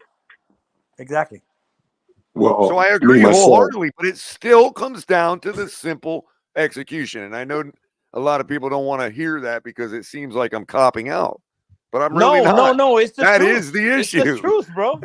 It's the truth. What do you mean? Myself, You're not, man. hey, Color, me and you about 45 minutes ago, we got into a nasty ass heat. And I don't know if that's the issue. And that's the why I don't give up on nobody. You're right, Color. You're right. This one, you're right, bro. I mean, the fact of it is it's been going on for 35 years. I don't think that equals success. It's always been execution. There are those of us that thought with Brian Flores and Devontae and even Isaiah Ford, there are those of us that thought that was good enough to win if we just executed. Yeah. And I think Brian Flores proved that other than the rainy Tennessee game. We could have executed all we want. We'd have matched up against real quality teams. We'd have got fair enough, destroyed. Crypto. Fair enough. But my point is that at some point you have to let this team fail because they no matter who the 53 men are, even if you tank and switch them all out, they have to execute too. Yeah, exactly. You have to solve that problem first. You have to have a coach that every player knows, whether they're drafted or whether they're a 17-year veteran. When they come into this building, we expect them to execute their job. Exactly. Well, you can execute your way to a 1-15 team. That's just a like culture. you can execute yourself to a 17-0 team. This is why it always arrives back at Stephen Ross, because that's a culture I'm talking about. Mm-hmm. And Crypto, you said it right on. You could execute to a 1-15 or a 17-0. That's true. Exactly. Right. That's true. Okay, that's true. Crypto is arguing, semantically speaking, statistically, yeah, it's possible. Okay, but you know as well as I do that if you're consistently, they did everything they can in that Cameron you're season. likely to be the one that has 13 wins every year. Yeah. No, I beg to differ because we tried everything in our power to win those games, and a lot of those games was 3-point You're games. acting as if I'm not admitting that it's we was possible, helpless. Crypto, and that's not fair, man. That's just a side argument that's pointless, dude. Of course, It's not a it side might not argument. matter. I get that, but that's not the end all. They can just be all better than you. But that's my argument. Right. I'm not arguing to be the tallest midget in the room. Right, Crypto. So whose execution does that fall upon? Chris Greer. Well, if the other teams as GMs and construction and the way they put teams on the football field matter better, of execution, bro. If we execute at our highest level, I could tell you right now, if Minnesota executed their highest level and players right now, and we execute our highest level, Minnesota still wins that game. They'd beat us. You're right.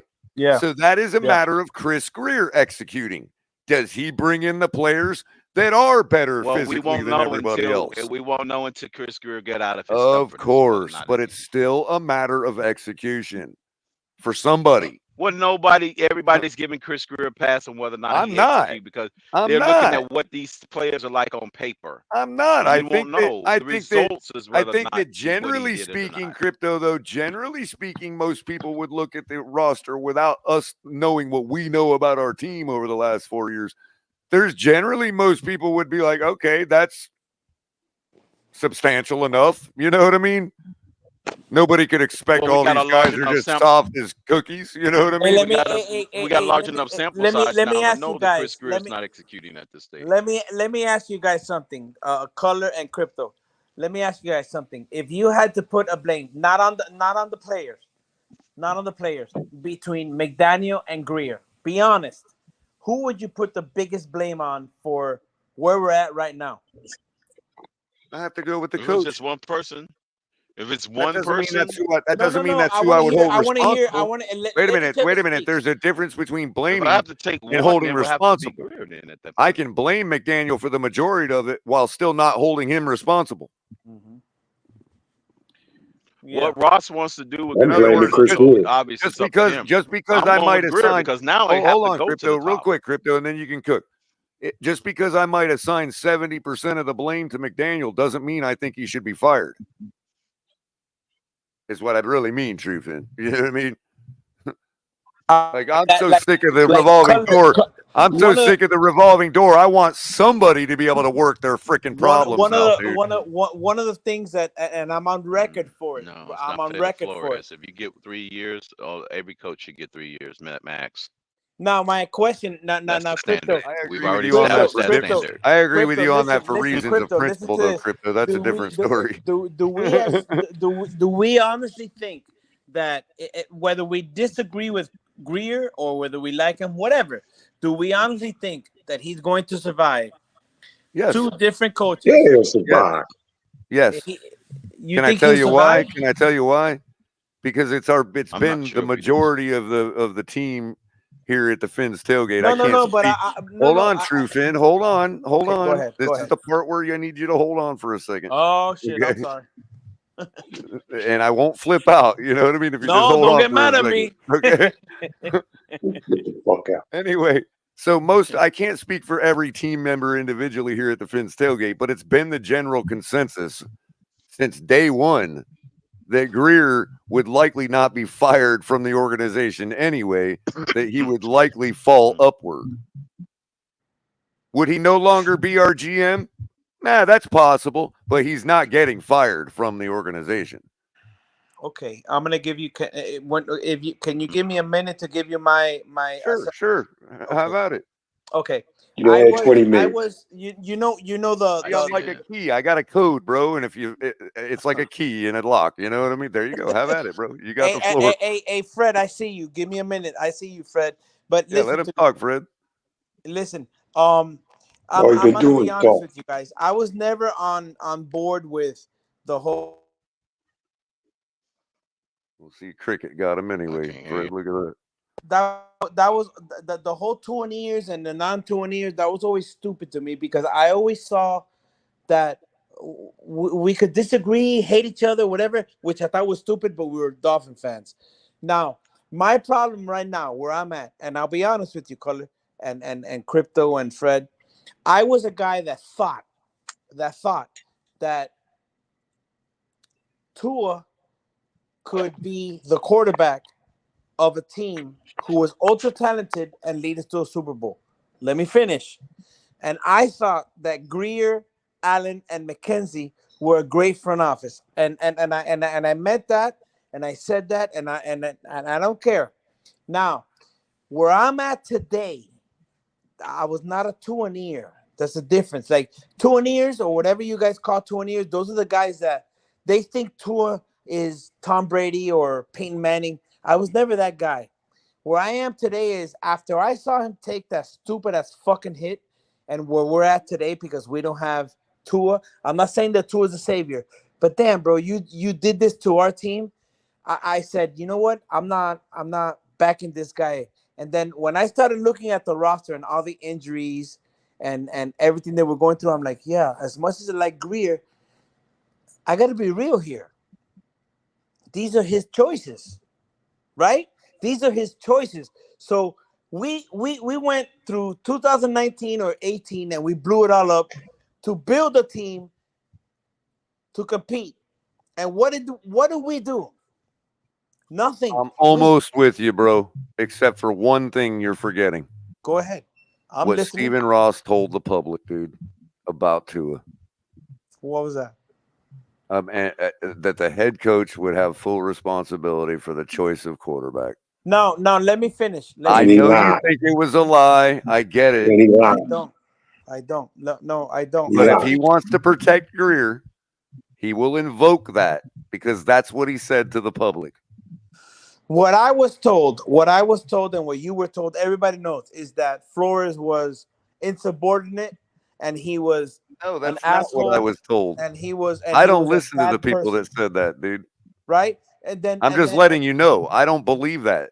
Right, but I never have. Right, and now, I was the one. I That was believe like, what Stephen Ross told me. Right, and I want to be here on record to say I was the one that was like, bro, what an asshole! How could you do that? Blah blah blah. Oh, I'm sure he was an asshole. Right, and now that I'm looking at it, I'm like, but all the other reasons they gave for him being fired, none of those were the reasons he was fired. And now that I'm looking at it, I'm like, wait a minute, because I remember I was at the game, the last game that Flores coached here.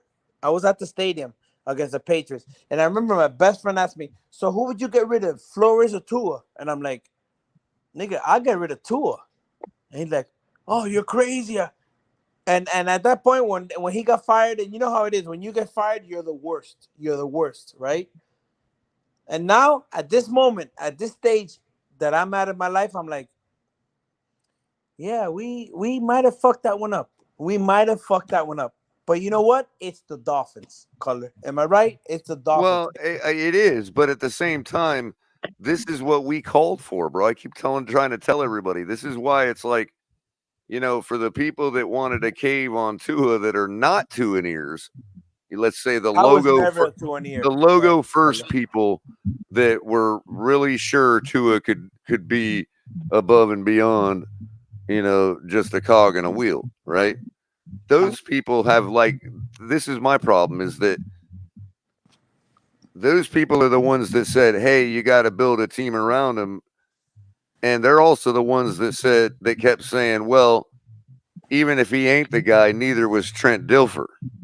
Well, I would say that Tyler Huntley is at least equal to a guy like Trent Dilfer, or let's say Blake Bortles, who got to an AFC championship game while scoring less than 100 yards per, while having a less than 100 yards per game passing. You know what I mean? And Yeah. you know, I'm told that, oh, well, you just build it. Well, if that's the case, then you're telling me that Tyler Huntley is worse than Blake Bortles. I mean, I Because don't our think, I don't defense think is so. I don't trending. think so. Look, I'm not going to say. Look, talking I'm not about. going to say. I'm not going to say that our defense is the same as that Jags defense, but we're trending that way, and nobody can argue we're not. No, we're not even So, close to that. Steve. let's say, Go ahead, Fred. Hey, Fred's been quiet. Let Fred talk a little bit. let's say Huntley. Way better quality teams. Yes, you're right, bro. I'm talking about we're trending that way on defense. And let's say Huntley wins. It's surprising to me that we got two of the same characters that were on that defense. Let's say they're much Huntley, older, more tread on the tires, and they're getting burnt more frequently. And nobody can learn from them. Right. Nobody let's can say get Huntley, better around. let's say, right. I'm not saying they can learn let's from say- those individual players. Well, that we're was trending impactful that on way, that bro. team. We're trending that way. Hey, Fred, go ahead, let's man. say, yeah, I just want to say, man, let's say, we didn't look let's too say stellar on Huntley, defense let's say against Huntley Seattle. goes undefeated all the way up to Arizona. If Tua's ready to come back, bro, they're bringing him in. Not for Buffalo, they're not. If we still have something to play for, and Huntley holds us down up to Arizona, they're bringing him in, bro. Fred, were you listening? Arizona? Fred, I'm not asking this to insult you. I'm asking because I don't know. Well, Okay, were you listening to the first part of the show? No, I wasn't. I just got on here. Okay.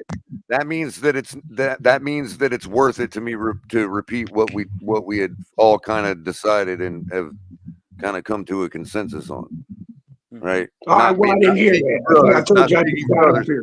Not speaking for others, but there's a couple.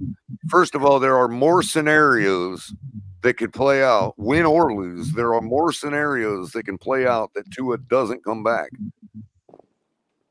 than there are that he will. Exactly. Yep, you're right. Okay. And here's the reason. If we get blown out, or even if we win, as I told Trufin, 9-6, we have no production on offense, and it's the same shit That's we've what been I seeing. Yeah. They're not going to bring Tua back because they're going to plan on blowing the thing up, cutting Tua, and in which case they don't want to get him injured, so he'll be shelved for the rest of the season. If we blow them out, let's just say, I know everybody thinks that's stupid. I'm not saying we will. I'm presenting the scenario that if we were to blow them out, big time, like 34-10 or something, right? Right. First of all, that shows that we can win. Again, that we fix some shit, because we're not doing that unless we fix some shit. Okay. Secondly, that right there will cause Tua to be shelved for a little while. In other words, if we win that big like that, that will cause Mike McDaniel to say, no, he'll fall back on the Tua will play at some point this season. Right. And we'll just keep riding Huntley till the wheels fall off. I don't think it'll turn out like that. I think Huntley can go out. I think Huntley can. Hold on. There are two more scenarios, okay, that are similar. There's a respectable but close win where we beat them like 24-17 or 24-10. Okay. And then there's also a respectable loss where we lose 33-30 on a game-winning field goal in their house when we're 3-point dogs anyway. Okay, those two scenarios, we look more like for Tua to return for Arizona. But they're not going to throw Tua in to knock the rust off for Buffalo. So if the scenario doesn't play out where he's able to come back for Arizona and we want him to or need him to, which means the offense fixed shit, but Tyler Huntley just wasn't able to get it done. That's where they'll say, Tua, come on back for Arizona. If that doesn't happen, he's not playing till after Buffalo. We're not going to have him come in and knock. You're not going to have him come in against Buffalo. Right? Exactly. So pick your game after that. First game against Pick Buffalo. your game after that, and I don't care about your opinion is fine. You know what I mean? Hey, but I don't believe that. hey, I want to hear I think Fred. Well, I think Huntley. I think Huntley can. Fred says he doesn't believe that, so let's let No. Fred have the floor for No, a second. Color, let Fred talk. Yeah, man. I believe Huntley can win by, let's say Huntley wins by 14 all the way up to Arizona. I still think they'll when Tua's ready for that game, they'll still bring him back. They're not bringing him back. No matter how good Huntley looks, they're going to bring him back. Okay, fine. But if Buffalo, that's a fair opinion to have. So in other words, no matter what happens, you think they'll bring him back for Arizona. That's a fair opinion to have. Okay. Can I give you my opinion? One quick thing, Trufin, is that if that's not the case, Fred, simply it don't matter how everything plays out. Tua will not be put in to knock the rust off against Buffalo, no matter what scenario plays out. Okay, can I give you my opinion? Yeah, that would be disastrous to do that against that team. It's Crypto the same Fred, team that knocked them out. Fred Color, listen to me. And Not against the same team that knocked them out 4 times already in his whole career. Well, hold on, Crypto. Keep that in mind. Hold on. They're either going to give him the Arizona game to do it, or they're going to wait till after. They're not going to make him come in. They're not going to choose Buffalo. That would be 5 times that he got knocked out by the Bills in his Hold on, Crypto. But hold on, man. Up till he got hurt, bro. Oh yeah, we were kind of out of it. But when you pick a game for, I understand, you know what I mean? It's useless to bring it back against Buffalo. Then how much belief do you have in the guy? You know what I'm saying? No, we're not going to bring it back to Buffalo. Certainly not. Then how much belief do you have in the quarterback? It's not a matter of belief, it's a matter of strategy. You're not going to bring in a guy to knock the rust off against. They believe in him. They just don't believe him against. Oh well, you know what? I mean, let me say this, man. You could bring him. You could bring him in. Winning. Let me say this. Especially if your offense has started fixing their issues and your backup's winning. Why would you do that? Look, you're asking for a you loss. could bring. Okay, so you're waiting to bring him back against Arizona. Where's the guarantee that he's not going to get his clock cleaned again against Arizona? No, you're right. Can I give you my opinion? He's not going to get his clock cleaned in that game as well. Hey, can you guys let me? It's not like Arizona's soup sandwich. Can you guys let me? They played them same Buffalo Bills to a 3-point loss. Hold on. I want to answer this question real quick. South Florida Sports News. Thank you for joining us so late. He says, you're telling me if he plays against Arizona, they would pull him out for Buffalo? I don't agree with that. They might bring him back for Buffalo. No, I don't. If he plays for Arizona, he'll play for Buffalo. What I'm saying is they will not have him knock the rust off in a first game back against Buffalo. That's what I'm saying. Like my problem, my Arizona, he's definitely playing against Buffalo. My problem with all of this. I'm not saying they're going to avoid Buffalo with him altogether. I'm saying that in order to play Buffalo, he'll have to play Arizona. Color, my problem with all of this. I'll be looking for a lawsuit.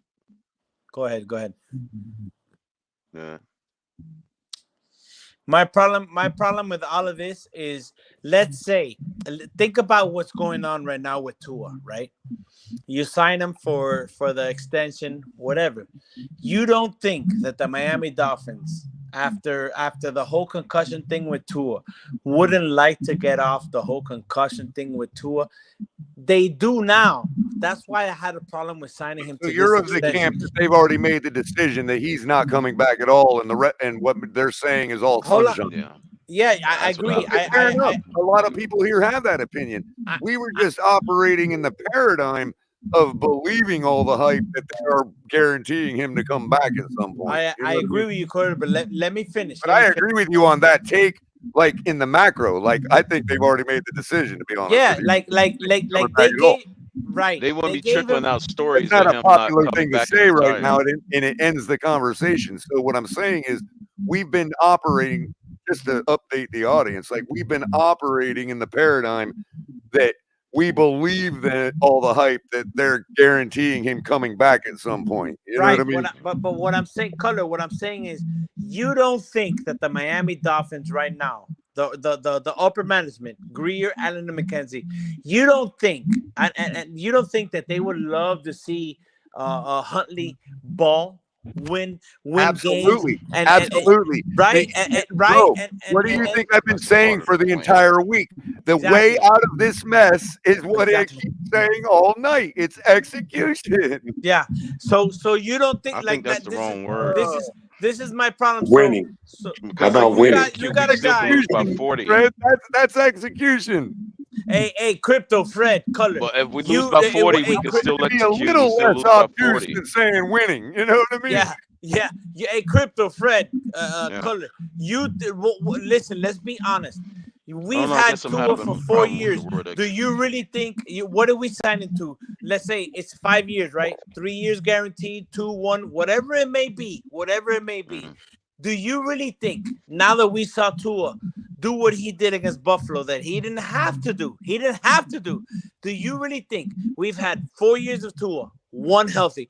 Do you really that's think the that third we're gonna have injury 4 against that more team. years of a healthy A lot Tua? of people don't realize that. And of course, Hey, Crypto, I got a question for you. I got a question. y'all got to realize that that's the.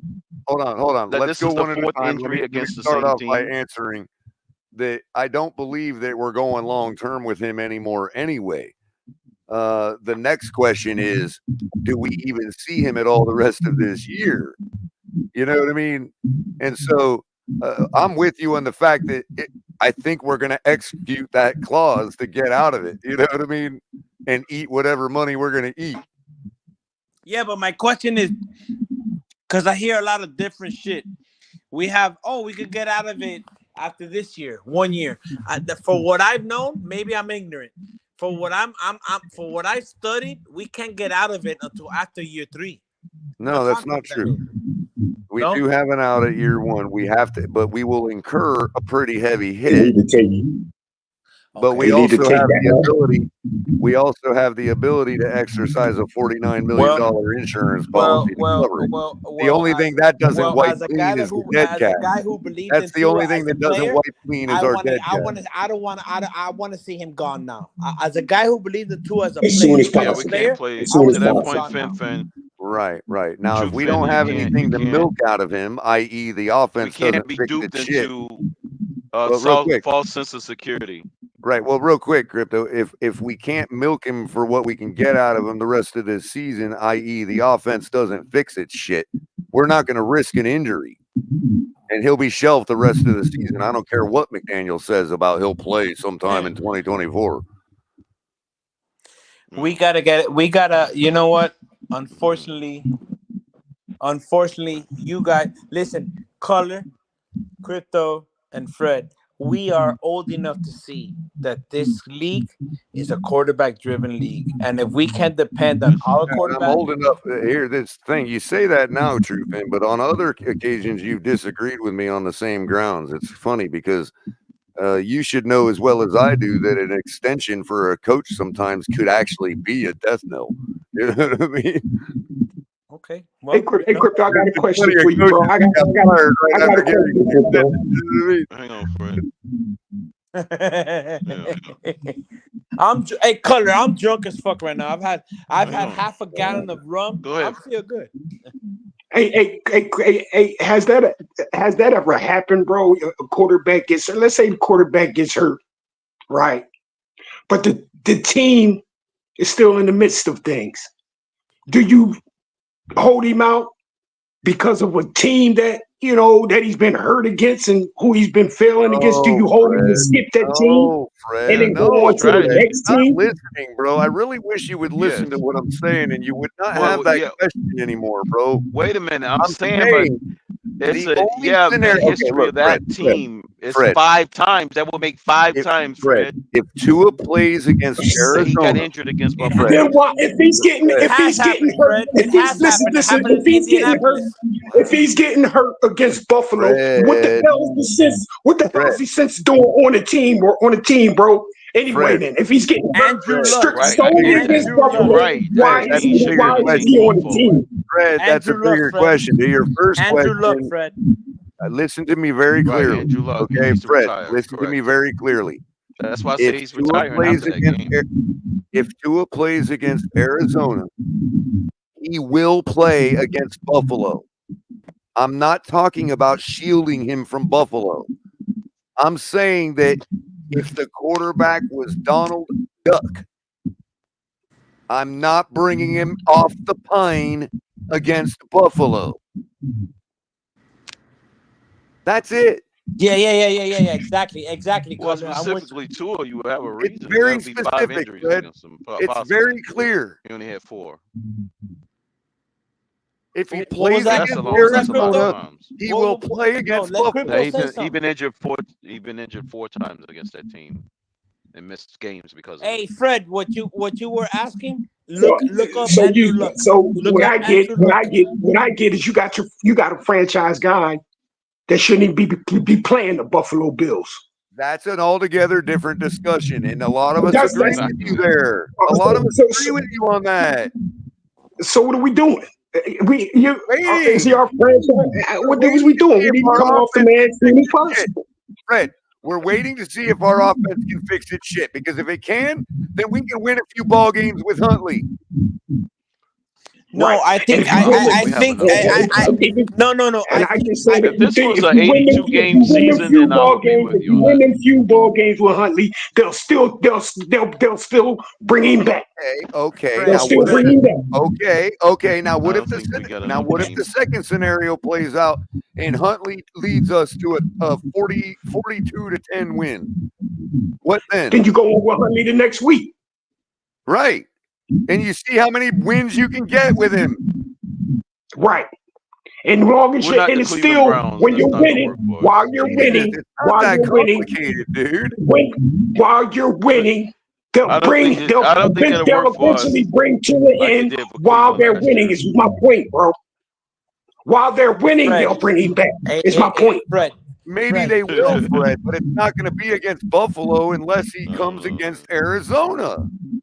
Fred, I think that the problem that we're having as Miami Dolphin fans is that we think that we're the Green Bay Packers, where we had Bart Starr, Brett Favre, Aaron Rodgers, Love. We are the Miami Dolphins. We've had one. We got like 20 million quarterback. quarterbacks One. after Marino. Because even Yeah. hey, no, hey, Crypto, And I wonder why that is, True. Crypto, listen to this. Even Brian Greasy or whatever, I forgot. Even Greasy had 6 completions in a Super Bowl win. I wonder why that is. We're not quarterback you. True, It's Finn. not. I wonder why that No, is, it's not. though. I wonder why that is. And I'll tell you why it is. When was the last time we won the division? 2008. Chad Pennington Right. was And the what did we quarterback. prove that season? That year we won the division that it year was a because rhetorical Tom Brady question. got It was hurt a and we rhetorical retired question. it. That's why Chad Pennington is the best quarterback we had since we It was a Dan rhetorical question. Let me answer. What we proved that season was all that matters is the team. The what? I'm sorry, you broke up, Color. What? What we proved that season was no matter who your quarterback is, and yes, there are some that are better than others and can get extra wins for you, but no matter who that is, your team has to execute. Yeah. We proved that. Who was the backup? Hey, Color. Who was the backup quarterback? Who that got Behind Pennington? I think it was Henny. No. For New England, that he ended up going to Matt the Castle. Chiefs. Matt Castle. That's right, Matt Castle. Now, granted, we That's obviously who had came in help for Brady. winning the division because of the Brady thing and all that, but still, we went 11-5 that year. We turned around a 1-15 season into 11-5. That's right. Without a quarterback, essentially. And then we got murdered against Baltimore. And we're worried about Huntley and whether we that can was win fool's games. gold. That's why that's Well, the I'll tell you classic this. fool's gold If scenario. you're worried about winning games going forward, it's because you're worried Those about this 11 wins team, were fool's not gold. because you're worried about Hey, Huntley. Crypto, you remember that year?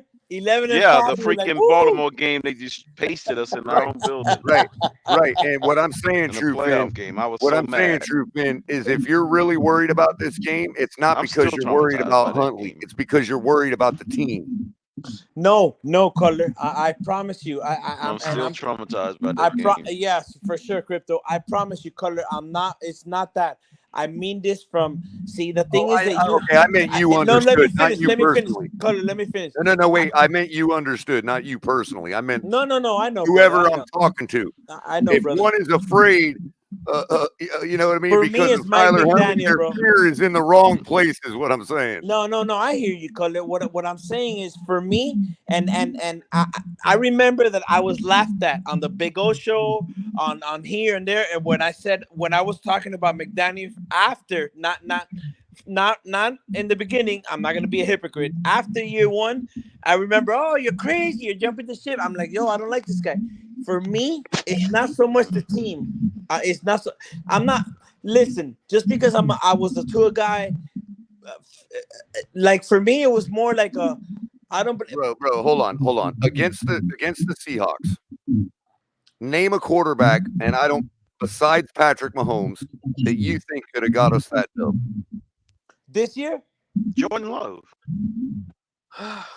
I mean, I'm talking. No, wait. Let me rephrase that. Flacco. Let me rephrase that. We Flacco lost to. Hold on. Who did we lose to when in Tyler Huntley's first game? Remind me. Oh shit! It's late. I'm drunk right now. I can't remember. I forgot him too. Tennessee. Yeah. Okay. Exactly. Fred, can you mute yourself? If you can, let me know. I'll do it for you. We're getting some feedback. Go ahead, mute me, goddammit. I'm not. Why do you think everything is punitive, dude? God, man. I think color. It's annoying as hell, bro. If you can't, I was asking if you couldn't get your finger to the button. Jesus, man. It's trying to help you out. God. What happened? Nothing. He's all pissed because I asked him to mute himself, and I would do it if he couldn't. He took offense to me saying I would do it for him. Anyway, he's like that, man. I don't know why. He thinks I'm always out to get him. That's what it is. And sometimes I am. I'm not gonna lie, man. Anyway, Fred, sorry, Fred. I'm just kidding, man. No, man. Hey, listen. I'm glad to Well, be here. what were we saying? What was I saying? Because I got to make this point, dude. Shit, I'm drunk, color. See what happens? Fred interrupts me. I totally forget what I was saying, man. Oh, damn. No, you asked me what did I think of? Damn, man. Oh, Tennessee, right? Okay. Yeah, exactly. Now I'm not talking about Jordan Love and he's been our quarterback all camp and right. He's like instead of Tua or instead of Huntley. No, I'm talking about name the quarterback besides Patrick Mahomes that can come in just like Huntley did in 5 days. No, you're right. You're right. I pull out a win against Tennessee. No. Don't even finish the question. Okay, but if we were to lose Crypto, how many of those quarterbacks would be blamed for it? If they perform the same way, all of no. They put up the same numbers. No. If we lose, no.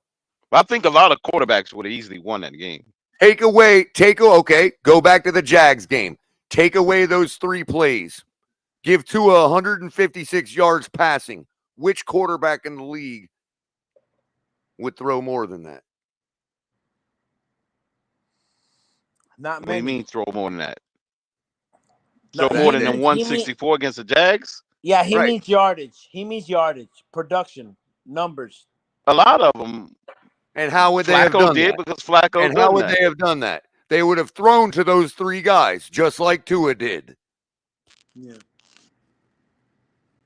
Well, it could have been a combination of them.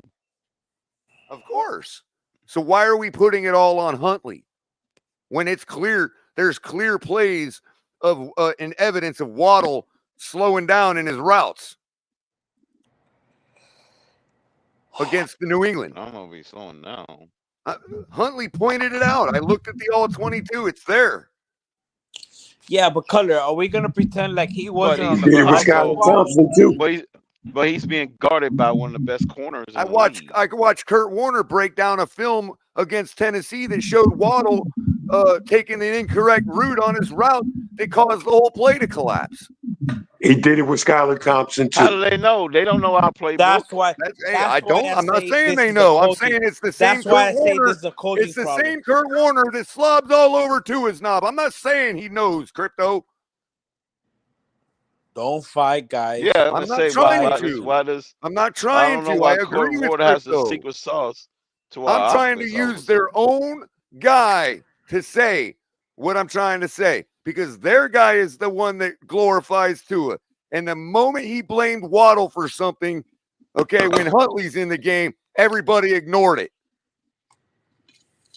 Oh well, yeah, That's Kurt Warner. Yes, Kurt Warner. Warners of the world do that, and Achos of the world. Well, yeah. No. Kurt Warner was keeping the same energy. He was glorifying the quarterback. It's the Tuaneers that ignored it. That didn't know what I thought I That's why y'all seen don't Huntley. know about it. That's why y'all I don't thought I know about it. seen. What they, I thought I seen Huntley point at Waddle well, they and should told listen and to like, Tom Brady. They'll really have a different opinion if they heard Tom Brady's opinion on it. I'm just saying, bro. I'm Yeah. just saying. I'm not the one that I'm talking made about the this two up. Nears who hate This Brady. came from the same It's guy coming. that they invoke when they tell me Tua's the guy. They say, look what Kurt Warner said, Color. I'm just giving them the same energy.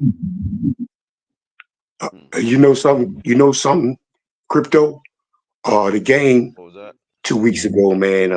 Damn, I forget what we played. Damn, 2 weeks ago.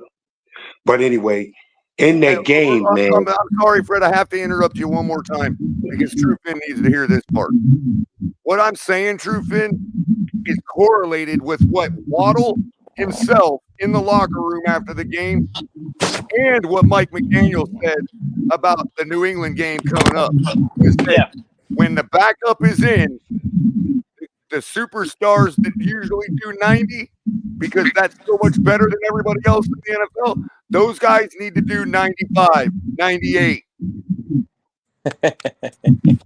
Yeah. And Waddle said the same thing himself because Waddle already knew about his own performance against Tennessee.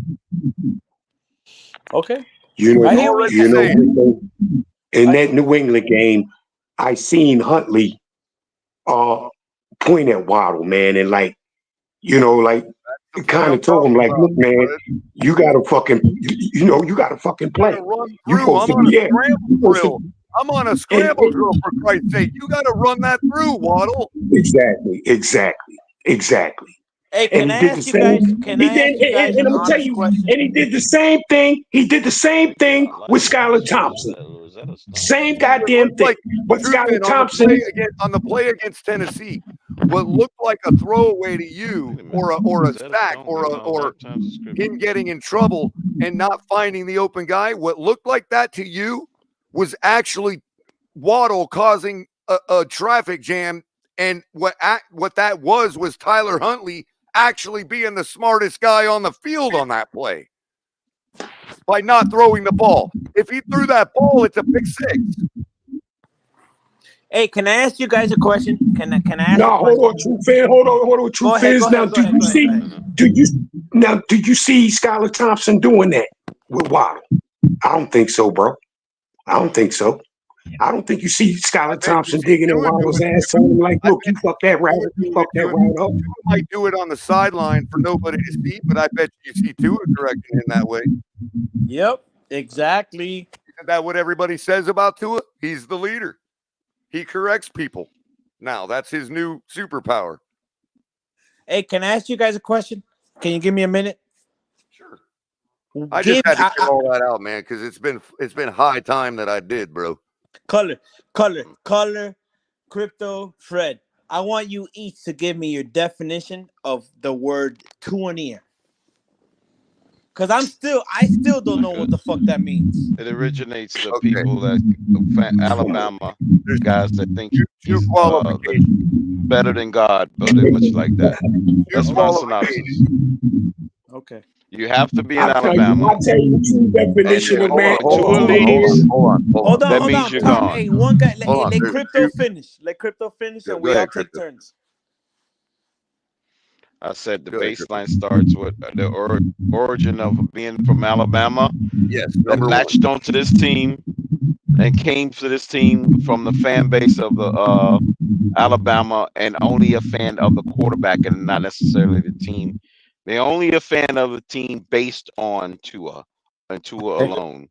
Okay. And so any success that the Dolphins get is only derived because of Tua and That's only number 2. Tua. Right. They will And leave then the fan base if and Tua when is no they longer our if quarterback. Tua is That's not the number 2. quarterback as a third piece of that, yes. Okay. If we become the freaking whomever Dolphins, they will Right. also move with us as a franchise. We become the freaking Seattle Dolphins, and It, Tua's it, still a quarterback. They're still with the Dolphins. if we win They're a only ball moving game and migrating us if because of we him. win a ball game and Tua throws for over 300 yards, they want to force everybody to sign an apology letter for being wrong. Right, for Okay. being wrong. Right, exactly. Right. You That's have to another sign one. apology Now, Okay. letters and stuff too. now Yeah. there's also, because I agree with everything Crypto said.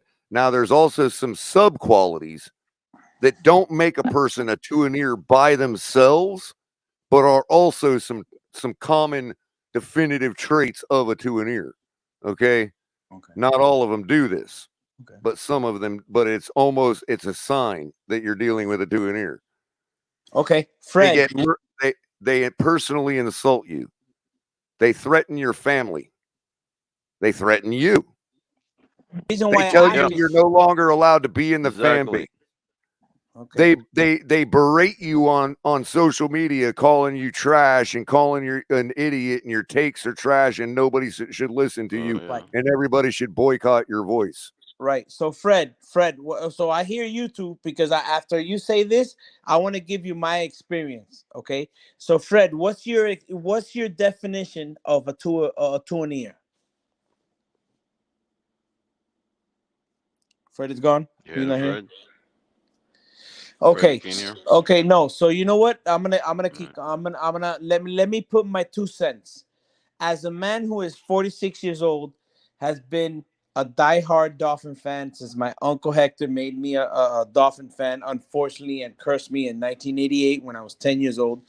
I I I I didn't like. I'm your old school guy who thinks of what a quarterback should be, which is 6'3", 6'4", 230 pounds, or rocket arm, right? So when we got Tua, I was happy because I'm like, damn, we finally got a quarterback in the top 5, right? But that doesn't make me a Tua-neer. That made me I was happy, and I told my wife and my kids, once I saw him play, I'm like, yeah, he might be special, but I don't like it, like he's small, he doesn't have a rocket arm. So what is he good at? And then once I started seeing what he was good at, which is the short game, the quick release, all of that we know he's good at.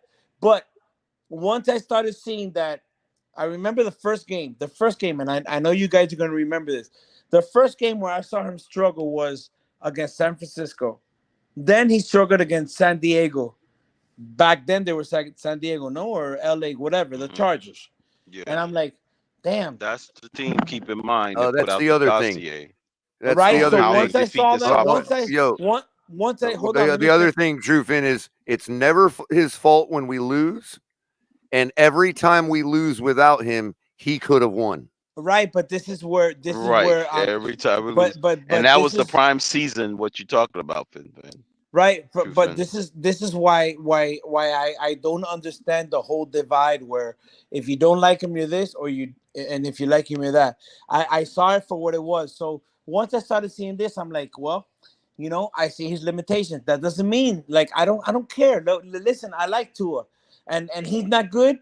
Hey, fuck it, he's not good. I'm loyal to one thing, the logo. So when I saw him struggling, I'm like, yeah, well, maybe he's not. You know what I'm saying? Like, I don't understand what I guess what I'm trying to get at with this question is I don't understand why is the you have to be on one side or the other. Like you can't be, you know, I like him. I hope he's good. You know what? He's not. Fuck it. Move on.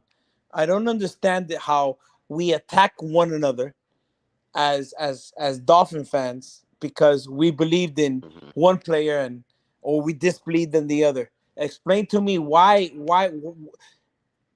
other player, you guys that you're Dolphin fans as long as I've been, what other player have you ever seen that has divided a fan base as much as Tua has? Can't really pinpoint that far as the vision. He's very polarizing figure. Yeah. He's probably ranked number one out of all the most polarizing figures that Yeah, we've had on the team. and you know what? There's a difference between realists and haters. That's what I'm trying to get at with this question. Realists will be like, yeah, I don't like him. He's garbage. But I hope he succeeds. The haters, they don't want to see him succeed just to prove themselves right. And that's where I have problems with people like that. Like Pete, like whatever, like, yo, like, nah, like, okay, we don't like him. You might think that he's shit, but damn, wouldn't you like for this fucking guy to bring us a Super Bowl? Just for the team, just for the city. I was born and raised here. You don't want to see that? No, some people don't. I don't get that. I don't. I'll like I said, I saw Dan Marino. I've seen greatness, and like I don't know how people could call themselves fans and say, no, I hope this guy fails just to prove that I'm right. They're not fans. Those are not fans. That's my point. Well, in that the case, that's the part where I'll admit that both sides do that. In other words, the haters will be celebratory when we lose because they wanted it in. While the Tuaneers are celebratory when we lose or want us to lose when Tua's not in the game. Right. So they can be proven right about Tua.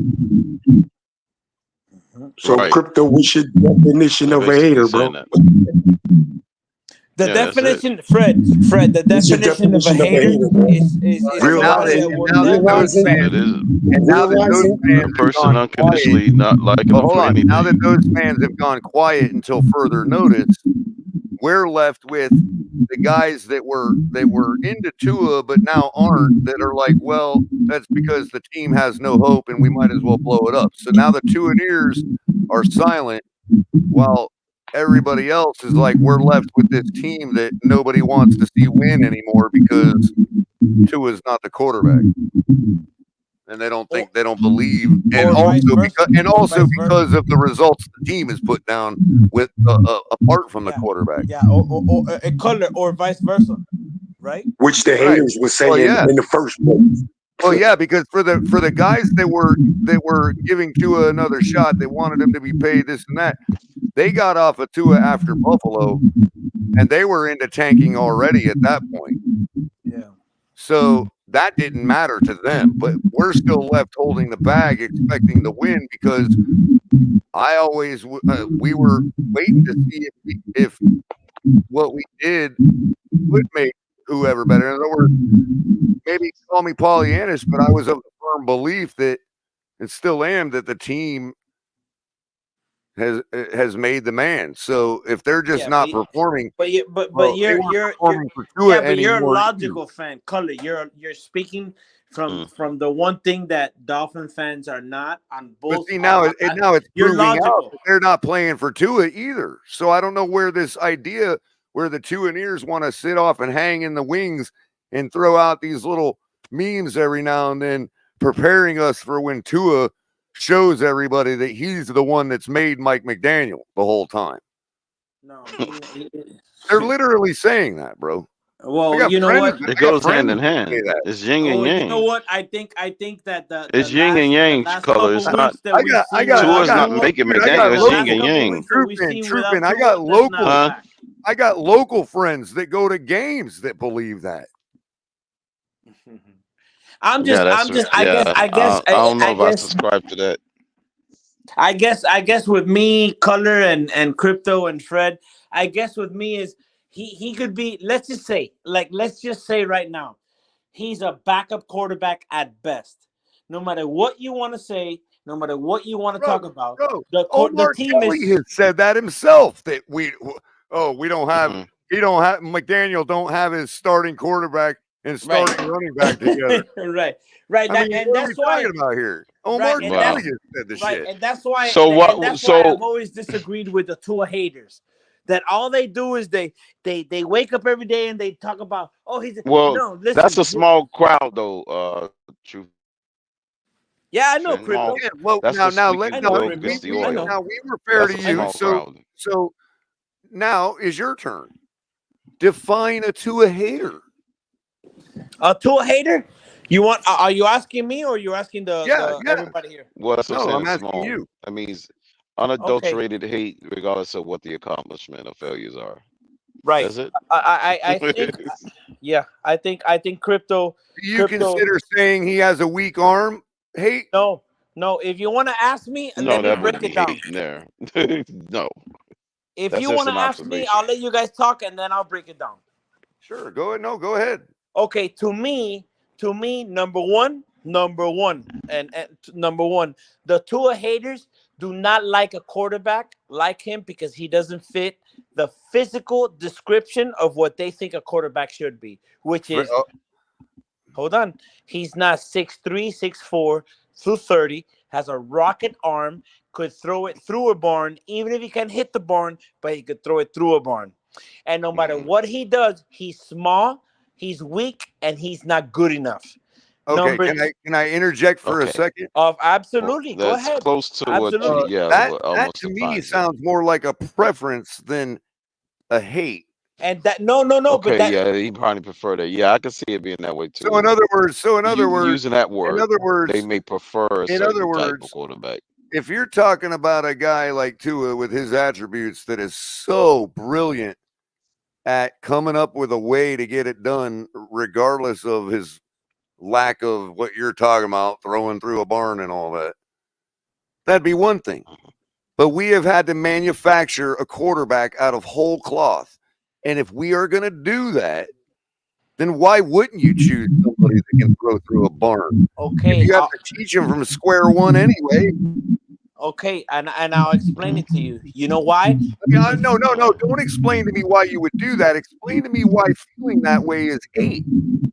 Okay, I'll explain it to you. Because you have the one thing that many Dolphin fans don't have, which is common sense. You, crypto, me, you have common sense, which is that's not the all say all of a quarterback. You have common sense. Me and you have common sense. And I would say to you on that a 2 and ear, to continue that definition, is somebody that would call me a hater for believing what you said about quarterbacks. No, that's a 2 and ear because I've been berated, I've been yelled at, I've been called an idiot, I've been called a crackhead, all because I said I prefer this type of quarterback over this one. Right, but you have your opinions, and not only that, you have. I understand. So what I'm saying is, these two haters don't know. No, these two haters don't even know the game of football. That's what I'm trying to get at. What I'm telling you, though, True Finn, is one of the attributes of a 2 and ear is that they loosely use the word hate to describe any criticism of the guy. Right. That is one of their attributes.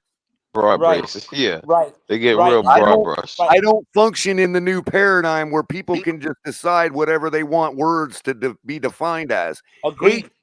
Hate means of something very specific to me. Call me old-fashioned all you want. No, you're not old-fashioned. You're right. Because you know what, True Finn? When there's a YouTuber out there that's not known by many people, and the reason I know he's not known is because this particular video only got 1,200 views. One of them was me, and one of them was my audience when I showed it to them. The only Dolphins YouTube content creator that showed this video on his show. You know what that video was? What? An interview with Tua's father.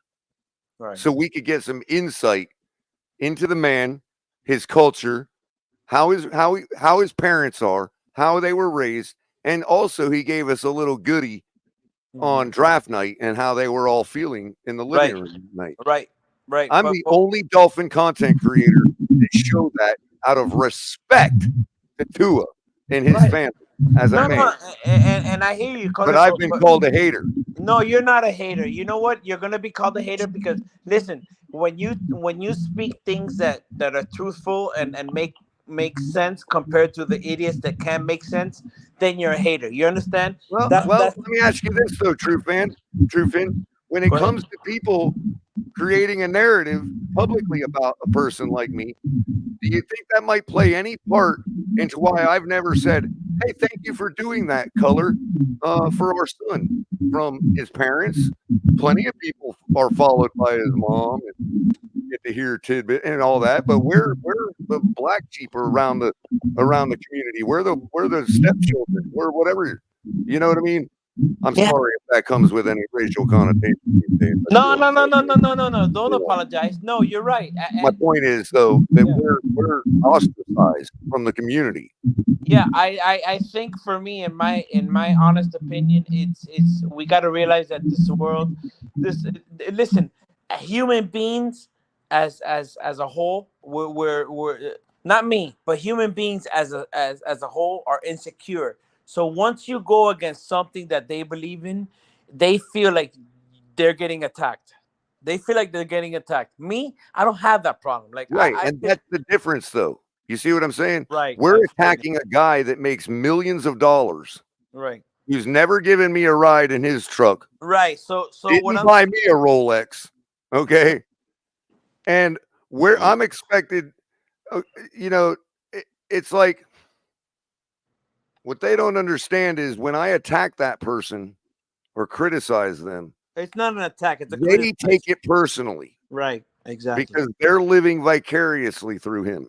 Right. So what I'm saying, when they turn around and try to return the attack, which they think they rightfully can, because hey, you attack me. Why can't I attack you? No, I didn't attack you. I attacked Tua.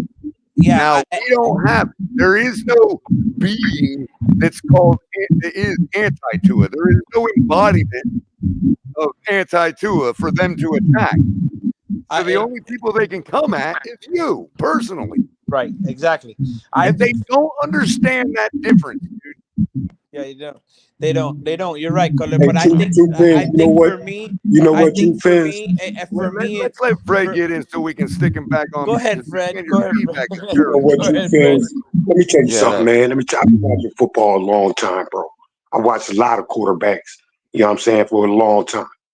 The day that guy came in here and threw that little 2-yard out, I knew he didn't have it. And in the farm, bro. I seen it right in a 2-yard out, bro. I knew he didn't have it in the NFL arm, bro. I'm just gonna say that. No. I'm not gonna fight you, Fred. It's like I said. The beauty of it is that's your opinion, and I respect it. I also respect Game Boy's opinion here. He says, to be fair, Color, you do the same thing the Tua lovers do that they do when it comes to Lamar Jackson. You know what?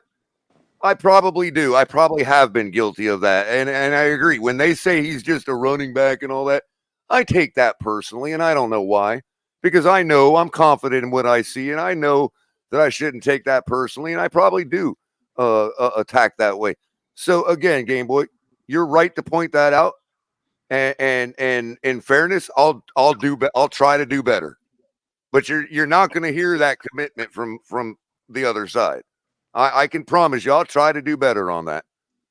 I probably shouldn't be taking it so personally when people attack Lamar Jackson and coming back at them like as if I'm his Superman. You know, I get it. I put it out. There. I'll be the first to admit I'm guilty of that, and I'll try to correct myself. Well, I put it out there. God damn it! I take it personal when you attack Jordan Love. God damn it! God damn it! Oh, you ain't gonna feel that way about the Parker one. To be fair, I'm the same way when it comes to Jordan Love. God damn it! To be fair, there's other reasons to take that stuff personal about Lamar that comes with something that is like a little more, hey, you're supposed to kind of call that out. You know what I mean? I don't want to throw the card around, but you know what I mean? Let's be real. There are some people that throw the running back thing around about Lamar Jackson for other reasons. Stuff out there a lot. Yeah, I don't know why at this stage. You know what? You know what? That's if you ask me, the people that fight back on Lamar Jackson and say he's a running back, whatever, they're true haters there. That's what you call hating. How so, Fred? If you ask me. Well, not all of them. Because when you sit up there and just say Lamar Jackson's just a running back, you know what I'm saying? He's not a quarterback. Yeah, that's crazy. Some of them are implying something. Some of them are implying something. Look, you don't call a server, man. Nobody's saying the same thing about Josh Allen, bro. That's the difference. Yeah. And there is something deeply, deeply more personal about that and hateful. You know what I mean? And I just don't want to.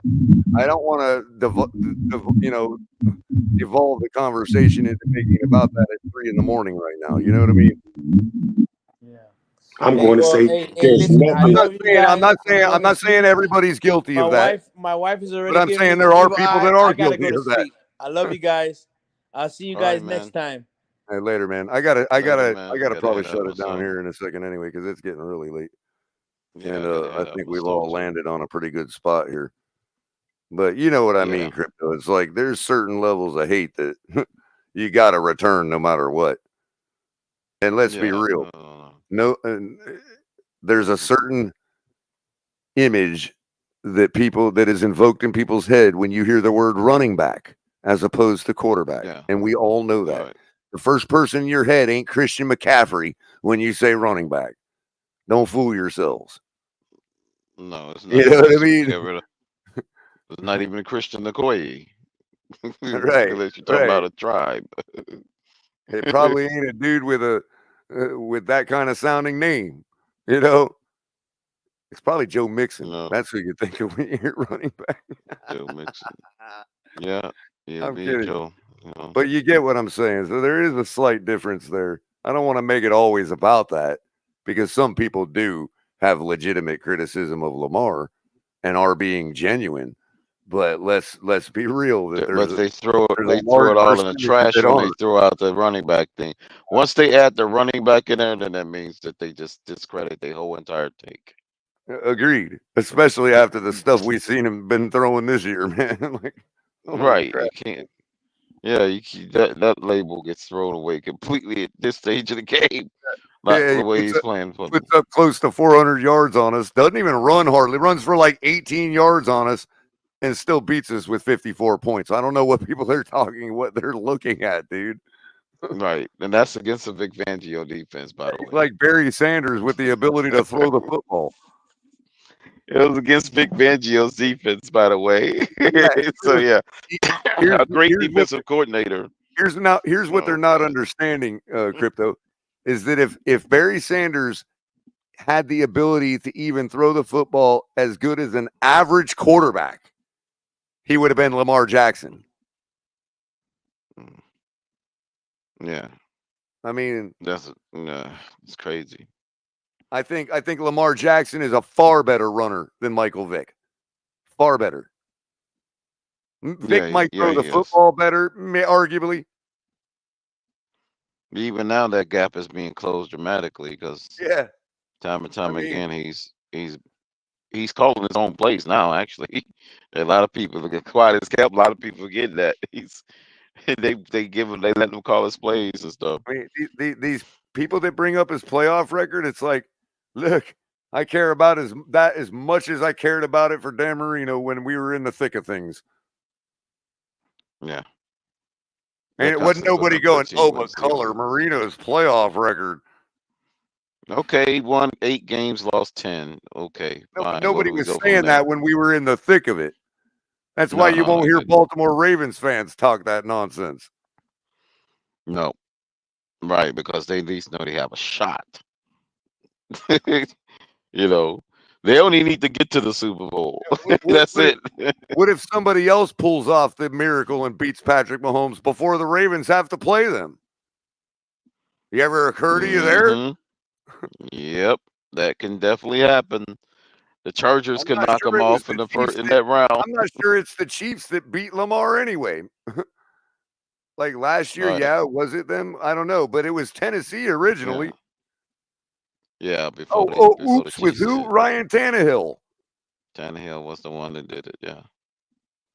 Got his first playoff win against Lamar, if I'm not mistaken. Yeah, them, I think the Chargers, I think 1 year. Because it's only like 3-3. I think it's 2-3 or 2-4, something like that. Right, So right. yeah, so the Chargers beat them once, the Bills, and then Important Chiefs. record, Crypto. For such an important record, boy, we sure do shit on Jimmy G a lot, don't we? Wow. I wish there's. Yeah, and he has a winning. I think he has a winning record in the playoffs. Then they point it all to 49ers and say, well, he's limited. But you're only going to get to the NFC champion. Okay, fine. What's The logic, the circular logic is crazy, dude. Yeah, he's got a winning record. He's 46-12 or 20. Or he's got a winning playoff record. And oh no, it's the 49ers. Okay, now we got what to call it. Does he get credit for anything? He did win games. He did win games in New England. Right? Why'd they get rid of him? Because they found a guy half his age that can do the job just as good. So what? That don't mean Jimmy G can't do it anymore. Can't do it anymore, right? Well, ask them why Belichick get rid of him. Because Tom Brady continued his career.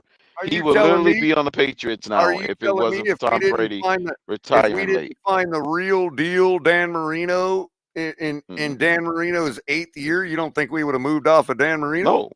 No, Jimmy G would be a Patriot today if Tom Brady would have hung up his retirement early. Right. But my point is, that's the only reason why he's not on the Patriots. My point is, Tom Brady what if there was a guy? What if there was a guy in the draft in the 8th year of Dan Marino's career that you knew? I mean, sight unseen, that he was better than Dan Marino. You don't think we would have moved off of Dan Marino? Yeah, Shula definitely would have. Right. So I know he would have.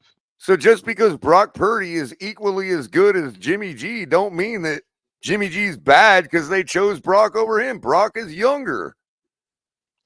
Exactly. You get that rookie deal. Virtually no money tied to his contract until now. It's basically like a reboot. Right. The resetting. That doesn't mean Jimmy G all of a sudden don't know what he's doing. Exactly. Oh, yeah. When are people going to learn? If you think you can get a better guy, you get him. It don't matter if you've got Jared Goff, who just got you to the NFC Championship game. If you can get Matt Stafford, you do it. Oh, yeah. You know, if you're going to get the guy, you get him.